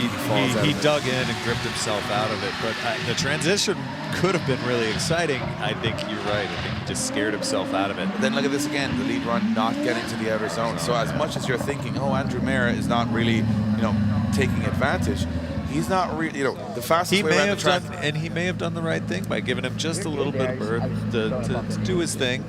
I was about to say, the slowest way around the track is the correct line. Yes, it is. So if you go anywhere off that, you're too fast. You're too fast, or you're not allowing the chase car to catch up. So yes. That's going to be looked at by the judges. Nick's going to give him the word, send him off the line. Drop go it. again. And let's see if Lee Yearwood now, after the errors, can catch up, get on the door, and put this one to bed with Andrew Mayer. Look at that. Andrew Mayer with that solid entry coming all the way across, and Lee not giving him any room. Oh my goodness, this is a solid lead run coming around this last outer zone before we get to the crossover, hitting that inner. This is pretty good. This is more of the battles we want to see. Big fireball from Lee's car. That is super cool. I'll tell you one thing, that's a strange one for the judges because that was a better lead run and chase run in the second run. So in every way. Andrew Mayer with a way better lead run for me than Lee Yearwood, and then Lee Yearwood with a way better chase run. But then you got to think about it, did Lee Yearwood have a better chase run because he had a better lead run to chase? Say that fast 3 times. How much wood could a woodpeck peck? Something like that. Yeah. I don't even know what that means. But yeah, I couldn't say that twice if I needed to. Yeah, we're not seeing that last outer zone being utilized by either driver, which is the place where the chase car can, dive in, get that exclamation point. So this will be an interesting one. I don't know which way the judges are going to go, but if they go one way or the other, I'll know why. They're either going to reward the lead run from Andrew, or they're going to reward the proximity and the aggression from Lee. So that's what's, or it's just going to be one more an time. Interesting one. So It very well could be. It could go both ways. Yeah. But it's for a you spot can just in the discount final. that whole first run and only count the second run because that was the better one of the two by far. Well, we're going to see who's going to go through, and it's going to be Lee Yearwood getting the win. He's into the final, Lee Yearwood, and you know what I like about that? Rewarding the proximity. That's being aggressive. That's the chases that we want to see. And we haven't seen too much aggression from anybody bar maybe Yearwood and TJ Hunt so far. Yeah. So the judges have been waiting all day. They've been waiting for tandems. So when you give them that proximity, they're going to lean on you. They're going to say that's what we wanted. So we're going to see Lee Yearwood in the final, and Andrew Mayer will go through to the 3rd and 4th place playoff, which is still going to be just as spicy because that's a real last chance. And both of those guys, it should be a good battle. Yes, we now know Lee Yearwood is going to be in the main event tomorrow. Now we got to decide between Reyes and Hunt who's on the other side. Yes, and it is. I think it's going to be up to Hunt, and Brett finally gets to actually maybe drive his car against a car that doesn't have 1/16 his horsepower. Yeah, Brett's like, if I could just have a drift car to drift against. Yes, that has similar to my drift car. I don't want to run everybody over, and Much as Mustangs have a reputation for that, I think he wants to have a fair fight. He does, and I think he's finally going to stretch that car's legs a little bit with TJ, because TJ has been absolutely rock solid for most of his runs throughout this competition. For sure, as we get into the last couple of battles tonight before we head to a jam session. Remember, guys, tomorrow tickets available online and on the gate, and it's going to be a big show. This is all the warm-up. All the battles you're watching is just to get into tomorrow's main event. This is the appetizer, the teaser. This isn't the meat and potatoes. That is going to be tomorrow, and I am super excited to see all those gigantic names that you only see on the internet battling against each other. That's what I'm all about, and it's going to be interesting. But right now, TJ Hunt and Brett Reyes don't care about tomorrow. All they care about is right now. They're looking at it saying, I've got to win this battle to get into the main event tomorrow. And this is serious business. This is getting you into the show, or the possibility of having to battle again and going through car failure, or there's a lot that can happen. Well, if you go by previous days out, TJ Hunt did win the last chance top 16 at the Invitational. He'd have to do it twice to get himself back into the main event. There we go. Look at Brett Reyes. A little bit of a mistake by Brett coming out of the chute there. He misshifted or didn't hit the chicane. I don't know what happened. Something weird happened there, but we're back into the battle as TJ Hunt now starts to Really quality left foot braking from Brett in the lead position as TJ Hunt now starts to get as close as he possibly can. Good timing of a transition on TJ Hunt. Great timing. And Brett taking it right out to the edge of the circuit. Look at TJ on that last corner. Very aggressive. And you can see that he's knowing that that's the last, you know, imprint you're giving the fans and the judges. It's that last moment. And he's using it to his advantage. I'm not sure what happened off the line. Maybe TJ just jumped. Maybe there was a miscommunication. Maybe it's dark down there. They can't see Nick's hands. I don't know. But either way, TJ handles it well. And you can see Brett right out to the edge of the circuit. TJ using all of the track there and just getting it through there. So this is really good drifting, by the way. Great lead run. And a decently good follow run as well. Excellent run from two modern chassis. Which, and he did get to do some actual like, driving there. yay, somebody can chase me. Not like super fast. So this is going to be interesting. I think that's good for both drivers there, to be honest. A very even battle so far. Let's see which way it goes from here. Next one, patiently waiting. And yeah, it's, you know, he's a patient guy.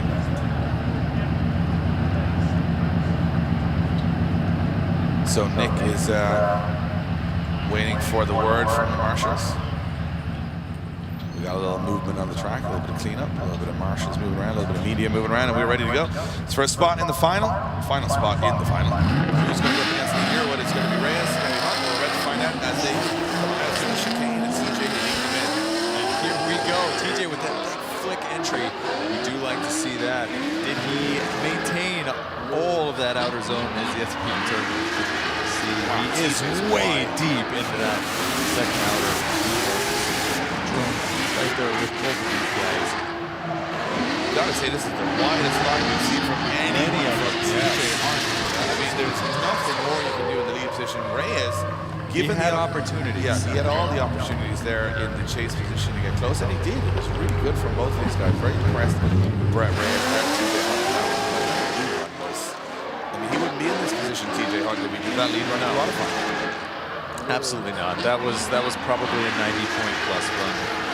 And every opportunity to be chased appropriately. And he did get aggressive in some parts, but it wasn't the whole track. I thought TJ was going to the wall a couple times there with his aggression in his lead position. So I would say it'll all come back to the chase runs for me. I think definitely TJ with the better lead, but I think it comes down to it.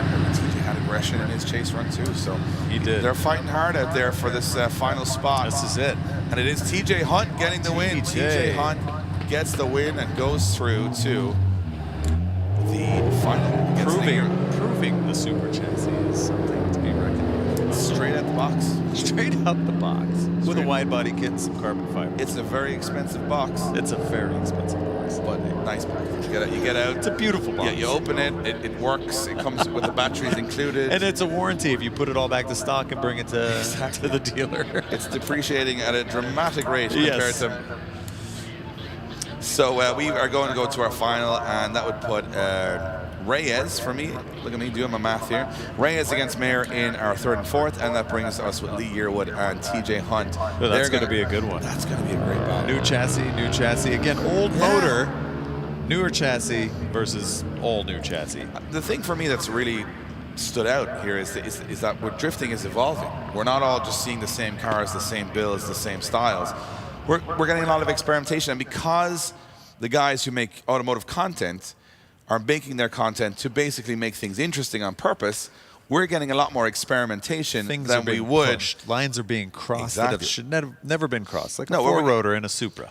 Come on now. Why? Why would you take a brand new car, take out the engine, put two 1992 engines together, and then make an all in a new car? So it doesn't make sense. Cool. If you said it to someone that didn't know cars, it would sound stupid. And then they would say, why? Is it just much more responsive and powerful? No, not really. It's actually probably worse than the standard engine, but it's really cool the way it sounds. It does. And then you're like, okay, that makes sense. And then a guy's like, well, you got an RB25 and a Skyline. Is that a good chassis? That's a great chassis. Motor, questionable at best. Yeah, should we put that in a BMW? And they're like, well, no one's really done that before. Let's do it. Let's do that. And it works. So what I love about it, and then you go, I'm going to go to the showroom, buy one of those cars, and just, tune the diff and put an angle kit on it and just, make it a competition car. Or you could go the complete opposite of that and just bring out a stock BMW E46 and have a good time. You have all the options. you'll have a good time for a limited time. Gets the thumbs up from Piotr. Yeah, he's like, I love that car, until it's immediately eliminated by not being able to go around the track without understeering everywhere. But what I'm noticing here is, like, look at those names. It always makes a couple of new. I mean, like, I wasn't completely familiar with Brett Reyes, you know, and now you're starting to see, you know, the big names come up against these new stars. Some stars are born on nights like tonight.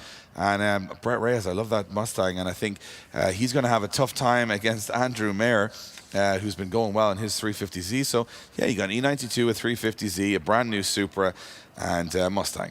Figure that one out. A bunch of other cars are already waiting. Yeah, and we got some even crazier stuff tomorrow. Yes. So we got 2 battles left to go. I'm looking forward to it. From my perspective, TJ coming in a little strong into that final, but Lee Yearwood every lap getting smoother, getting better, also throwing ridiculous flames. Yes, both of these.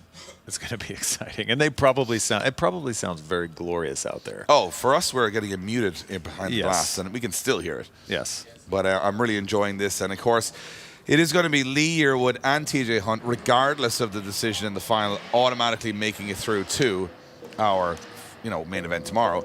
But of Mayer and Reyes, that's actually the third and fourth is nearly more important, because one of those guys won't make it through. So that's going to be interesting to see if who drops off. And it was so heartbreaking to come so far in the competition, get so close, and then you're out. So we have got Brett Reyes lining up in that supercharged Mustang, and he'll be joined by Andrew Mayer, and both of those are going to go head-to-head for the final spot. So once they get a decision, we know who's going through. And then the final is kind of just for bragging rights. It is, 110%. And both of these guys have 600 horsepower. So this should be, on paper, a pretty even battle. Possibly more weight in the Mustang than the 350Z, but that's yet to be determined. Maybe one's got set up with more grip, maybe one doesn't. Maybe weight means more grip. It could. It very well could. So Nick Swan gives the word, and away we go. It's for the final spot. Main event tomorrow. It's going to be Reyes versus Mayer into that first corner. Reyes all up in that wall, but doesn't quite make it out to that first outer. Well, it's not exactly what we were hoping for this third place battle, but it is taking place. Oh, and you can see Andrew Mayer not getting and a big mistake. Just a little bit of a shallow net. I think he's surprised by the pace of Reyes. Yeah, he was moving out. That, to me, is probably the strongest lead run Brett has put in all day. It is. Really nice to the wall on the initiation, lots of pace, and I think he caught Andrew out. You can see, definitely wristed on the wall here. Oh, that was a fantastic entry, but he just didn't get out to where he needed to be initially. As we transition back, you can start to see Reyes. He has one tire in the outer zone. Yeah, which is okay. That's not bad. It's fine. But as you can see from Andrew, this is the mistake. Like, kind of has to re-initiate again. No tires in the zone. It's very, very, very bad. It's good, but it's not great. Not great. That's how it works. And we're pretty critical because we don't have to do it or have to be under this kind of pressure. Yeah. So, of course, from the outside, we're like the internet right now. Oh, we are the internet. Big opinions. Very little to back it up, but what we are going to do is talk there in the lead position. Brett Reyes and chase that. Brett's got to get all up in his business here, or Andrew's going to start calling back those points. Nice run for Andrew so far. Very wide. Look at Brett. Oh, my goodness gracious. He got away with it. He got away with it. I thought he was running the wall. And it's Andrew Mayer, but he got away. We got that X-Factor moment from Brett Reyes as he put a little bit of pressure on. Here's the last corner. Can Reyes get up close and personal? Looks like he can. Just about. But is it enough? Is it enough? That was a pretty solid lead run as well from Mr. Maurer. So we had one moment of, let's say, goosebumps. Yeah, I was hoping for a little bit more for this. These guys are battling for the last spot. It's all on the line. And Brett Reyes got away with that dive. I want to see the second drone shot because to me it looked like it was all or nothing. Comes in really tight, almost makes contact but gets away with it. But just stall up a little bit at the same time. Allow Andrew to get those the Carlington two on him, and Andrew completely missing the inside clip as well. Yeah, he was really wide in that transition area. So set him up very awkwardly to come into that outer zone. There was no way he could have filled it. Oh, for sure. Let's see which way the judges will go for on this one. It's for the final space in our main event. Will it be Brett Reyes? Will it be Andrew Mayer? So unfortunate to lose either driver at this stage of the competition after battling so much to get there. But will Those it be? guys are anxious right now, just sitting there waiting. And this is heartbreaking because you're so close to the end of the competition. The result is in, and Brett Reyes takes that final spot. Brett Reyes will go through to the main event tomorrow, take 3rd place in the last chance top 16, and he's going to be very happy with that. He's stoked. He's in. He's in tomorrow. Everything's all good for He tomorrow gets to for play Brett with Reyes. the big dogs. Again, this is just the warm-up battles. The main event tomorrow, where 13 drivers who you've not witnessed in battle action today will be there. They'll be there ready to go, and they're enjoying a cold beverage and a bit of a chill this evening. Yeah, they're all down there watching, cheering on, and as they get knocked out, the crowd is getting bigger. For sure. So tomorrow the crowd is going to be huge. Remember, guys, you can still grab tickets for this event live on the gate. If you're anywhere near Englishtown, come down, say hi. We're having a ball down here. It's a real fun event. You don't want to miss it. Get up close and personal with the personalities and the machinery. A lot of fun. A lot of merch tents down there as well. And super cool cars, just all over the place. So we're going to move on to our final battle, and it is going to be Lee Yearwood against TJ Hunt. Now, I know TJ Hunt won the last chance top 16 at the Invitational. Could he do it 2 times in a row, or will Lee Yearwood ruin the party? I think Lee has the opportunity to do so. He has the chops to do so. He has the driving skill. He's a fantastic driver, but it's a new chassis. Yeah. So that could throw everything out the window. But it looks to me like that E92, I think he said that he drove Duarte's E92, and he just fell in love with how it handled. That's why this exists. Yes, this is why an RB BMW exists. Because he was like, well, I like RBs, but I like that chassis. Throw them together. So we were going into the final. It's going to be TJ Hunt against Lee Yearwood. And you know what? I couldn't call this one. No. TJ's been incredible. Lee Yearwood's been incredible. 2 very deserved finalists here for me. Let's see who wins today. Arms. TJ coming off the line pretty quick here. This one's not going to be a walkover for either driver. Lee Yearwood up in that wall's business. A little bit shallow coming in there. Let's see if TJ can maintain that line. He's getting deep into that outer pocket. I hope he can stay in it, but it doesn't look like he's going to be able to. But TJ applying all the pressure that is needed around that front inner. TJ Hunt. Oh my goodness gracious. I don't know what happened there. I'm not sure. Did Lee shut down, or did TJ put him in the wall? That's the 2 things that instantly jump out to me. Yeah, that's an unfortunate one. There's that level of aggression when you're pushing it. We're going to have to check this replay. Yeah, this is where it's all going to come unstuck for both of these drivers. Now watch TJ. He's on the inside of the track, very close. His transition is very risky here. As he transitions through, Lee. Oh, it's hard to. That's hard to tell. That's real hard to tell. Did TJ push him in the wall? Maybe that is what happened. I don't know. All we know is there was contact, and the thing happened. Something happened, and somebody's going to be at fault. That is not up to us to determine. No, thank God. But it's a case thank God. But I think the strangest thing here is that it's happening in a split second at the wall. So and let's hope that none of the cars are damaged, so that they could just send this next run. Have a quick look at this one again. Yeah, you got to check it out. So all this is cool. Everything's going great up to this point. Everybody's best friends. And then we're like, oh, we're killing it. Lee, I'm doing a great job. He's like, keep going, TJ. Hey, man, I'm right here. Yeah, I'm right here. Oh, okay. And I might have transitioned a little too early here. And then let's slow it down. Lee Yearwood's coming in. Oh. I think that's a tough one. That's a tough one for me. Oh, I'm not envious of the judges right now. To me, it looks like Lee maybe is going in there either way. That's just an initial view.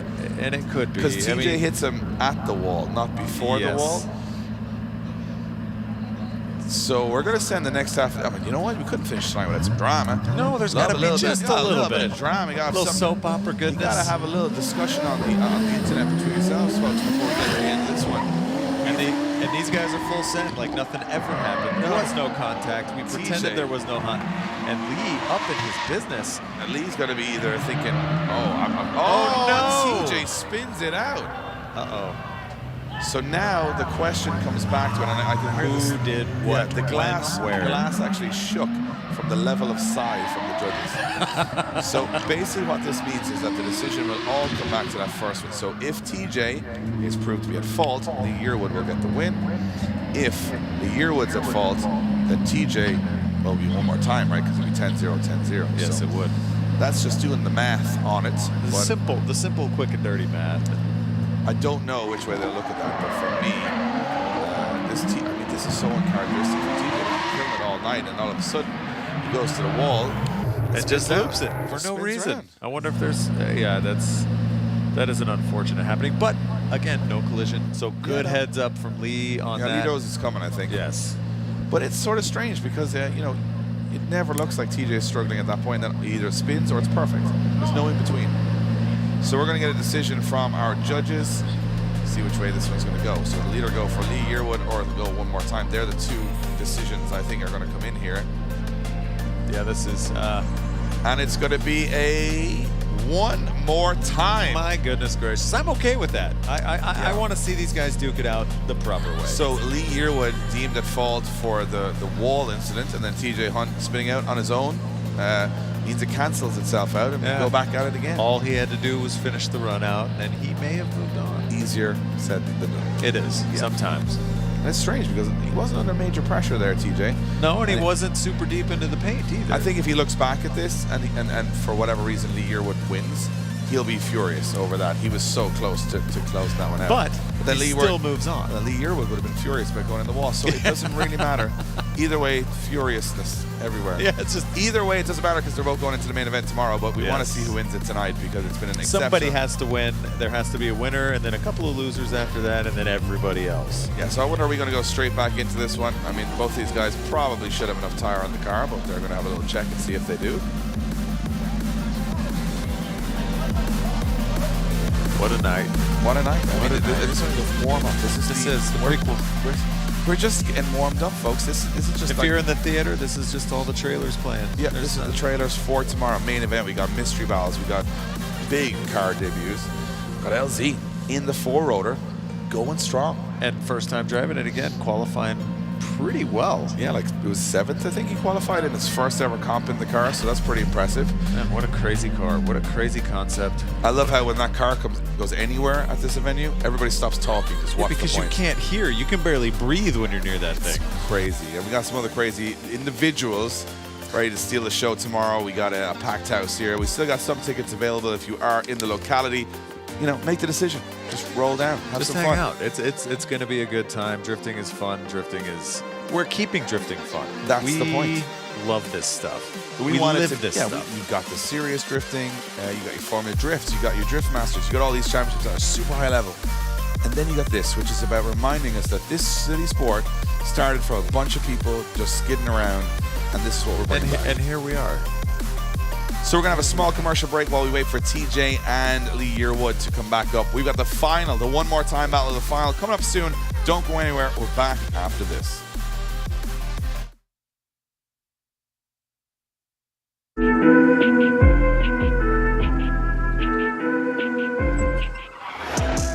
What's up? LZ World Tour official merchandise. It is pre-order only. These amazing t-shirts, if you want one and you want to get your hands on one and you want one, go to our website, lzworldtour.com or lzmfg.com. Get one because when the pre-order's over, you will never be able to get one ever again. The link is on screen. Go check it out. Hey guys, Jeff Jones here. I'm Dylan Hughes. I'm Travis Reeder. I'm Ken Gushin. I'm Matt Field. I drive Link. They are the most reliable ECU around, and they always deliver. Their global tech support gives me the advice I need every time I need it. Their products are super easy to install and easy to set up for the performance that I want. They stand behind their products and support their customers. They're always innovating and delivering great new products and performance features. I drive Link. Guys, welcome back. We're here. Here We're we ready. are. We thought it would be over by now, but it's not because these drivers are driving too damn hard. And it's the one more time of the first LZ World Tour for Last the chance. first top 16 last chance qualifier. That's a lot to take in. So basically, what's happened today is we qualify, but everybody qualified. Everybody qualified. Top 13 automatically went through. That's why you didn't see a lot of your favorite drivers today because they're already in the main event tomorrow. They did well.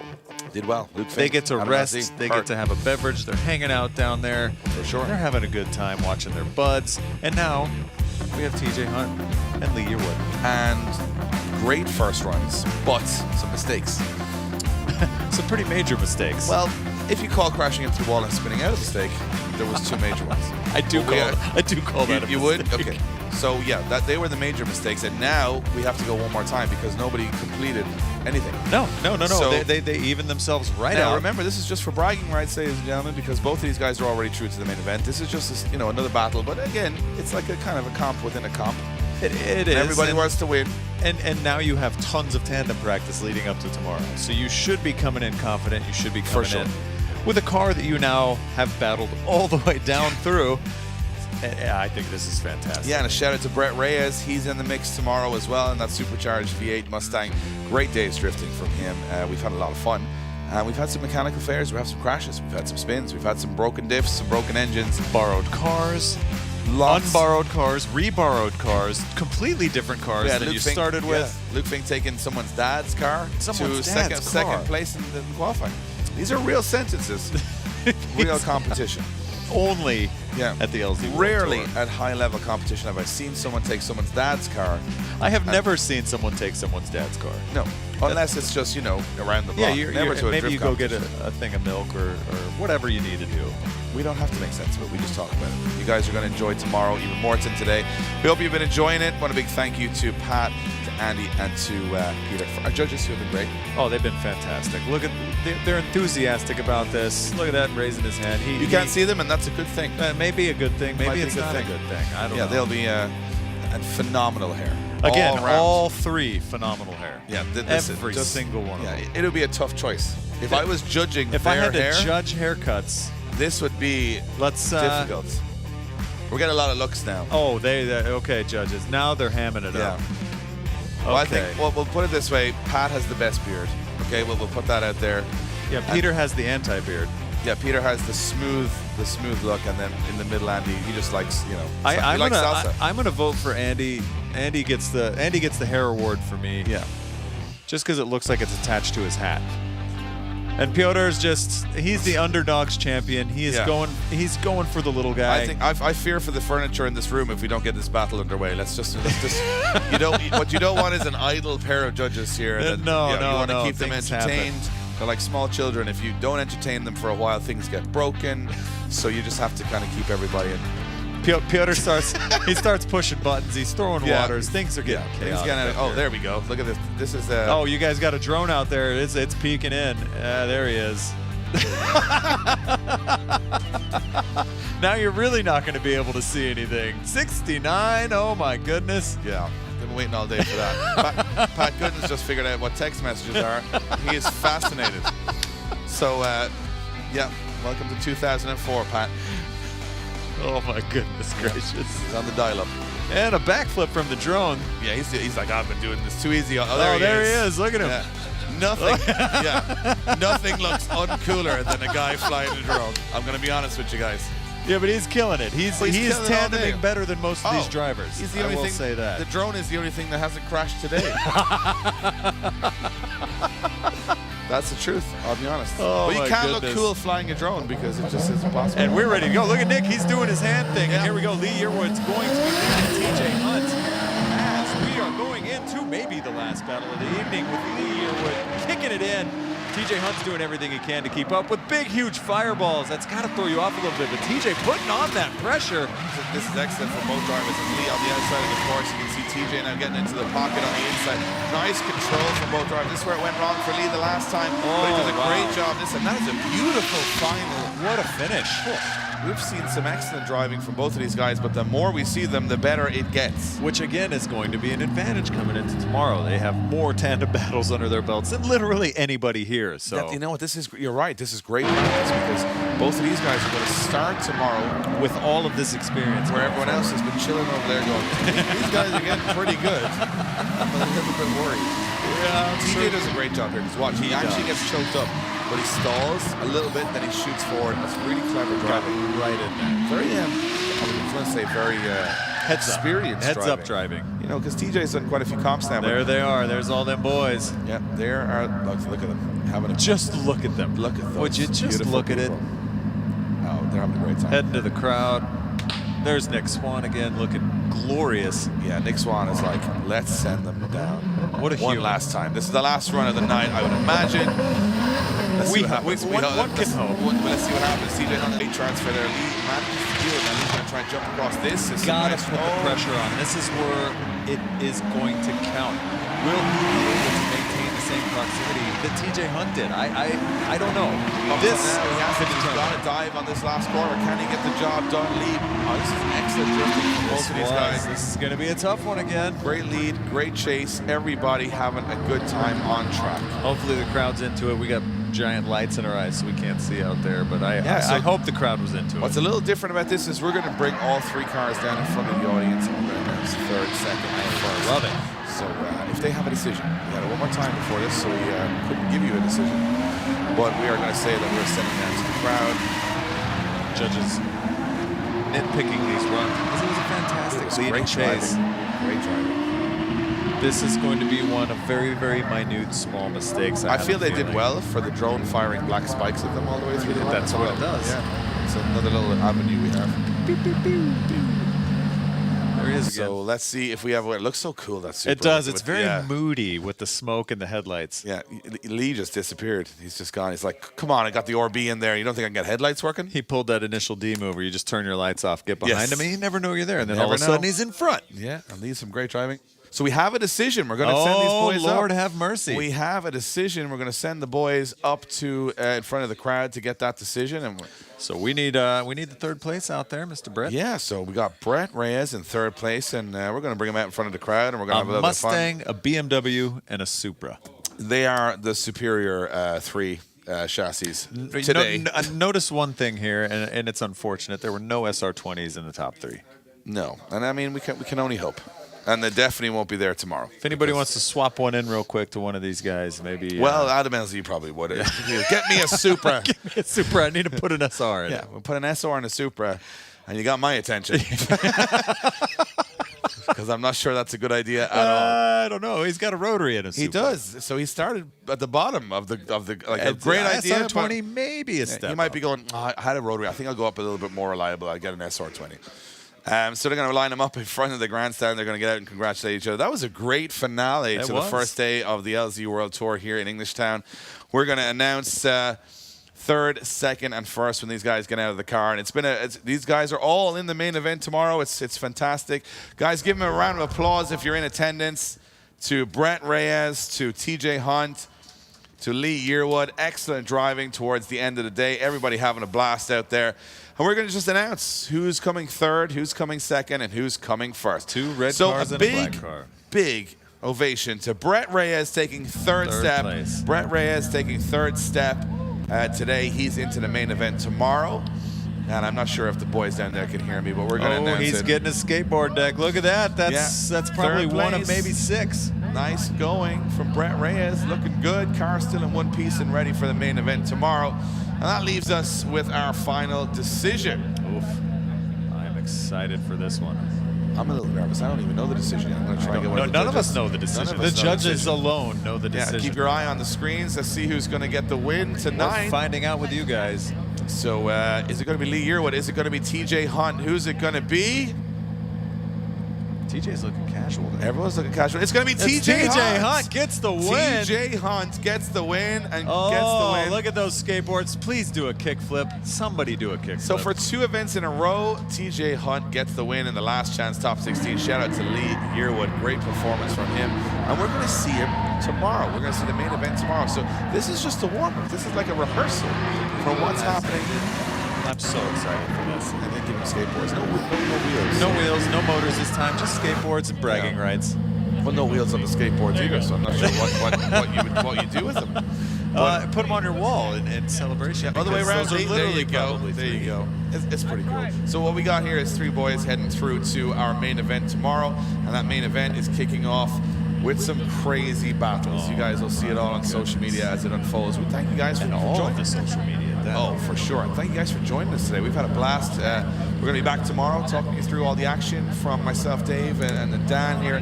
We tried to make sense of it, but there was no sense to be made of a lot of it. There was rotaries, there was crashes, there was drones. We learned we have some of the best judges in the country. The best judges' hair ever and assembled. especially the hair. Yes, Sorry a about lot of that. hair. You know, so you know, if you're from hair products, we could get your sponsorship here. Come on, Vidal Sassoon, let's go. We're expecting the text. So you guys have had a great time today. We've had a great time today. Thank you guys for talking. They're talking to us. We're talking to them. We're talking on the stream all day on YouTube. Loved it. A lot of interaction. Absolutely. Thank you guys. It's the warm-up for tomorrow. It's stop 1 of the LZ World Tour here in Englishtown. We are back tomorrow with more action. Until then, guys, enjoy the rest of your night, because tomorrow you're going to need your energy, because we are going to have one hell of a show. Screaming all day. Absolutely. We'll see you guys there. Thanks for joining us. From Dan and Dave, we out. Good night.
We'll turn this around.